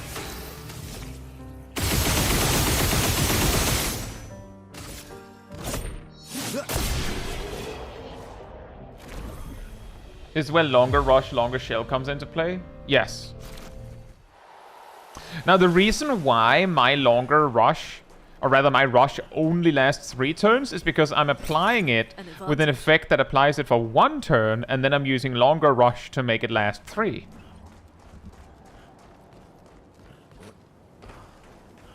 In retrospect, there might have been a better way now that I have Clair's life. I just, you know, in this position, like CBA changing that. And we don't need it.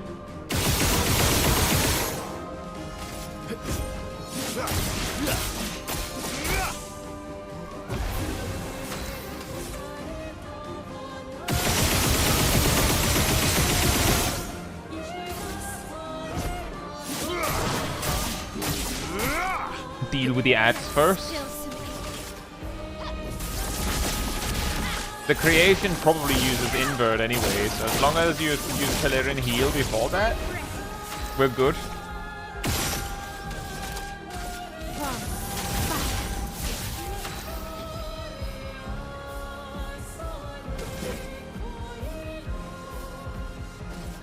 And the question is whether we can do that, but if we can't do that, then we'll probably live. Taste of battle.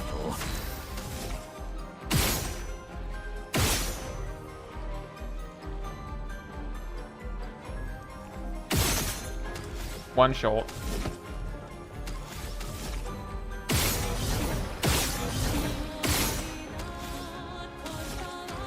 The refund came one shot too late. Oh well.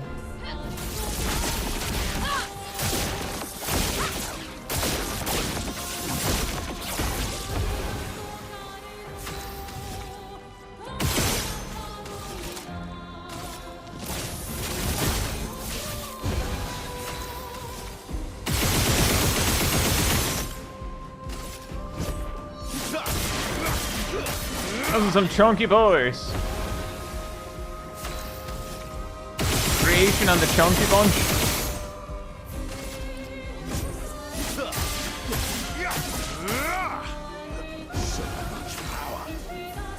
So much power.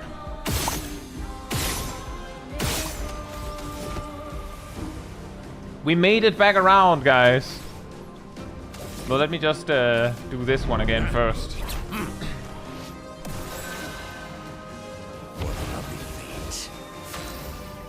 It's at its best when it's fair and square for when it's a fair and square one for both of you.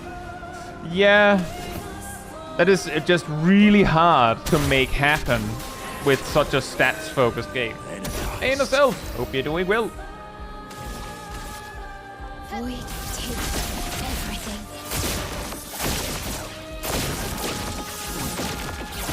Time to hit big.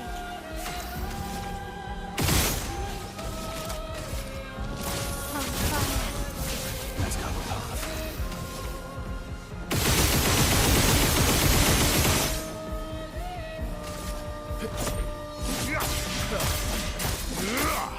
It always feels bad when you do so much overkill that that you're just hitting the corpse afterwards. That kind of feels bad.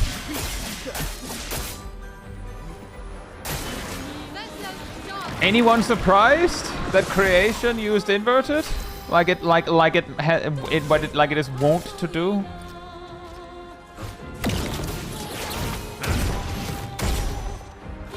What lovely feet.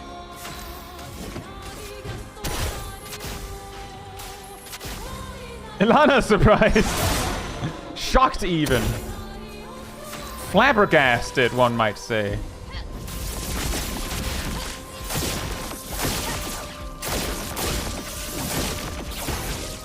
It is really difficult to meter out how much damage you need on an enemy, though, with the roulette and all that in the mix.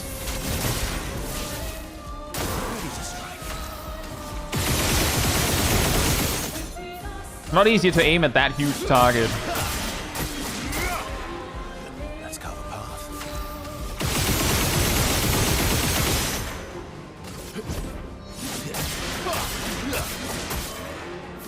Sweet taste.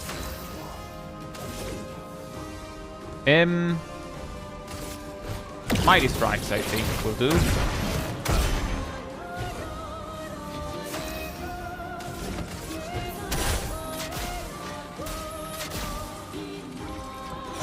Sword!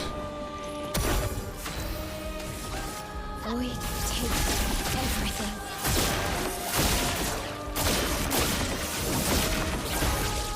Random aside, I recall that there is a Lumina that is like, you start inverted, but you do more damage. Is that one? Is that one you do more damage when you are inverted? Or is it you do more damage for the first few turns, but you're inverted? As long as you're inverted, and then it just, as a bonus, gives you the effect. Oh, okay. Let's carve a path. It's pretty funny. Eclipse's Creation's feat, I remember being really strong. It is a good move, it's just Landmaster Light is better. And I had that already, so it's kind of like, eh. Dang it. It really weaves around to confuse. You know what? Screw you, you're stunned. Take that. How do you like it?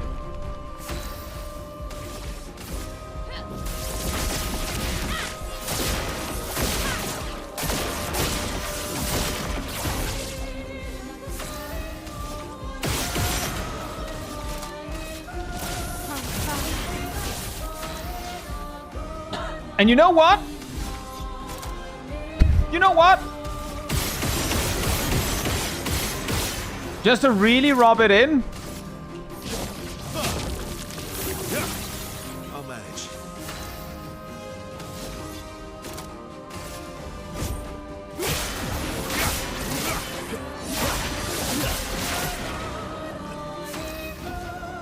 Just really, really stun you. Just get super, get mega stunned. How do you like that? How do you like them apples, huh? With your silly kicks. With your pumped up kicks. And this sword. Wow, that was a low roll. If there ever was a low roll.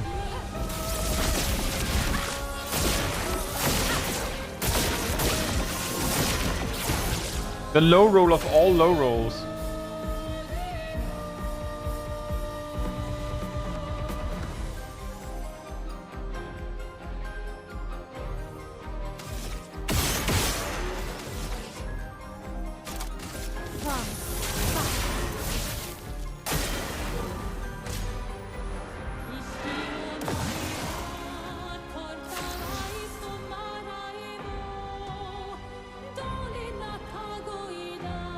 Oh, right, because he's inverted. Clair's life doesn't work.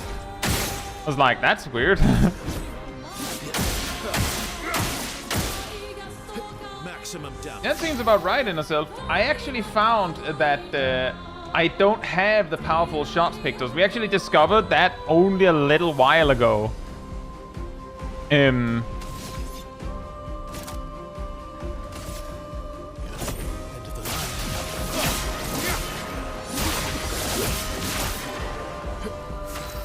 But we also don't need it, as you can see. This is times 100.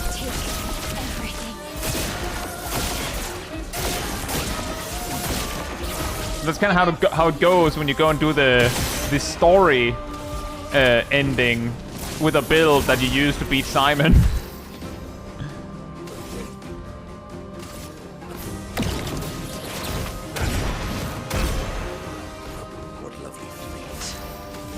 That is an interesting point, that you can set all that up to just have one.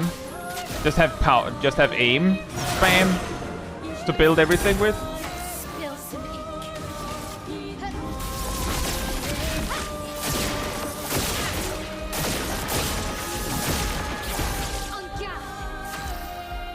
But actually, how will that let you have have all those rebuffs on all characters?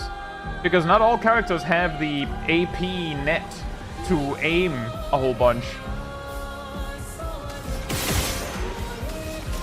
I guess they might, but not necessarily. And powerful shots isn't guaranteed. I guess you might have the AP eventually, and you could also just have pictures that, well, luminous that give you AP when you proc them, and it might be fine. But it might not be perfectly consistent.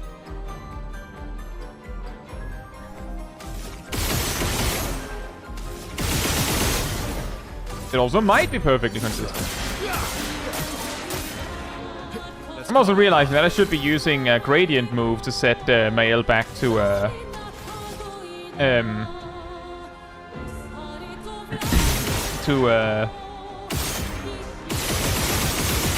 Virtuous.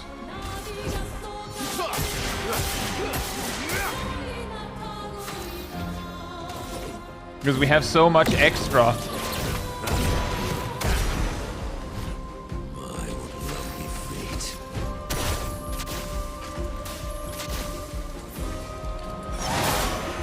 I think we have almost I'm pretty sure that uh-oh. Oh, just one.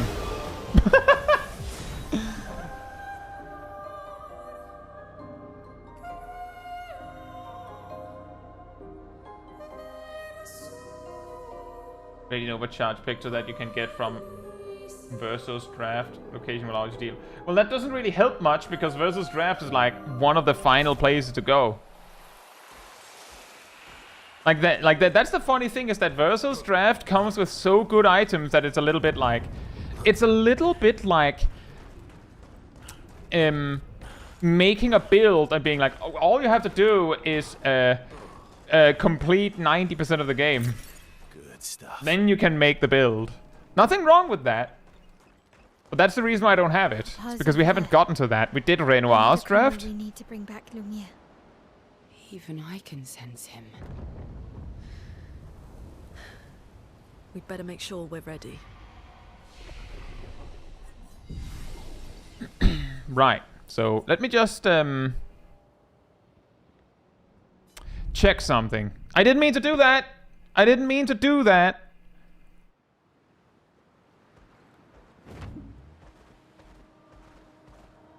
Although, I mean, that might also fix it.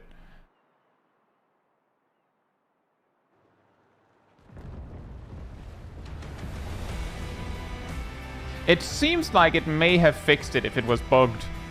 Now we go back to where we were.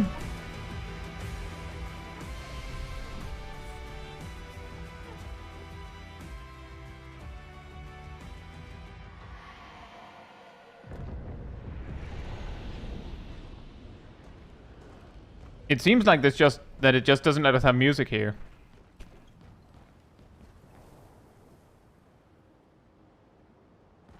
Last minute adjustments or breaks to them now. I think we're fine on that.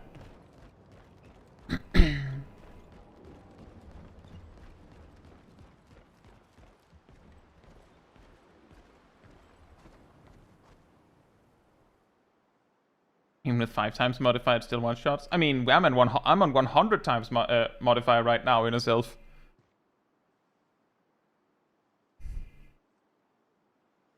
Yeah, that's what happens if you grind too hard.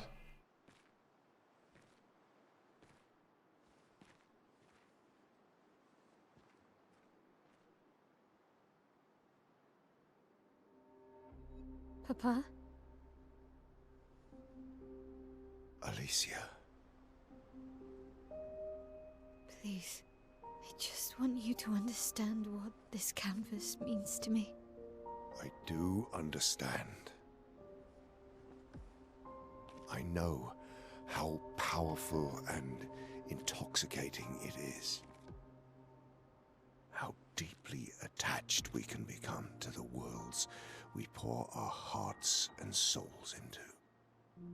I was enthralled, and it nearly killed me. Doesn't mean you have to erase Verso's canvas. Child, do you think I want to?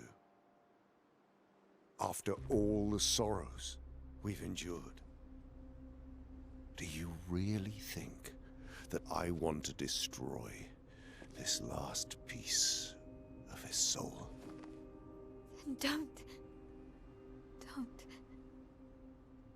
Life keeps forcing cruel choices. We do what we must.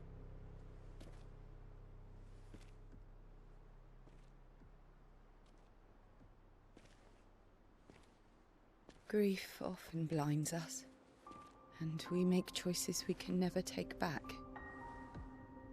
You grieve for 2. I grieve for many. The choices of parents leave indelible marks upon their children. But ultimately, the voices in their head have to be their own. You cannot set the boundaries of their life for them.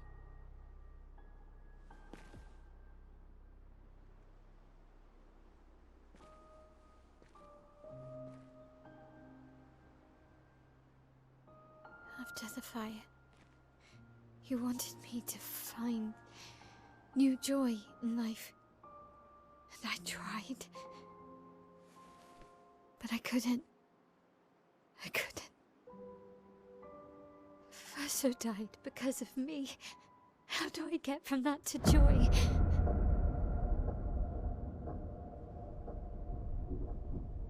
Child, it will get better, I promise you. But this is not the way. Your friends speak truth. And it changes nothing. You can hate me. But that's a choice I must make. As your father, I must look out for you. Especially when you can't look out for yourself. You treat me as if I'm still 5! I treat you as if the shadow from the worst day of our lives is going to suffocate you and take you from us too!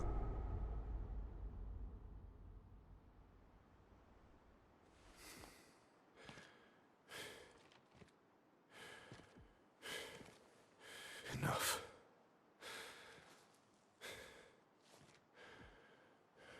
I said enough.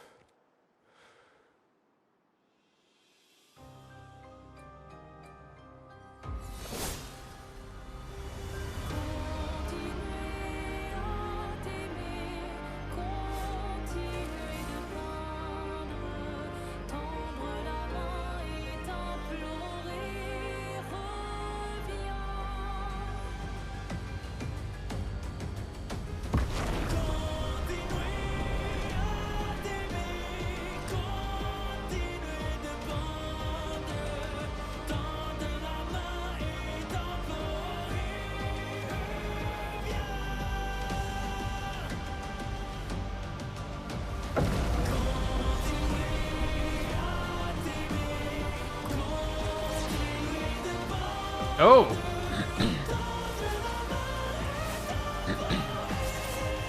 So that is indeed his chosen attack mode, huh?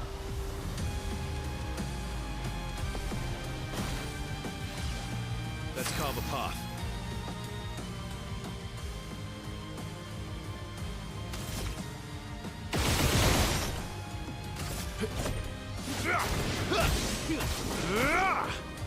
Time to end this. It feels like the sound of combat is slightly, like, muted.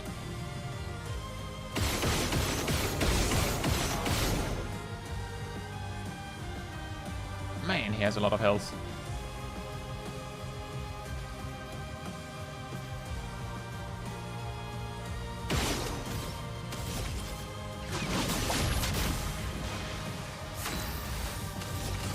Void takes everything.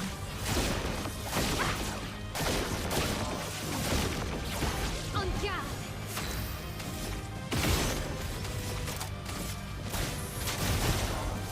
Time to bleed. Feel energized. About 100 times more than he should. Yeah, I guess that's how that works.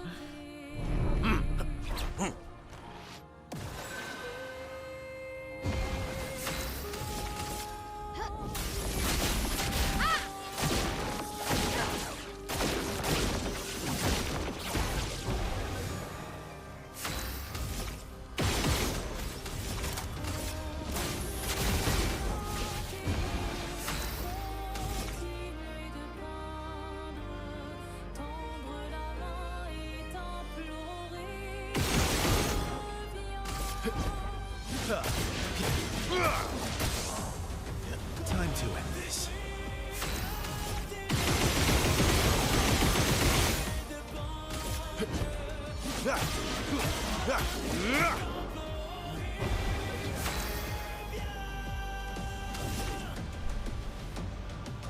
Now, I could use Breakpoint, but I think I'm just not gonna do that right now.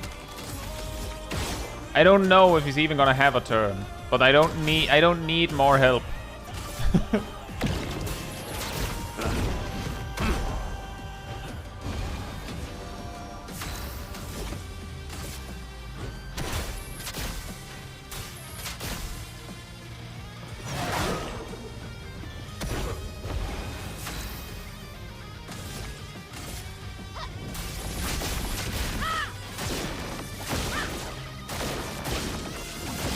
And he has a lot of health. When I thought 100 would be too much, it's because I specifically looked up how much health he has and was like, times 10 seems right. But, I might have gotten wrong how much health he has. I missed how Simon's phases worked as well, as you may recall.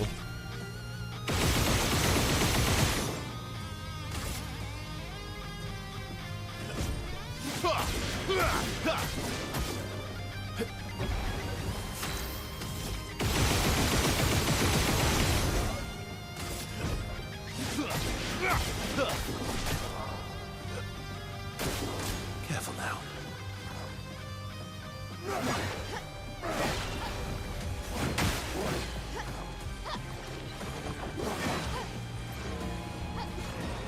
Violence. Violence.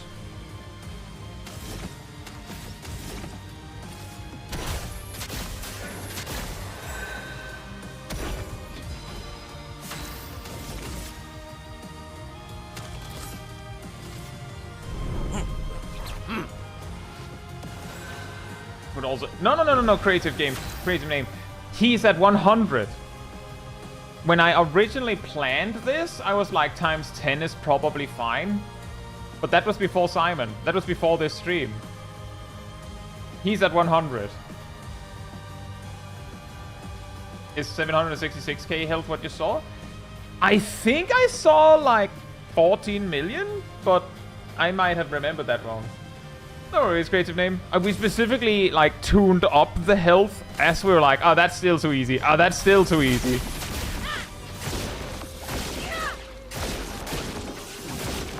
But we've given him as much juice as the game allows him to have. The only thing that I've not done is limit what I can do. And then the only limitation I've given myself is that I'm like now being like, I don't need to permanently stun lock him. I think we'll be fine. Ready to strike. I also will say that there is something of a ignorance is bliss over making sure that I have shields, so he can't actually hit my health, because then his attacks will look as threatening as they ever did. Because I don't know how much damage he does. You see? It's genius.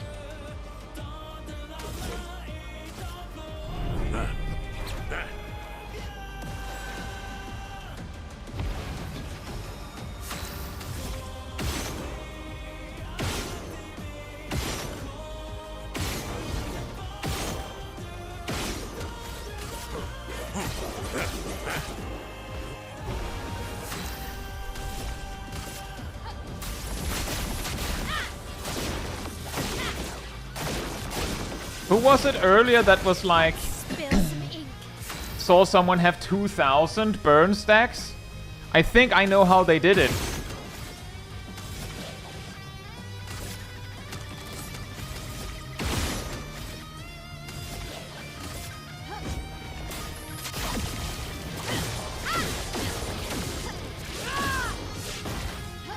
My turn.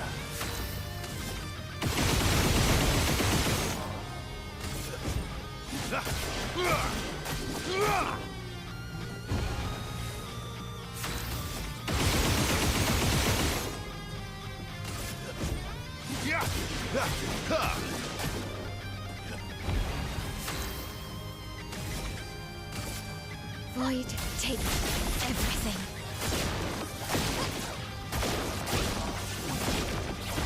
Finesse and grace.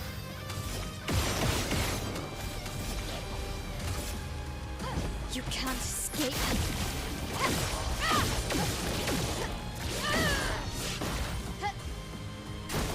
Not impressed.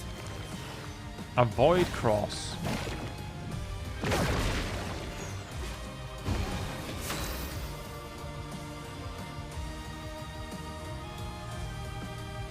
Sure. Simonos move soon. He had a go. He had his turn, guys. Now it's me again. Don't be useless. I wonder what Void Cross would have done.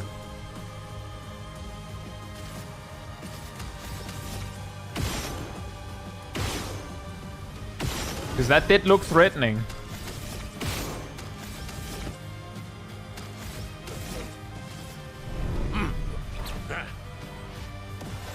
Stun. It looked like it only targeted Verso, because it was the only one that dodged when I clicked dodged. Clicked dodge.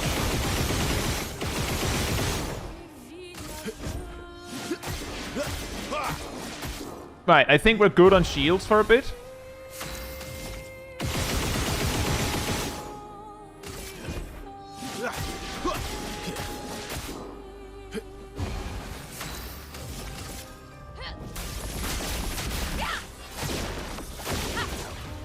This is the perfect place to test Landmaster Light Limit. I know what its limit is.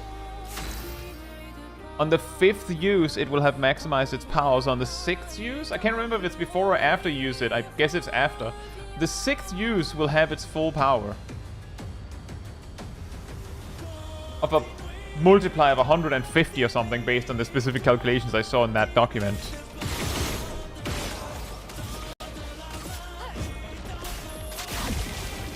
But we still have time. Sweet. He hasn't gone to attack once yet. He has attacked twice. He has chosen to attack twice. But he hasn't hit anything yet. Well, he has hit one shield.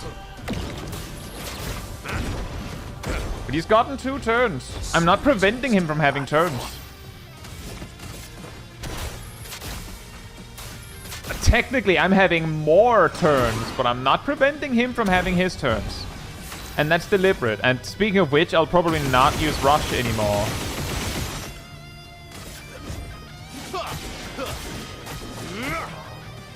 Let's cover path.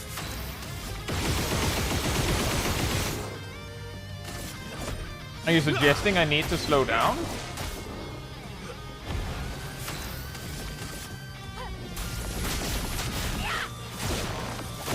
No worries, creative name.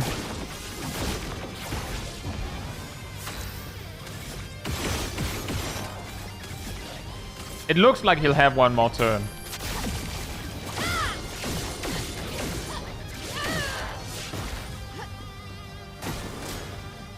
Oh.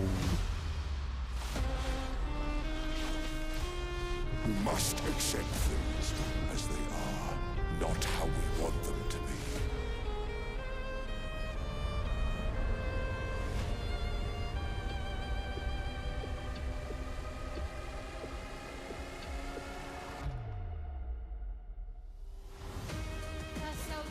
What Verso have wanted, truly.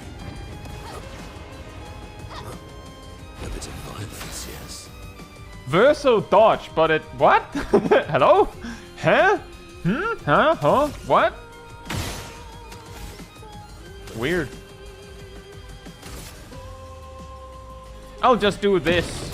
It won't do very much damage, but we'll build that Lampmaster light anyway. Sweet taste of grapple. Dodge the shield.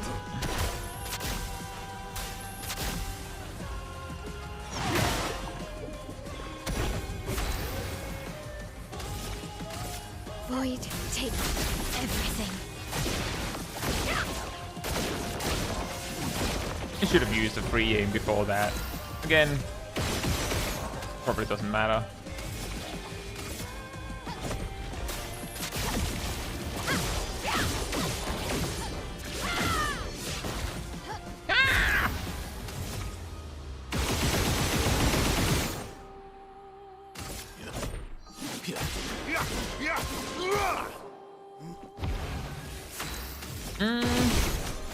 Oh, whoops. Let me just use leadership to keep Monoko charged. Worth it. Void, take everything. Guys, we're almost at an actual break. Like with that mega multiplier, we've actually reached the point where he's gonna break naturally. A bit of violence, yes.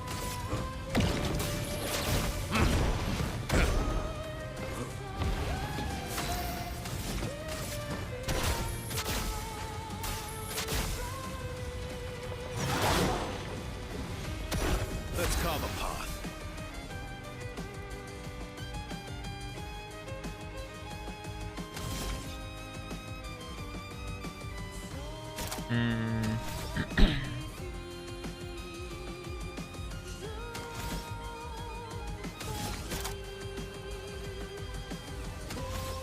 If I basic attack, he'll get stunned.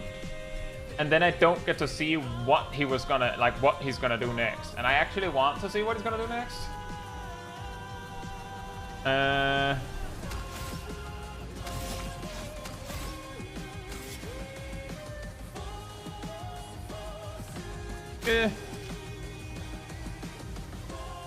Do this. I do this. Go on then.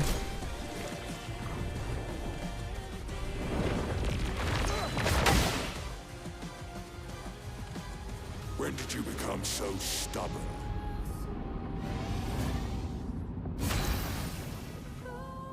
Reacher? Who's Reacher? What? What?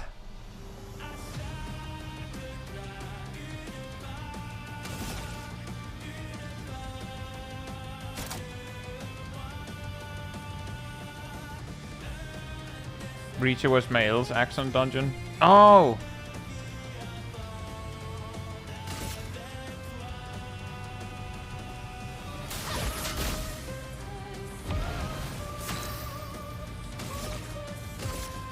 Void, take everything. Well, I've just observed that I think there's something that Male is getting from Verso actually playing his turn out properly. I don't know what the thing it is. Because Male suddenly didn't have the resources. Did she get... Did the black holes... Oh, the black hole stole our AP, that's why. Well... He's like way down there. I think it's over. I think it's over, Renoir. I think we're calling this a GG.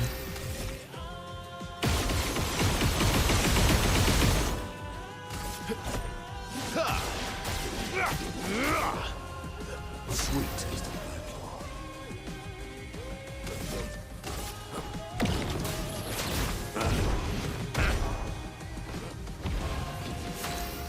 Dang it!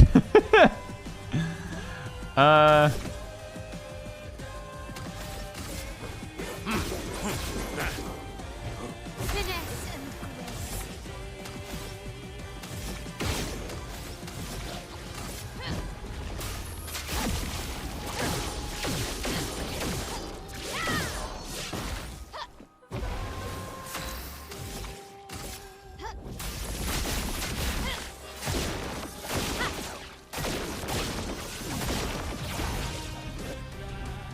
Serene rescues Renoir. Oh! 76 million! This insanity, it's time to go home.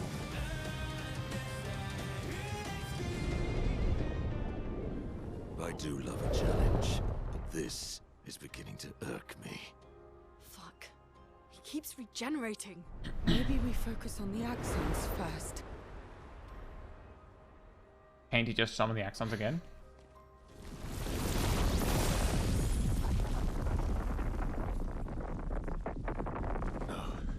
She can't.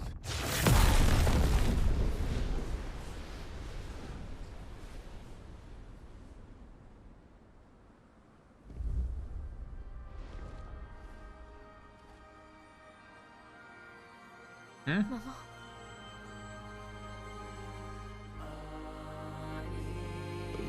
You're going to kill yourself. It's too soon for you to return to any canvas.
Oh.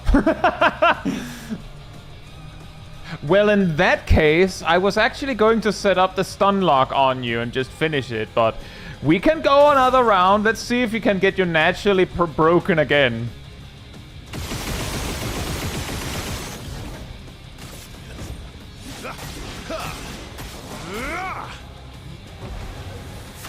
Tutorial over.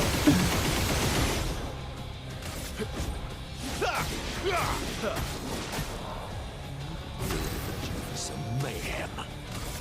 Are you ready for some mayhem? Don't know if we've fully empowered it yet, but that's pretty good. Sweet taste of battle.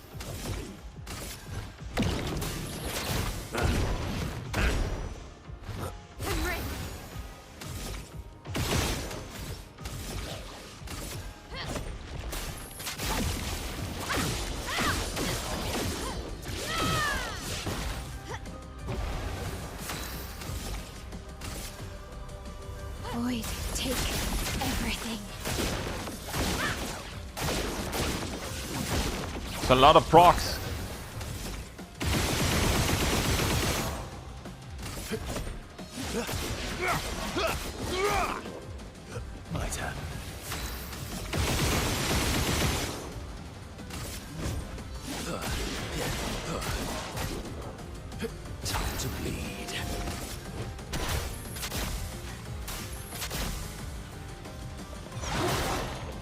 10 million.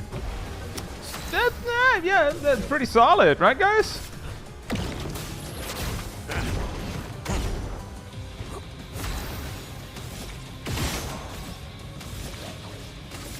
You can't escape.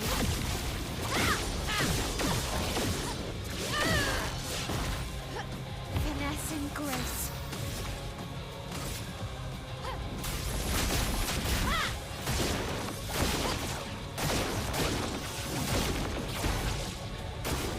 Just try it. The sombre canvas. What?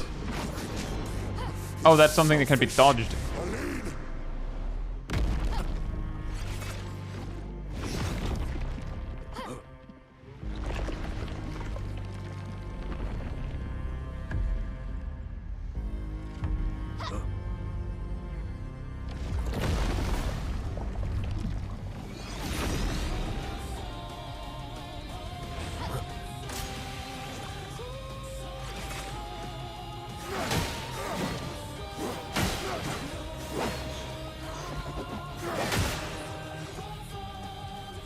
Ow.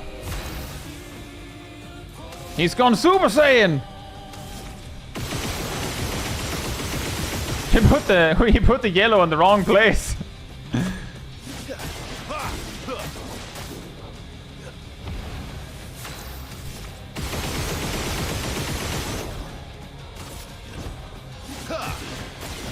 Where did all the burn? Did he just cleanse himself?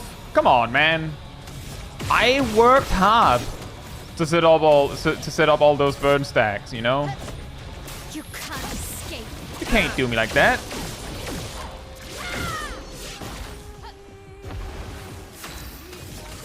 Void, take everything.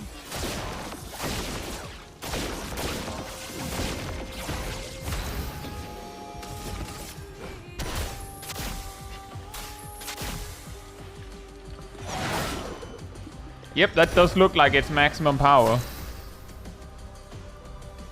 Oh, let's set up some more shields. He also still has rush. Still? Oh well.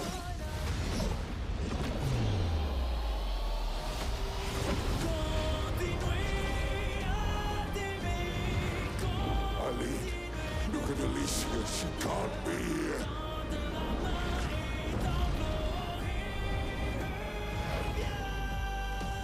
Eileen, it's supposed to be you and me. Not you against me. Go home, Renoir. Go paint something else. We got wings now. He grabbed the wings. Why am I the only one who sees this?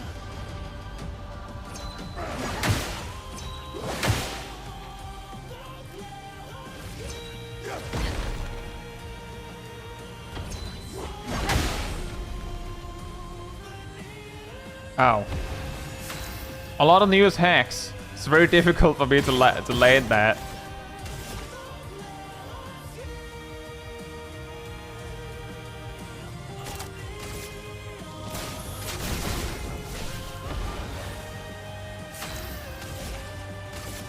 Void, take everything. Let's carve a path. I don't want to stop him from having turns. We're in this dilemma again. He has dialogue. I don't know if he's done with it.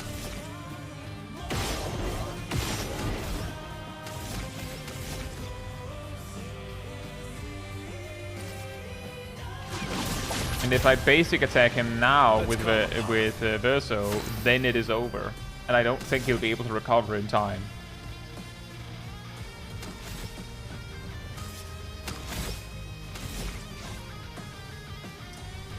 We can do that.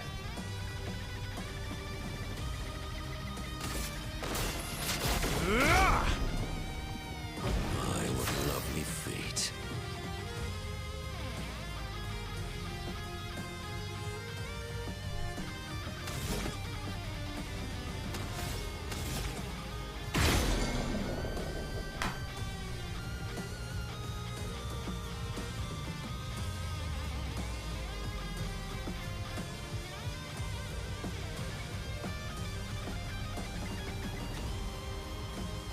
Why does your free aim break, Monoko? Where's that from?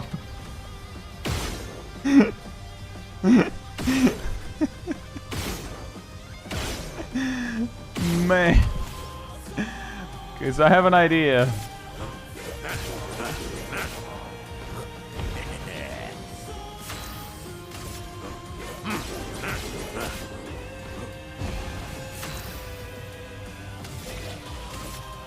You can't escape.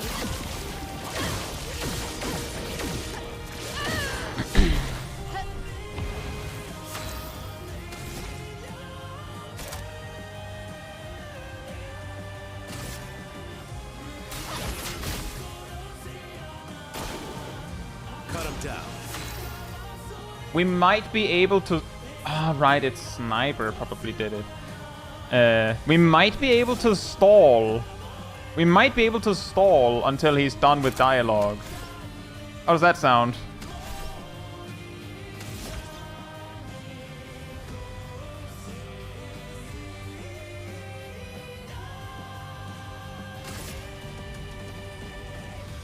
Could just pass it. That's true, I don't have to do anything. I completely forgot about that.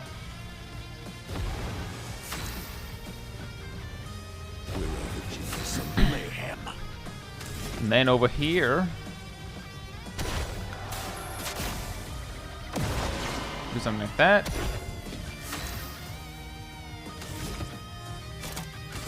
Oops. We can probably shoot at him. Now that we aren't in break mode.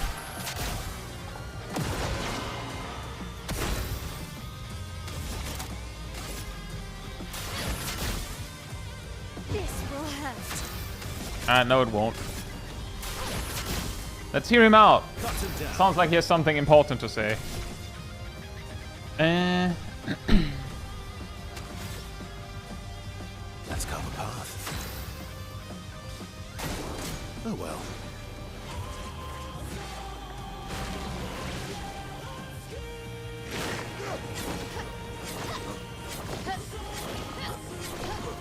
Opposite violence, yes.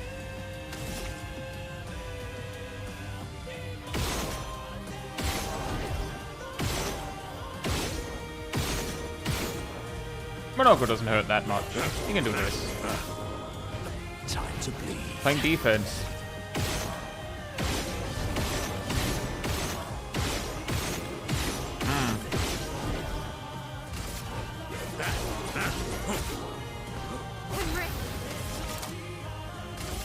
I don't know when he's done, so I kind of have to wait in case he takes a few turns to finish his, like to get through his dialogue. Maximum damage. But I'm also staying in ready position to finish things. I feel like this is a decent compromise. Sweet taste of battle.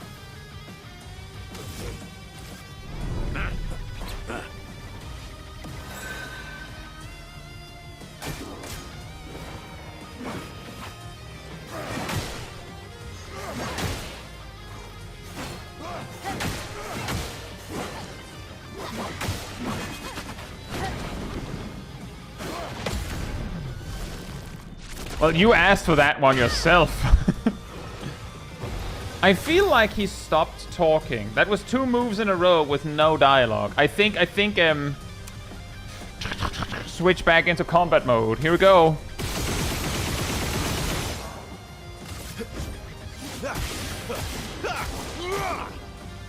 Cut him down. I just wanted to be sure. Can dialogue be percentage based? It could be. I sure hope not. Because that's gonna be hard to land. Void, take everything.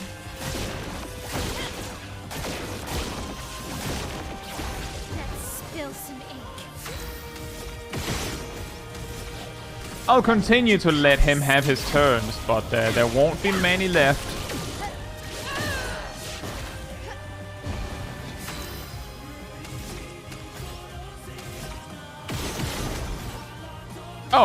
Well, okay, sure. I was like setting up for that. Like I was just gonna use Mighty Strikes, but I mean we can also just get it naturally. Like sure, that works for me.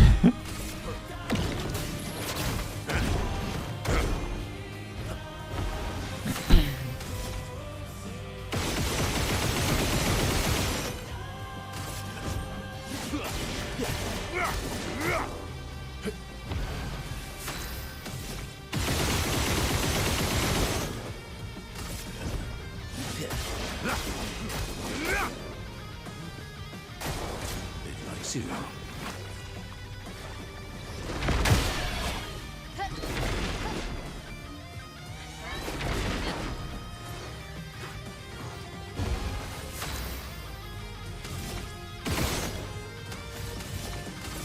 Void, take everything. Oh, we have powerless. Oops.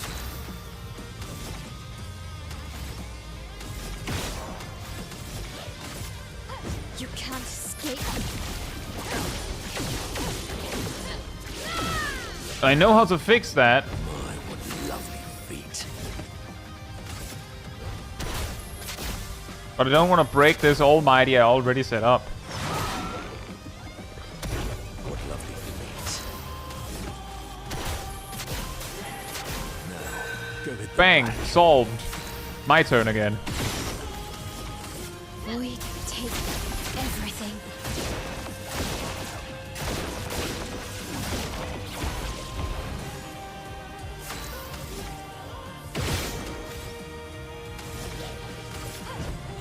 You can't escape. Man, this would have been a sad fight. If we didn't have 100 times multiplier on. We're like, we're not even gonna turn. It's just boom, over. Oh.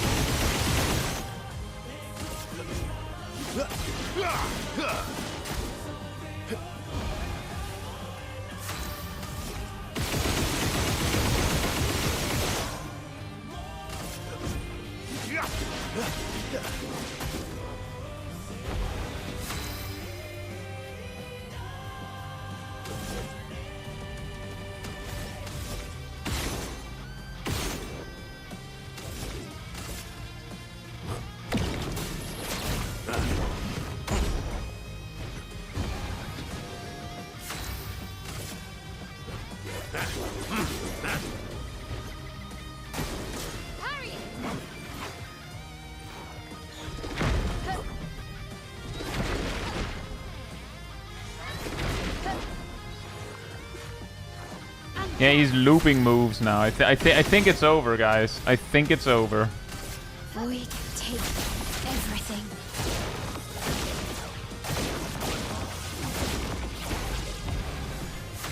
He also doesn't appear to take damage anymore. You can't escape.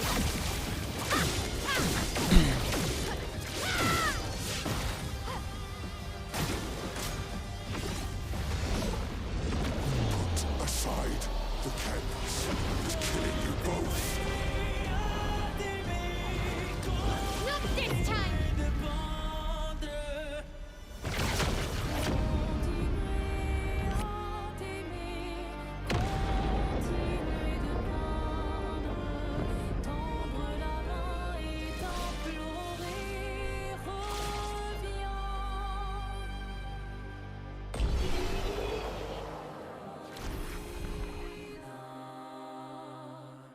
Nice. 160 million damage dealt.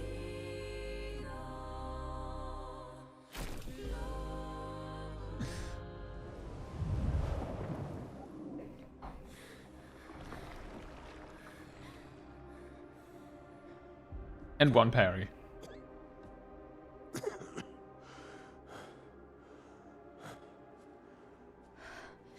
Ironic. Your mother was the one who saved me when I lost myself in a canvas.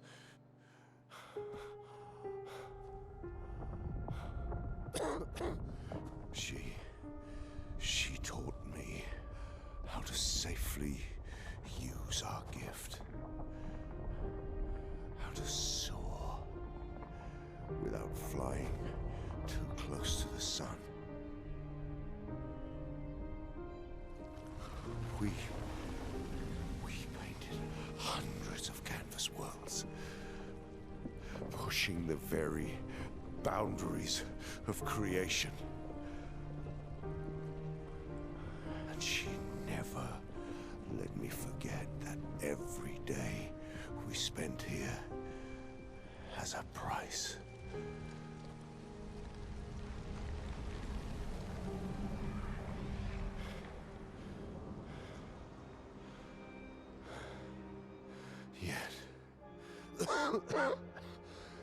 Yet, here we are now. So trust her. If she's doing this, then... I trust what she taught me. This is not a game. You think you know what's at stake, but you don't. I know precisely what's at stake. You want control. You want to feel like you're doing something. You couldn't save Verso, so you want to save us. Except you're not. Destroying the canvas won't help us move on. It'll just deny us the one place that helped us feel again. 67 years. 67 years I spent trapped within the monolith. But I persisted. Do you know why? Do you know why I cannot leave her or you behind?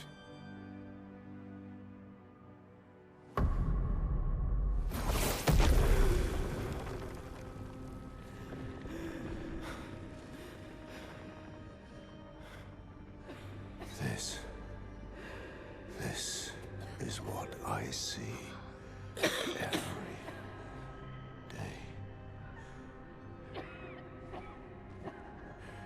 I cannot spend another day with living corpses. Since the fire, our family has crumbled. Aline in the canvas. Clair fighting a solitary war. You, a living ghost. Verso's death broke us. Wanted to be fixed. I need it to be fixed. I cannot lose you too. Don't you see? That's how I feel about them. I can't lose them either.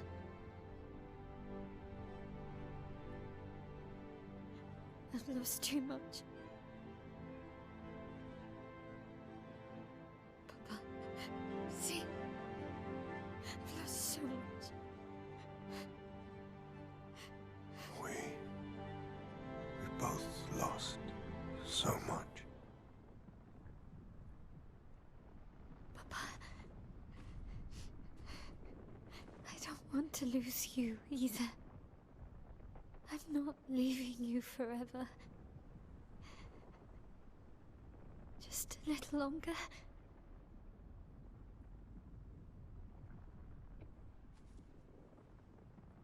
I want to trust you, but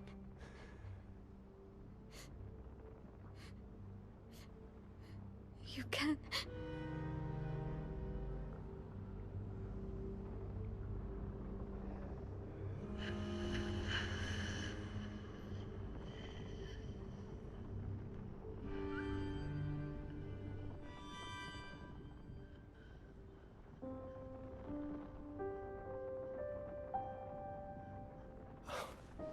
keep the light on for you.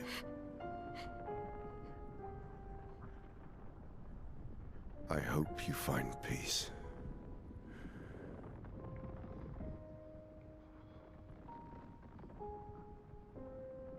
Hold on to each other.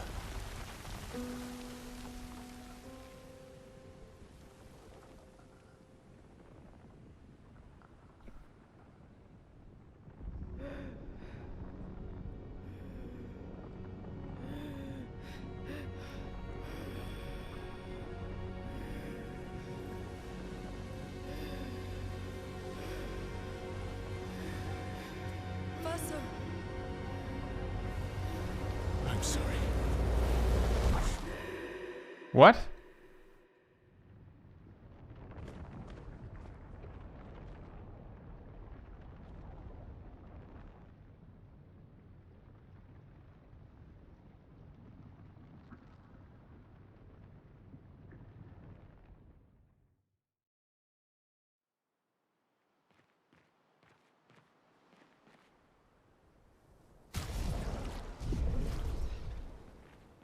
Oh.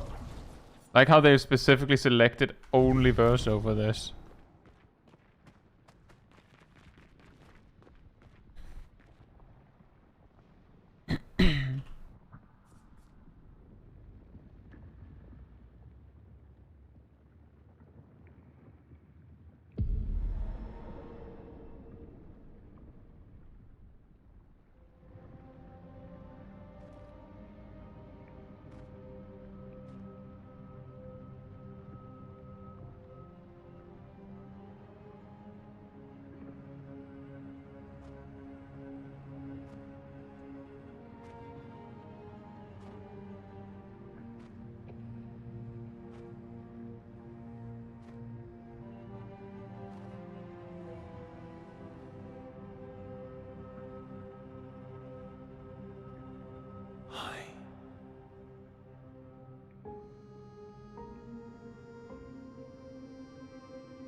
You're tired of painting, aren't you? I'm tired too.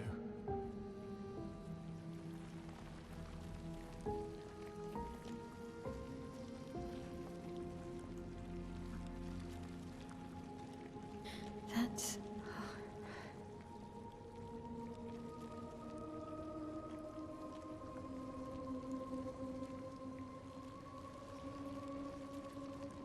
You shouldn't be able to be here. Lamont's gift. Oh, because he's Why immortal. did you run in? It's dangerous for you here. See things as they are. Not how you want them to be. What? You lied to your father. No. You saw it too. But he wanted to believe. You're going to die here. Why don't you just leave? You can always come back. The moment I leave, Papa will erase this canvas. This is not worth your life. What life? My life of loneliness in a shell of a body, with no voice and no future. You're my El. No matter where you are, you don't need this canvas. But everything I want is here. Here I have a chance to live, Verso to live. Up there I merely exist. Life keeps forcing cruel choices. Stop quoting Papa!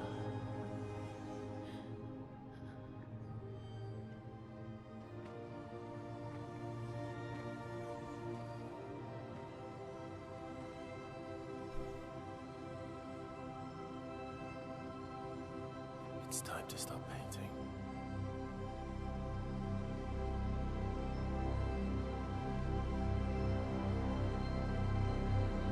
Verso!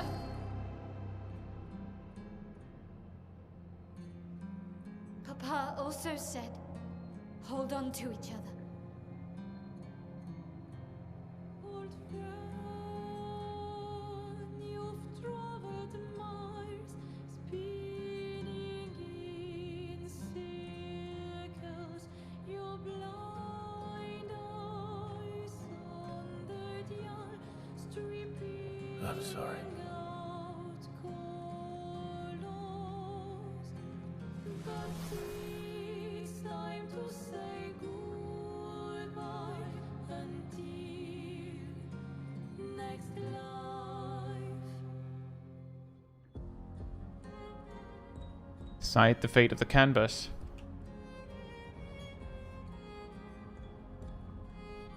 Hmm.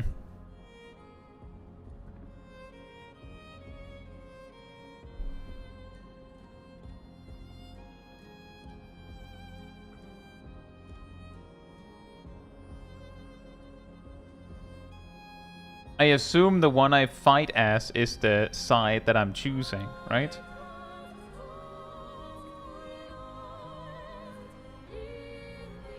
Hmm.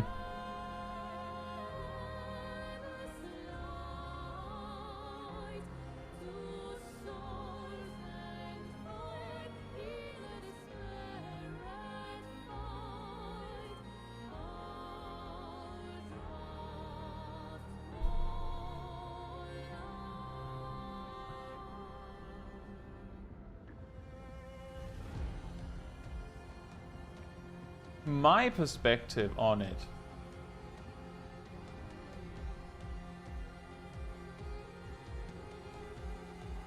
is that the grand irony of it all is that Renoir would never have gotten to this point if Aline and Alicia hadn't gone. Well, Alicia is a little bit excused because she didn't even, like, because of the way she entered the canvas, she didn't even realize that she was who she was until, like, way later. But Aline has no excuse. If they had just gotten lost in the canvas with moderation, then Renoir would never have gotten to this point. And it's a little bit like with so many other addictions that you can have in your life, that I can definitely understand that, let's say that a family member of yours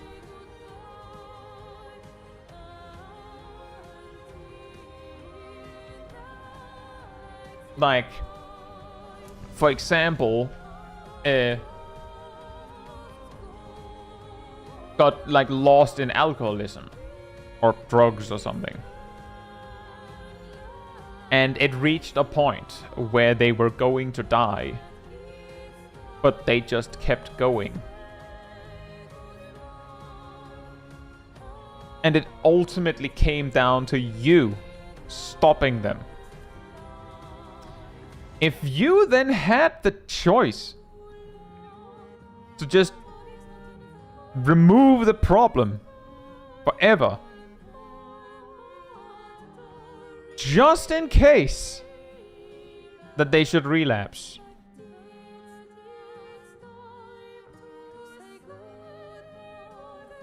then it probably makes sense that you would do that.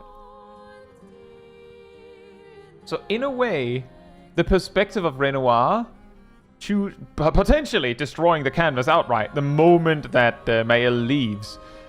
Like, he's just standing there ready, just with a mallet. I don't know how they delete the canvas, but like, he's just ready.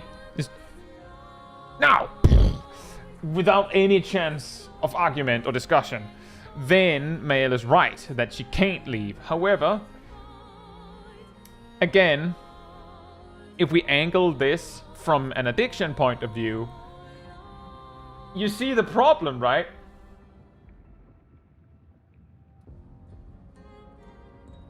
You see the problem, right? Is that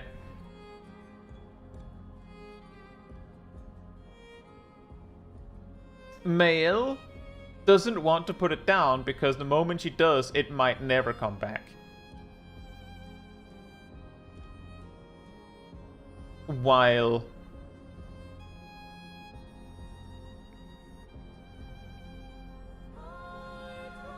hey Ed, hope you're doing well. Now, here's another side of the coin. It's a different perspective to all this. Isn't the Descendre family's whole thing like painting? Are they not artists? Like, is that not how they make money for their household? Like, isn't that what they do? Isn't that the thing they do?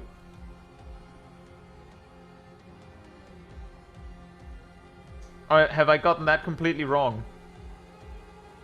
It's a gift, which means that presumably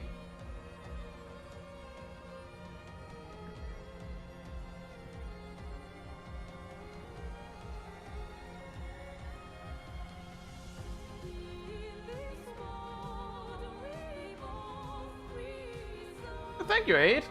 Thank you for the sub. Hope you enjoy the badge.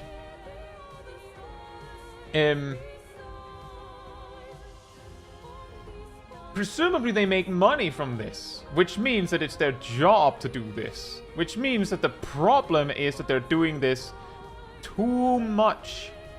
But it also means that once Aline and Alicia has eventually recovered, presumably, they will eventually, well, at least Aline, I don't know about Alicia, like, she's, I don't know, not an adult. I don't know if she's an adult in her real life, but they both recover, and at least Aline will eventually go back to drawing canvases, because that's what she does. It doesn't have to be this one. The same applies for Mael. She has like a lot of connection to this specific canvas, this specific world. But the problem she's presenting,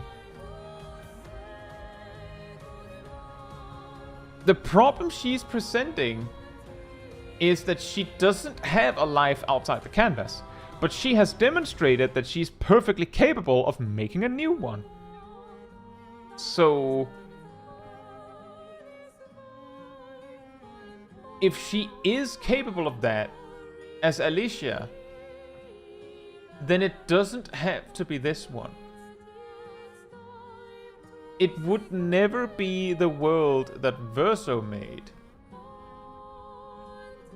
But she could make a world of her own. And she could take great inspiration from Verso's world to get this again. In a way, this is a little bit like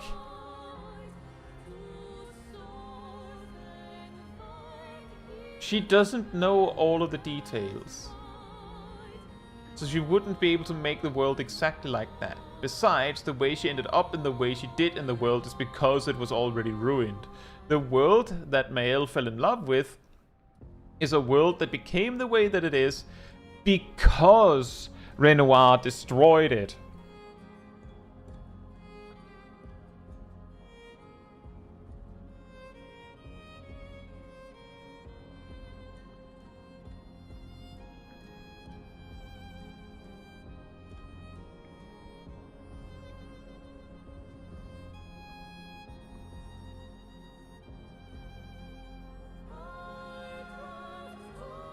Little boy painting this literally Verso's last sliver of soul, and like painted Verso, it's quite tired after his host has passed. Yeah, indeed. That too. My point is that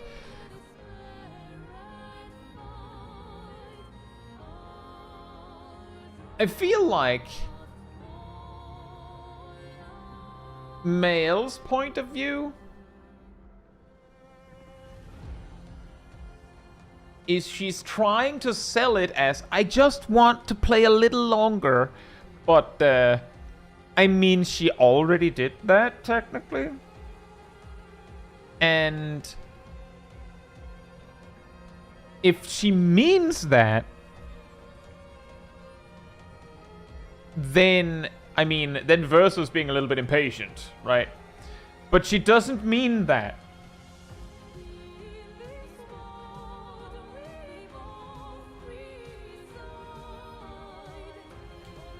Exactly. The thing is that she says just a little longer, but she's going to keep saying just a little longer forever until, I guess, her incarnation as in this world dies. Except she'll probably die outside the canvas first. So I feel like I can understand her perspective, but every argument that I can bring up, any reasoning I can come up with to justify Mael's position makes Verso's position look better. Should we respect Mael's decision even if it hurts her? Or should we decide what is best for her? Oh, I'm not even talking about her in this particular case.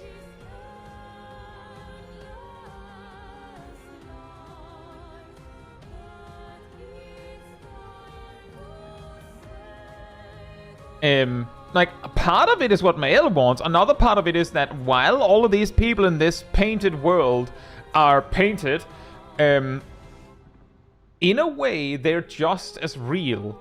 It just so happens that they're all placed in this microcosmos inside the real world. Would you consider raising a whole world you created as a god of sorts to save just a few people in real life?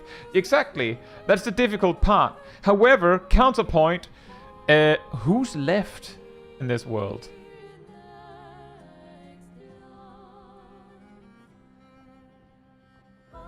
Who remains? There's the Jestrals and these 5. Mel stated everyone could be brought back. Yeah.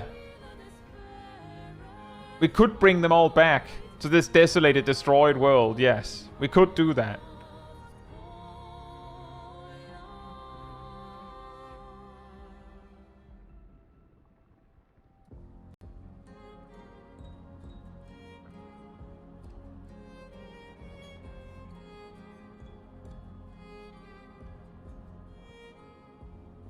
It's I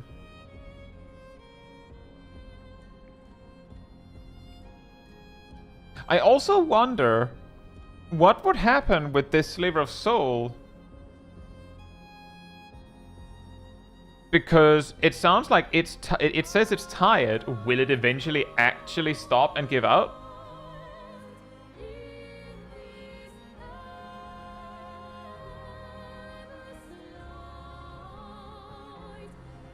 The world itself would also likely be just as easily fixable.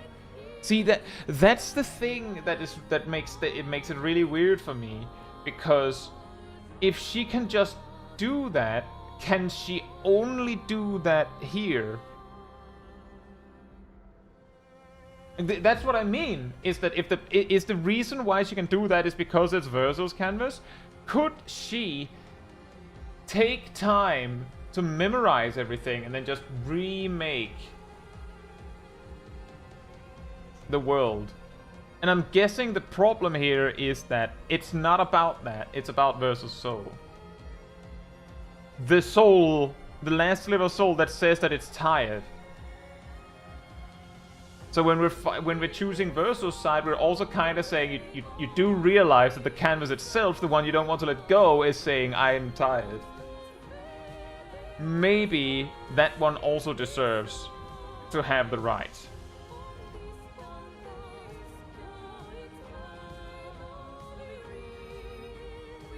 The one thing where I get it is that Alicia, as she's described it, doesn't have a life really outside. The only way that she can do something, at least from her perspective, is in a canvas where she's whole again. She could make many canvases. She might, among these Descendre, she might become the greatest of them all, because the others can do other things. She can just survive and paint, because her life is in a canvas, essentially. And right now her life is in this canvas. Question is whether she could recover that. And indeed, that means, to me, what remains is this fight over Verso's remaining sliver of soul, which has said that it's tired. So from my perspective, I would probably agree with Verso. Because my angle on this is I don't quite understand the details of this, but if Mael could just bring everyone back, could she use that brain of hers to just remake this world? Could you just paint it again? Could you just make it again? If she could just make it again, then it doesn't have to be Verso's tired sliver of soul that keeps it going. And she doesn't have to, like, guard it like this.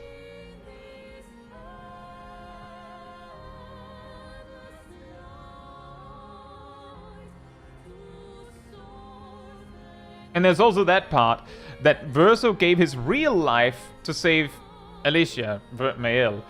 And then she basically wastes her life away because she can't let go of him?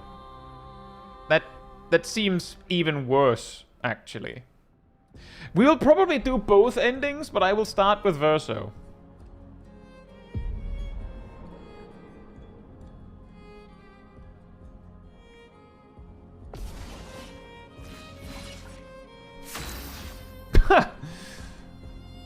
Good luck. You're gonna need it. I'm strong. I'm really, really, really, really, really strong. You have a lot of health, though. Imagine if you didn't build one of these two to be your best at combat. Fighting the other with 100 times HP would be a nightmare. Yeah, it's true. Both of these characters are pretty solid on their own now, thankfully.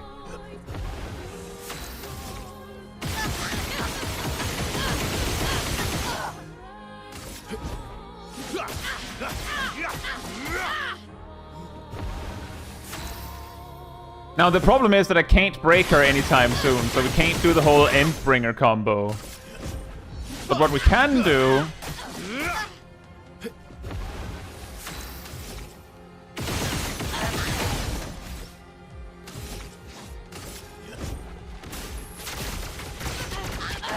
I'll always come back. Verso, stop! You can't just decide this for everyone! We're all hypocrites, doing the same thing to each other. Oh. There's extra dialogue here if you let the other one move a few times. Okay, there's 1 out of 3. Well, let's see. If I actually outrun that, then we'll have to slow down. If it feels like I'm gonna forget, then do feel free to, like, spam a little bit in the chat or something. Actually, come to think of it, she's gonna take a lot of burn damage. Let me just, I might have screwed it already.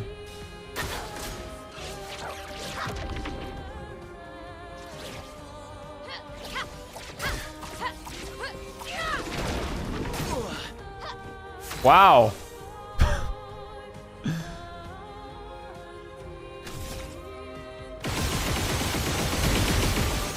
Oh, the reason why I felt to stop was he took 2 million damage from burn, I think. It was like that, she might straight up die.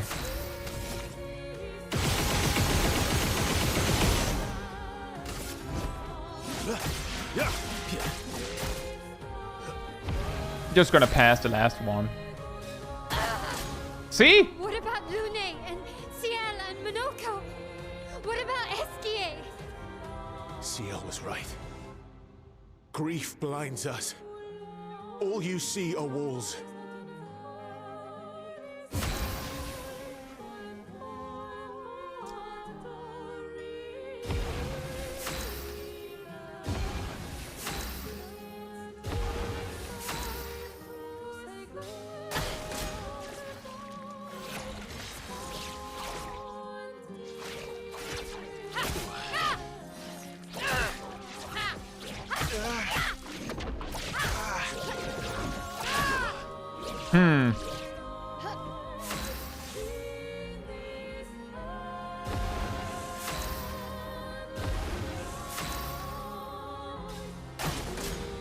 I've lived a long time, Mael. There are things we can never outrun. I'm so tired, Verso. Please, can we just go home and talk about this? Is that it?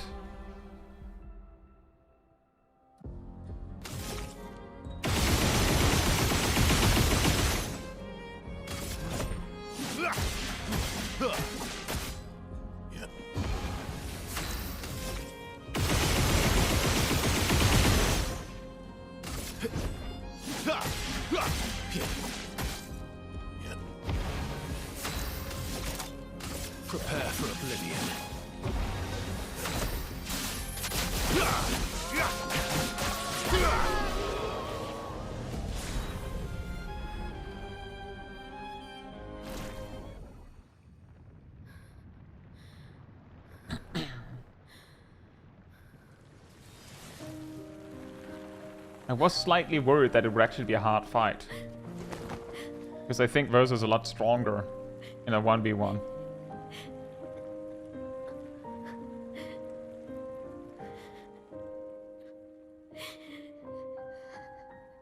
Don't do this. Don't leave me again. It's gonna be okay. It's gonna be okay, huh? You've got this incredible power to paint. You'll never have to suffer a life you don't want. You're okay. You're okay. You're okay. That's also what I said. She could be the greatest painter ever.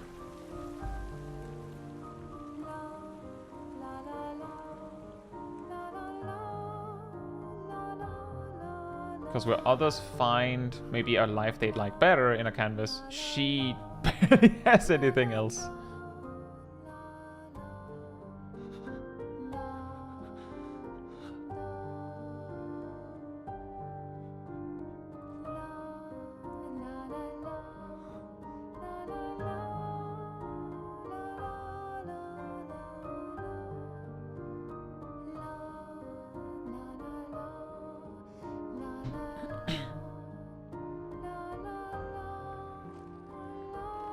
Oh yeah, they're immortal too.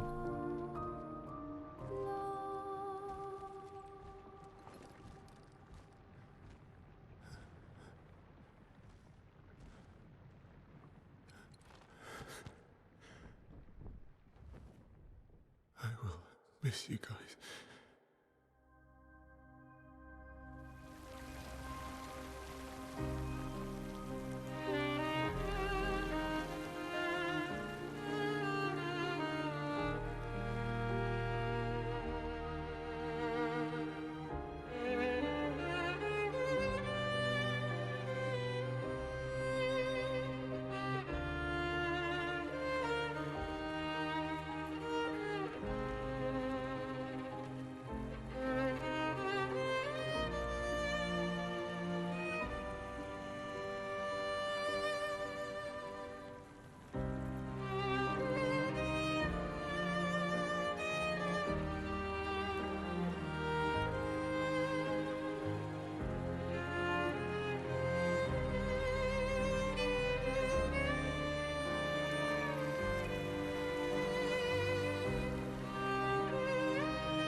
Yeah.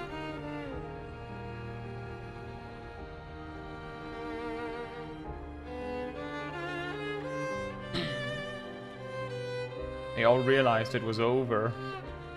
They each cope with it in their own way. It's okay. It's... As long as one of us stands, our fight is not over. Ah. Right.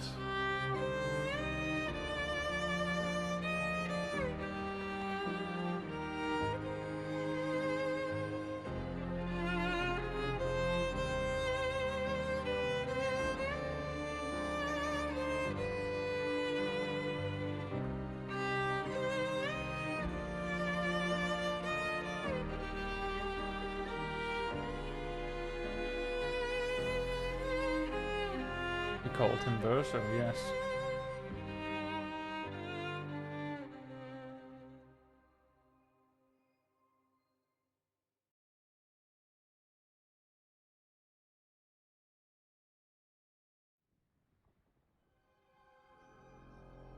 Epilogue. A life to love.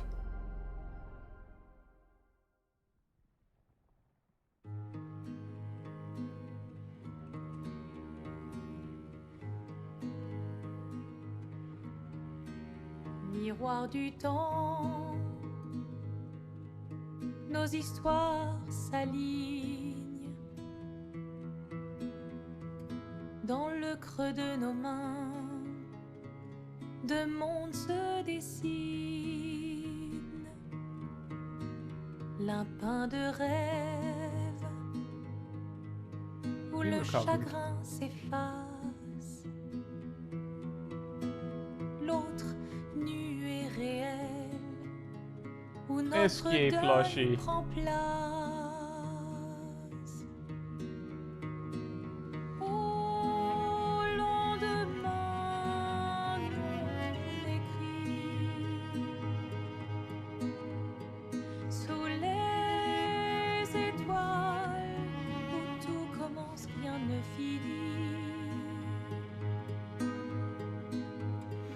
It says it's said forever painted into our hearts.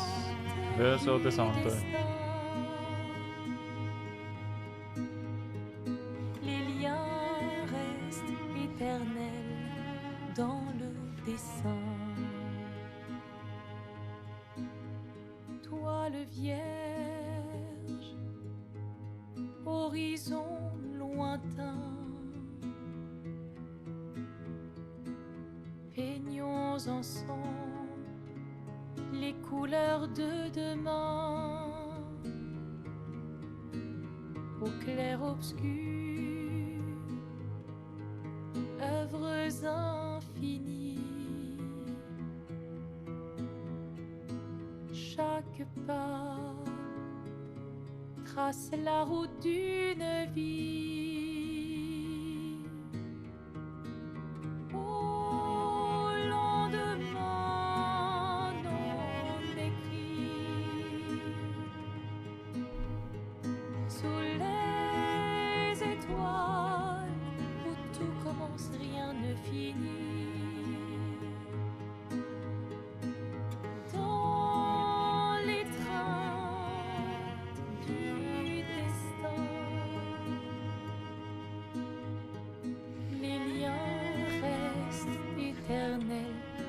Dans le dessin.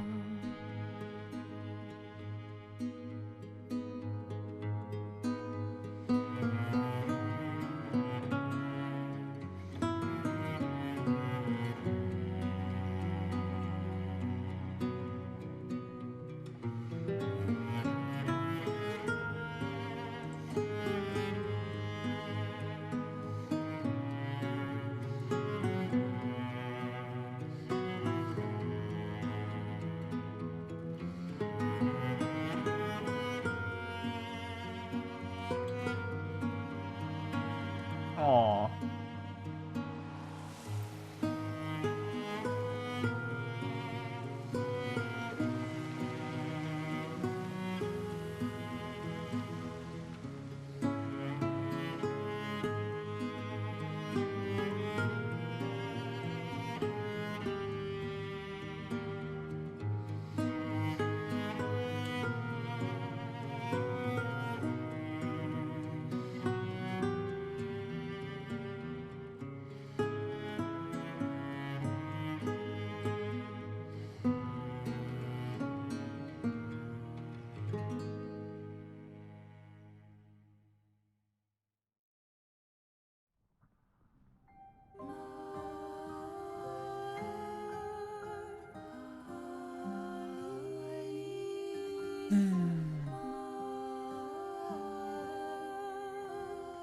Are we at the scrolling credits now?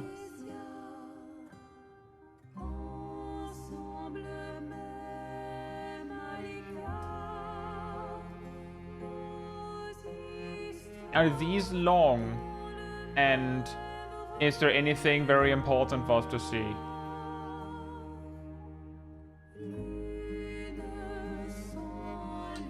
I'm asking because I did once sit through the credits of A Realm Reborn Final Fantasy XIV, and that took hours, plural.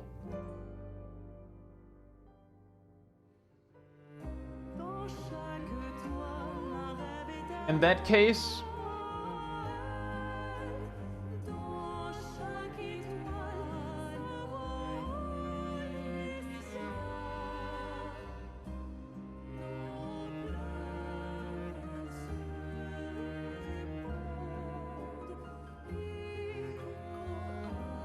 I believe it says 7 minutes.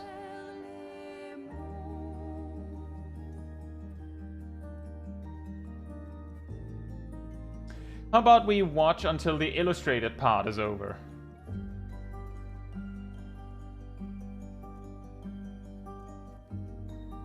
You want the link to the other ending and do it yourself? We'll load the save and do it ourselves.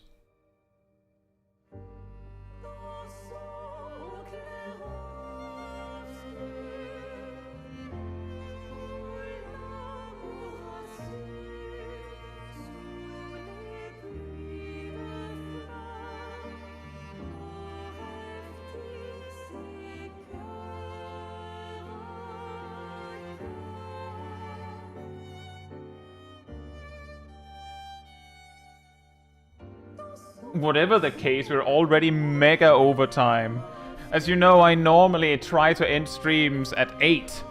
It's 10:30 now. So I already goofed it, whatever we do. If you haven't already, it does help a lot with a like on the stream over on the YouTube side of things. So thank you so much for that in advance.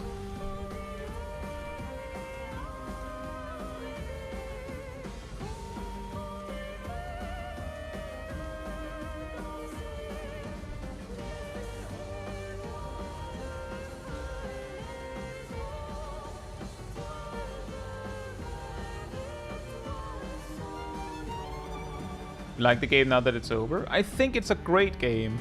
I think it's both a shame that if you do everything, the game becomes far too easy. I think it's also good that they offered ways to help, like, fix that at least somewhat.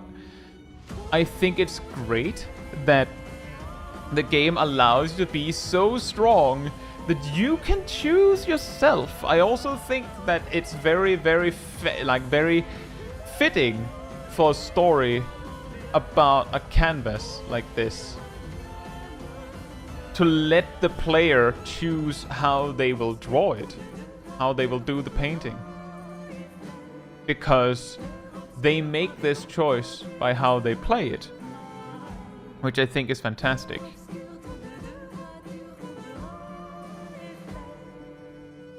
Oh, this is a scrolling text because of the thank you update, it looks like. But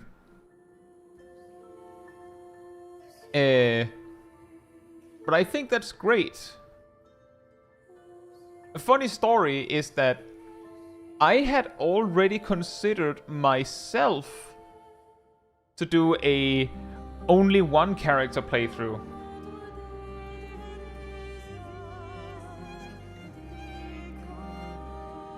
Because I thought it was funny how much you can do with just one character. And yes, I was gonna do it with Gustav and Verso.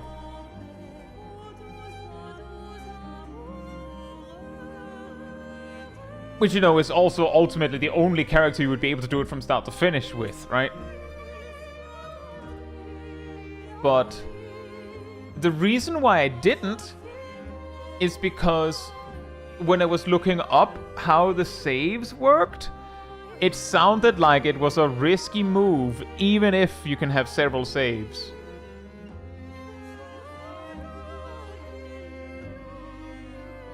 Could you imagine if I started Clair Obscur stream and I was like, guys, we have, like, I lost the save because I just didn't get enough. I had to make a second save and that destroyed this one somehow. Some of the fights get brutal with just one character. Action economy of a full party is just so good. Oh yeah. The funny thing is that originally, when I thought of it, I was looking at the perspective of the solo buffs are very strong. But since then I learned that the ones that are like, you get rush shell powerful when you're alone, applies them for 3 turns. If it was permanent, then we could talk. But you know, there are ways to get them permanent later on by like stacking pictures and luminous and whatnot. And using only one character would also mean that you would eventually hit a huge amount of lumina where you literally can't use anymore.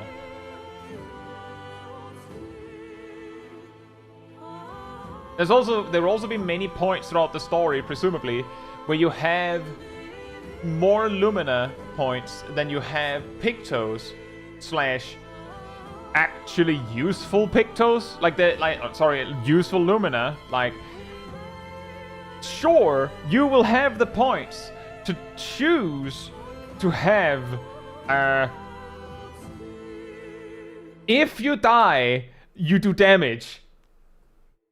Not very helpful, is it?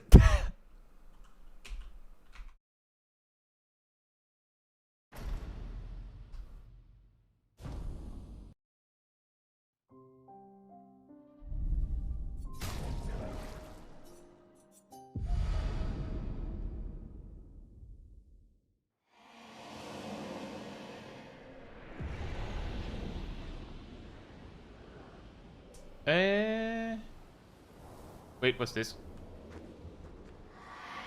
Wait, where are we now?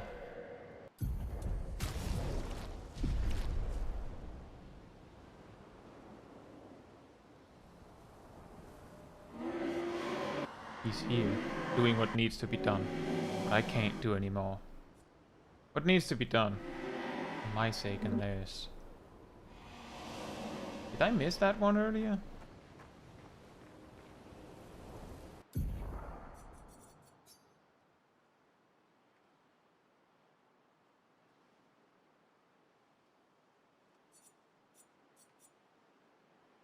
So this one. You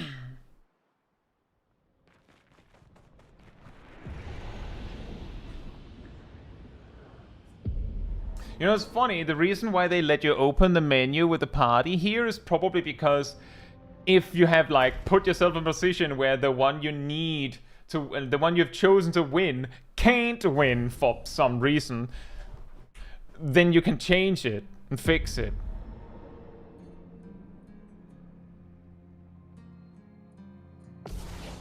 Hey, bingo! Hope we will. Yeah, that's probably also kind of where I'm coming from, is that a large part of it, it's a shame that it gets too easy if you do everything. But I also like that it allows you to, like, set the difficulty yourself as a result.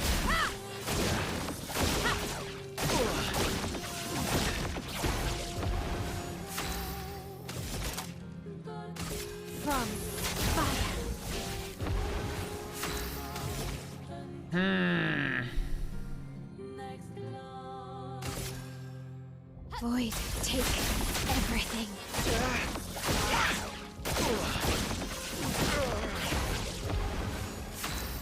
Dialogues are the same as previous? Are they the exact same?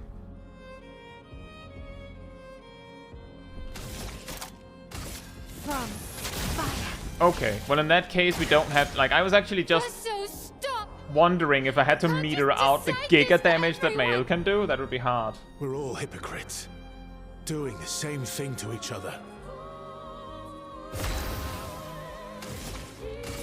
Void, take everything.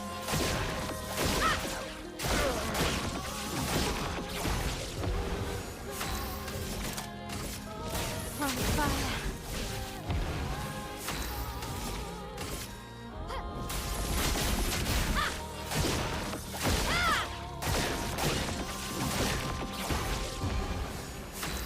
Isn't this just an epic rotation I have for Mael? We're playing Burn a lot slower.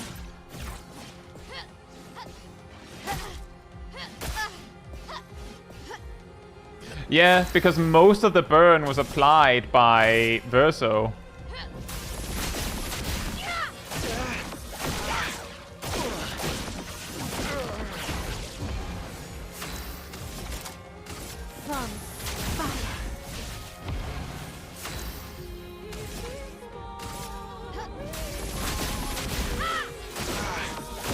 I think we're playing Red Mage now.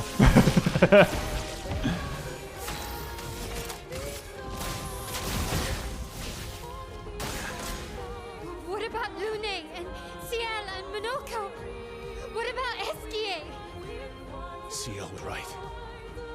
Grief blinds us. All you see are walls.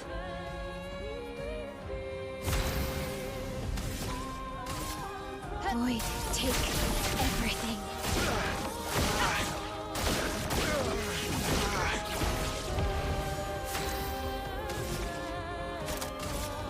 On fire.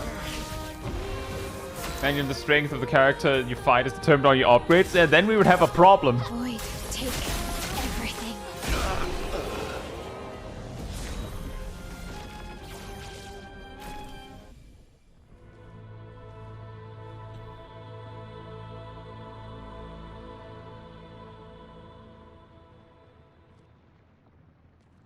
Please. Thank you. Stop him from painting. Don't say that. Please. Don't say that.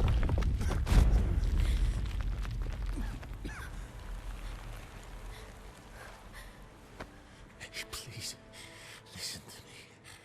Only you can do this. You can do this, please. Unpaint me. Unpaint me. So, Please.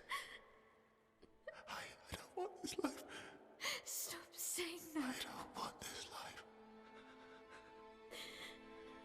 I don't want this life. I just wanted to live this lifetime together. This lifetime that was stolen from us. Please. Bro. Please. I don't want this life.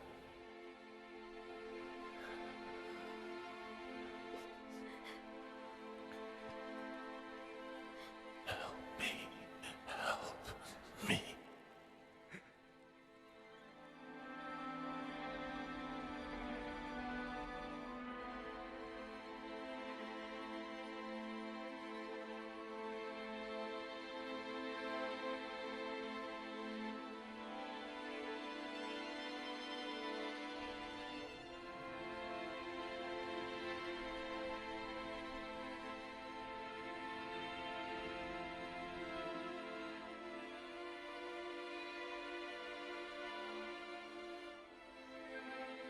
That's also an angle that I didn't even talk about. Verso doesn't want to be here.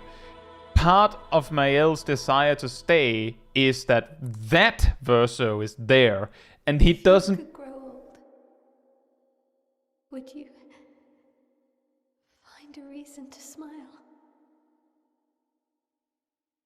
He doesn't want to be there anymore. A life to paint. He doesn't want to be there. And is this world good enough without him? Does she still want to be there with only the kid there that doesn't do anything anyway? Is the rest of the world good enough without that Verso?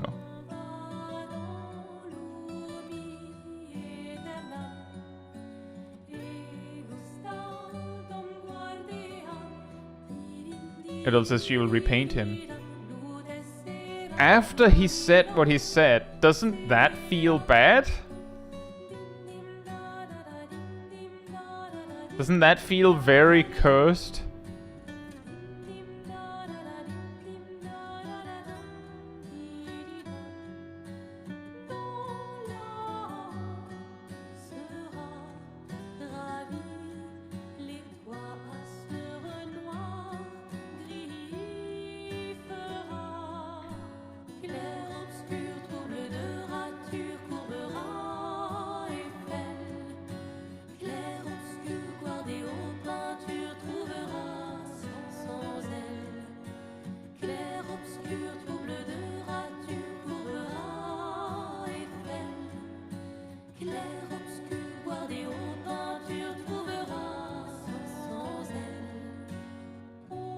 Is that Verso?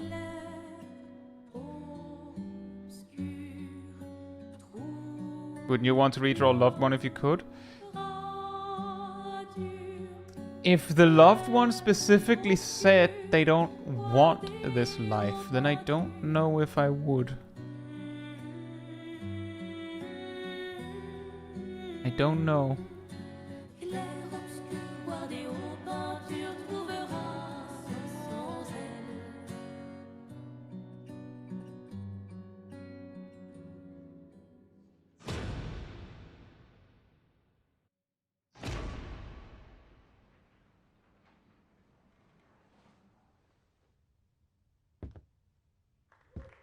Oh. Right, he's there. So that's Verso. Repainted. Now he can finally play music like he wanted to. I guess.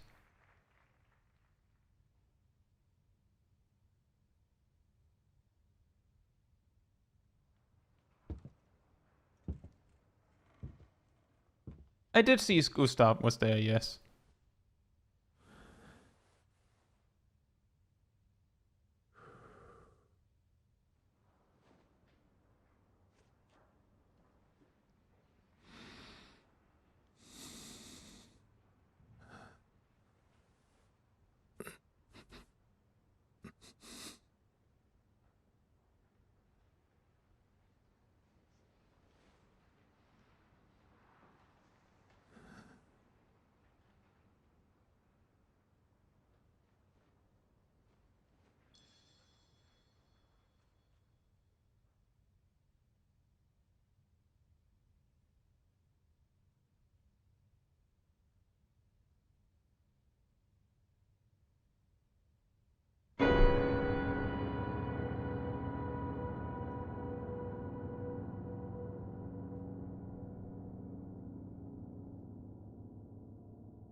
Was that the moment she died?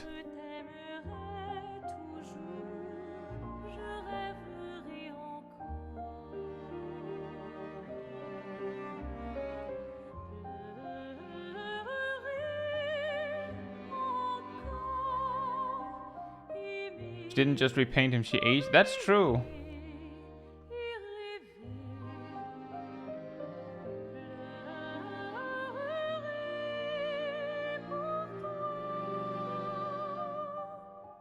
Yeah, that's kind of what I mean, Ilana, is that it feels like at that point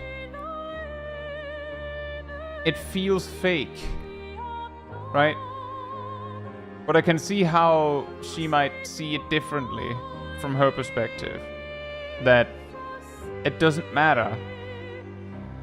The version of Verso she remembers is different and would want to be.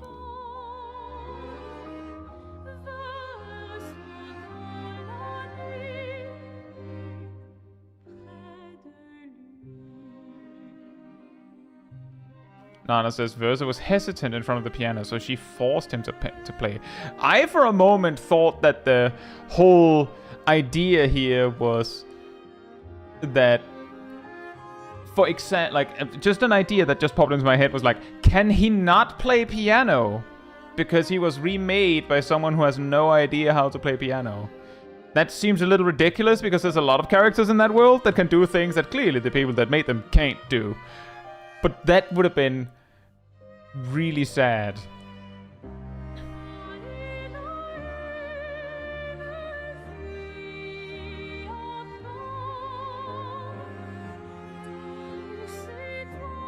Yeah, it does give me a little bit of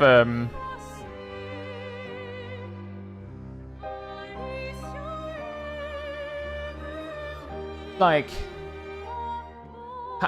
what happened? Everyone's back. Did they get explained? Like, did they get the explanation of what happened? Did the rest of the party explain to everyone what happened? Who's SK? Why does everyone has seen SK now? There's nothing wrong with SK, but like, does everyone know now that, oh, actually, that is the god of the universe you're in, and the moment that she's done, it's over. When is she done? That's a fantastic question. But when she's done, it's over.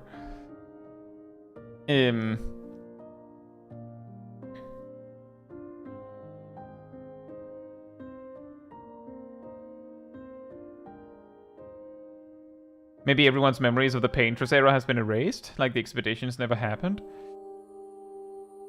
I have a feeling, like, that one is really difficult because a lot of people, like, in 67 years, a lot of people would have made very different decisions with their life if this never happened.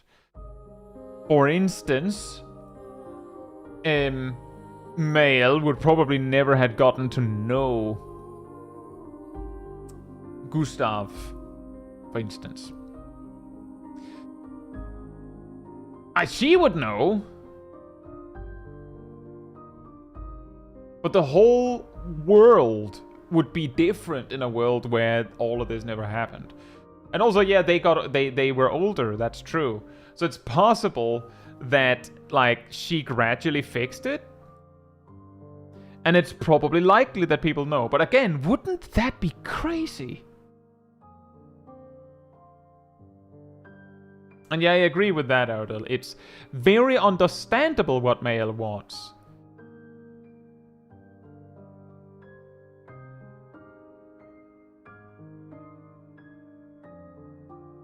It very much is.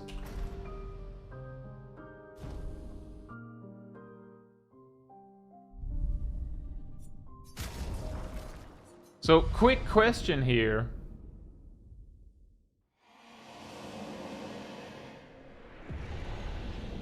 Where am I in this save? Is this after the battle? I guess it is, because there was an item the first time we did it.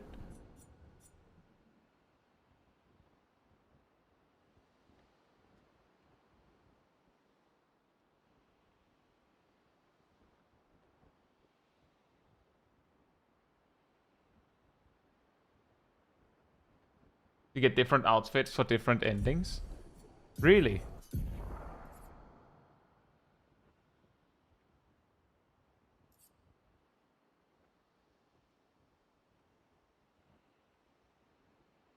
Imagine picking up when he left. Hmm.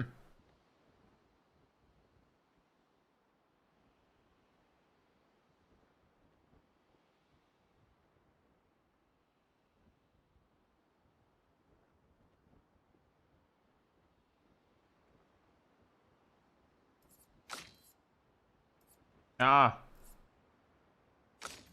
Right.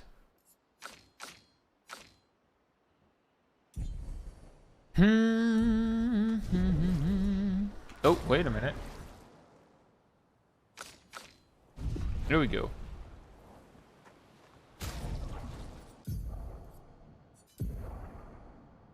Verso gets Renoir's outfit and hair. Right. It doesn't really matter to me because I wasn't exactly... Oh, wait a minute. We have that. Maybe his suit. Because not his actual outfit from that fight. I wasn't really doing very much dressing up anyway, so I guess it doesn't matter.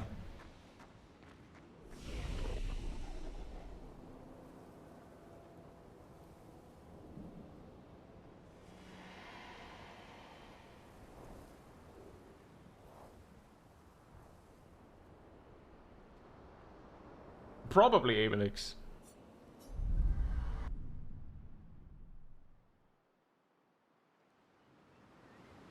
And also, there's an Easter egg where if you reach Renoir with a full swimsuit team, Renoir wears a swimsuit during the cutscene as well. I've been told that if you show up in all baguette costumes, he does that too.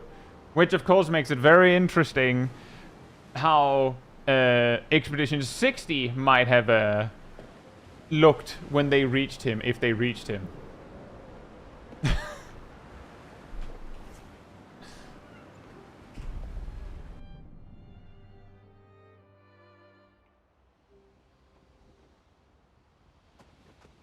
So what remains is Versus Draft and the Endless Tower. I understand that there's Versus Draft stuff near the end of the tower. So it probably makes more sense to do the Versus Draft first.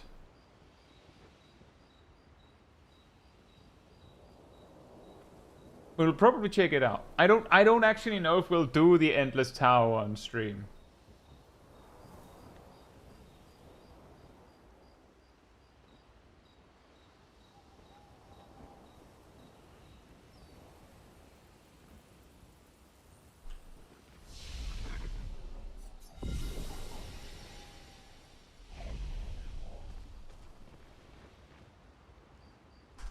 But yeah, that will be that for tonight. Apparently, in retrospect, maybe we should have done that on a different stream. Anyway, if you, first of all, if you enjoyed the stream, it helps a lot with a like over on the YouTube side of things. And if you'd like to be part of the Discord community server, there's a link right there in the chat. There you'll find the weekly schedule where you can see what else is coming up in the coming days. Usually updated Sunday or Monday. You also and also Expedition 33 is usually Wednesdays. So if we depending on how much more we're doing, it'll be on Wednesdays. And you'll also find the announcement room with links to videos and streams and put them out. And if you grab the reminder roll in the roll assignment room, you'll get a notification whenever I post a video or stream. So the next one around 15 minutes before stream starts, you can catch it right when we go live. And if you'd like to support the channel even more directly, you can follow, subscribe, become a member, super chat, cheer, all of that goodness. And if you don't like any of that, there's also the Ko-fi link out. I'll post it right there in the chat. It'll all help support me and the channel directly, so I can do stuff like this with all of you without having to worry about algorithms and whatnot. So thank you so much for the support.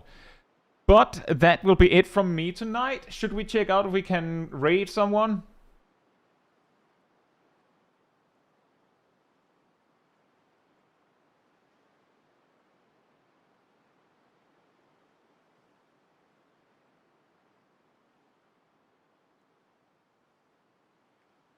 Let's check out Mr. Bushi. He's still working on Expedition 33 as well, and he's at like level 30 or something. Let's do that.